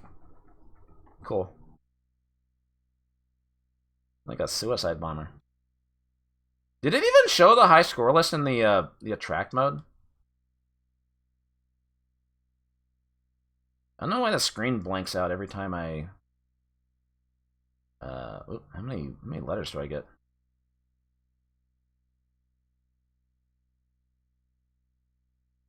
Oh, just 3. Woof!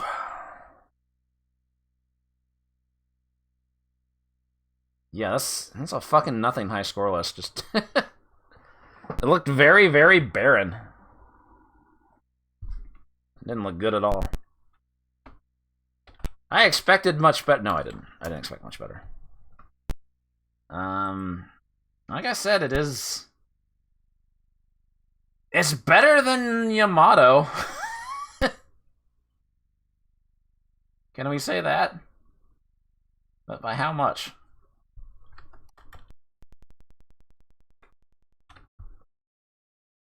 I mean, it's kind of got something going on with the whole, you know, one-shot aims towards the top of the screen, and the other kills the dudes, but they keep hiding behind the bases, so you can't kill them. Hey, at least I got past a couple stages. That's better than I expected to do. I didn't know what I was doing the first time I played this.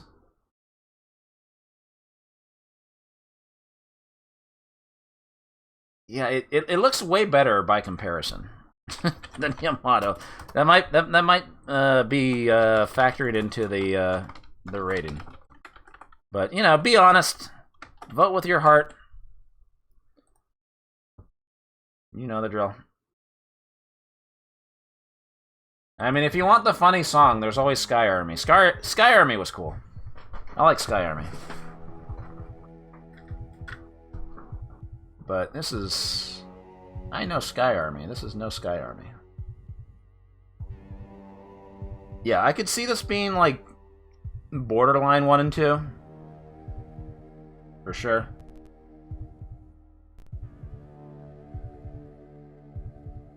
It's just kind of in the middle.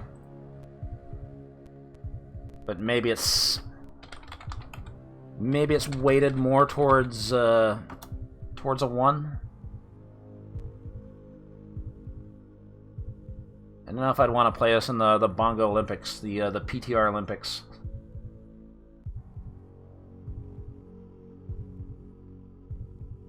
It's kind of a sad one to end on. I don't want to end on like a 5 out of 5 game though, because people are gonna miss it, I think. Some people have gone to bed. A lot of times we end on these wet farts, unfortunately. But you know, it is what it is. Oh, the 5 jokester gave it a 4. Damn, it wasn't even good enough for the 5? There were no 3s, but somebody gave it a 4. Damn, they're keeping me on my toes. Alright, well. It is better than Yamato, but not by much. It's probably a reason you don't see, like, any mention of this game anywhere. Can't find any picture of the cabinet, no flyer art, because everybody, you know, Capcom kind of took the name to make a good game.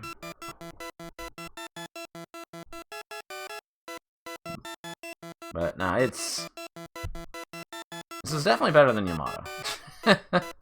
100%. Like, you could at least hit stuff. You could actually, like, hit enemies. Oops, wrong screen. But, yeah. I got nothing else to say. It's rough. I think the thing we learned tonight that was that Sega of America, Sega Enterprises, they should have let them keep cooking, because they were coming up with some stuff that was all right. Pig Newton was actually a surprisingly charming game. Razzmatazz, maybe a little repetitive, but it had the it had the duck machine gun part. And Ixion, maybe Ixion wasn't like fantastic, but they were kind of cooking something with those with that control scheme, with the just the game in general. Could have used a little more polishing up, but it was all right. But then Sega of Japan's putting out shit like Yamato and Sindbad Mystery.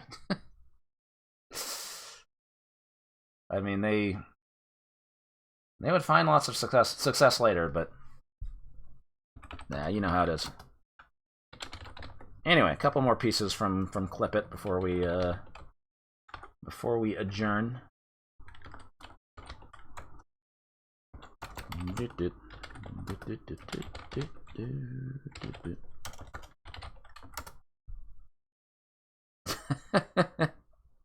Excellent. Scary Sindbad face. That OBS error message is still staring at me, by the way. Luckily, I made it through the rest of the stream before it crashed.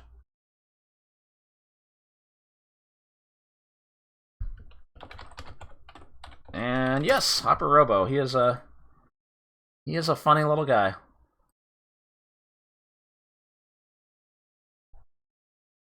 He deserved better. He deserved better.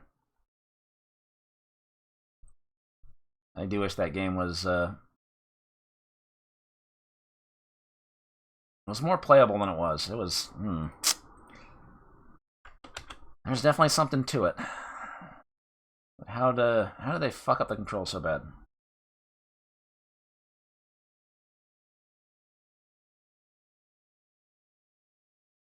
All right.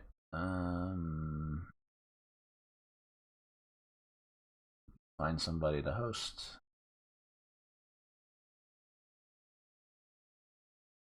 Beep boop. Beep beep beep boop boop boop. Beep boop. Beep beep beep boop boop boop. Boop boop. Ba ba ba beep boop. Beep dee boop boop boop boop boop boop boop boop boop boop.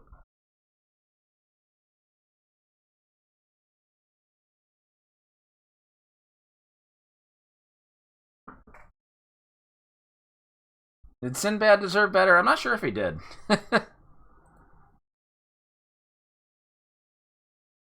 I'm not sure. Whatever. Anyway, that's gonna do it for this episode of Push to Reject. Good times, good times. We'll be back with more of these 1983 games next Monday. Same time, same place. Still an hour early if your home is not doing the daylight savings time thing yet. And I'll probably be back on Wednesday to do some more arcade chivos. I was doing Street Fighter Alpha yesterday. That was not that was kind of rough, but I think I can finish off the rest of that. I don't know what I'm doing on Thursday. Thursday is going to be probably something console related. Probably some console chivos. I haven't decided just yet.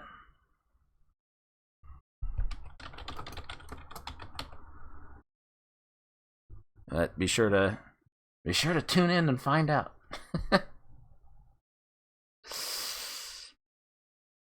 I'll raid Dot Level. She's probably wrapping up soon, but she's most of the way through Streets of Rage 2. That's a good game. I'll catch y'all again later.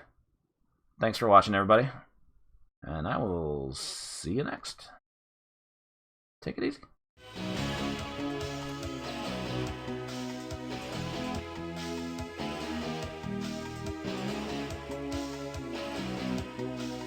Congratulations, you won. Your fighting skill is superior. We fight again. Bye-bye.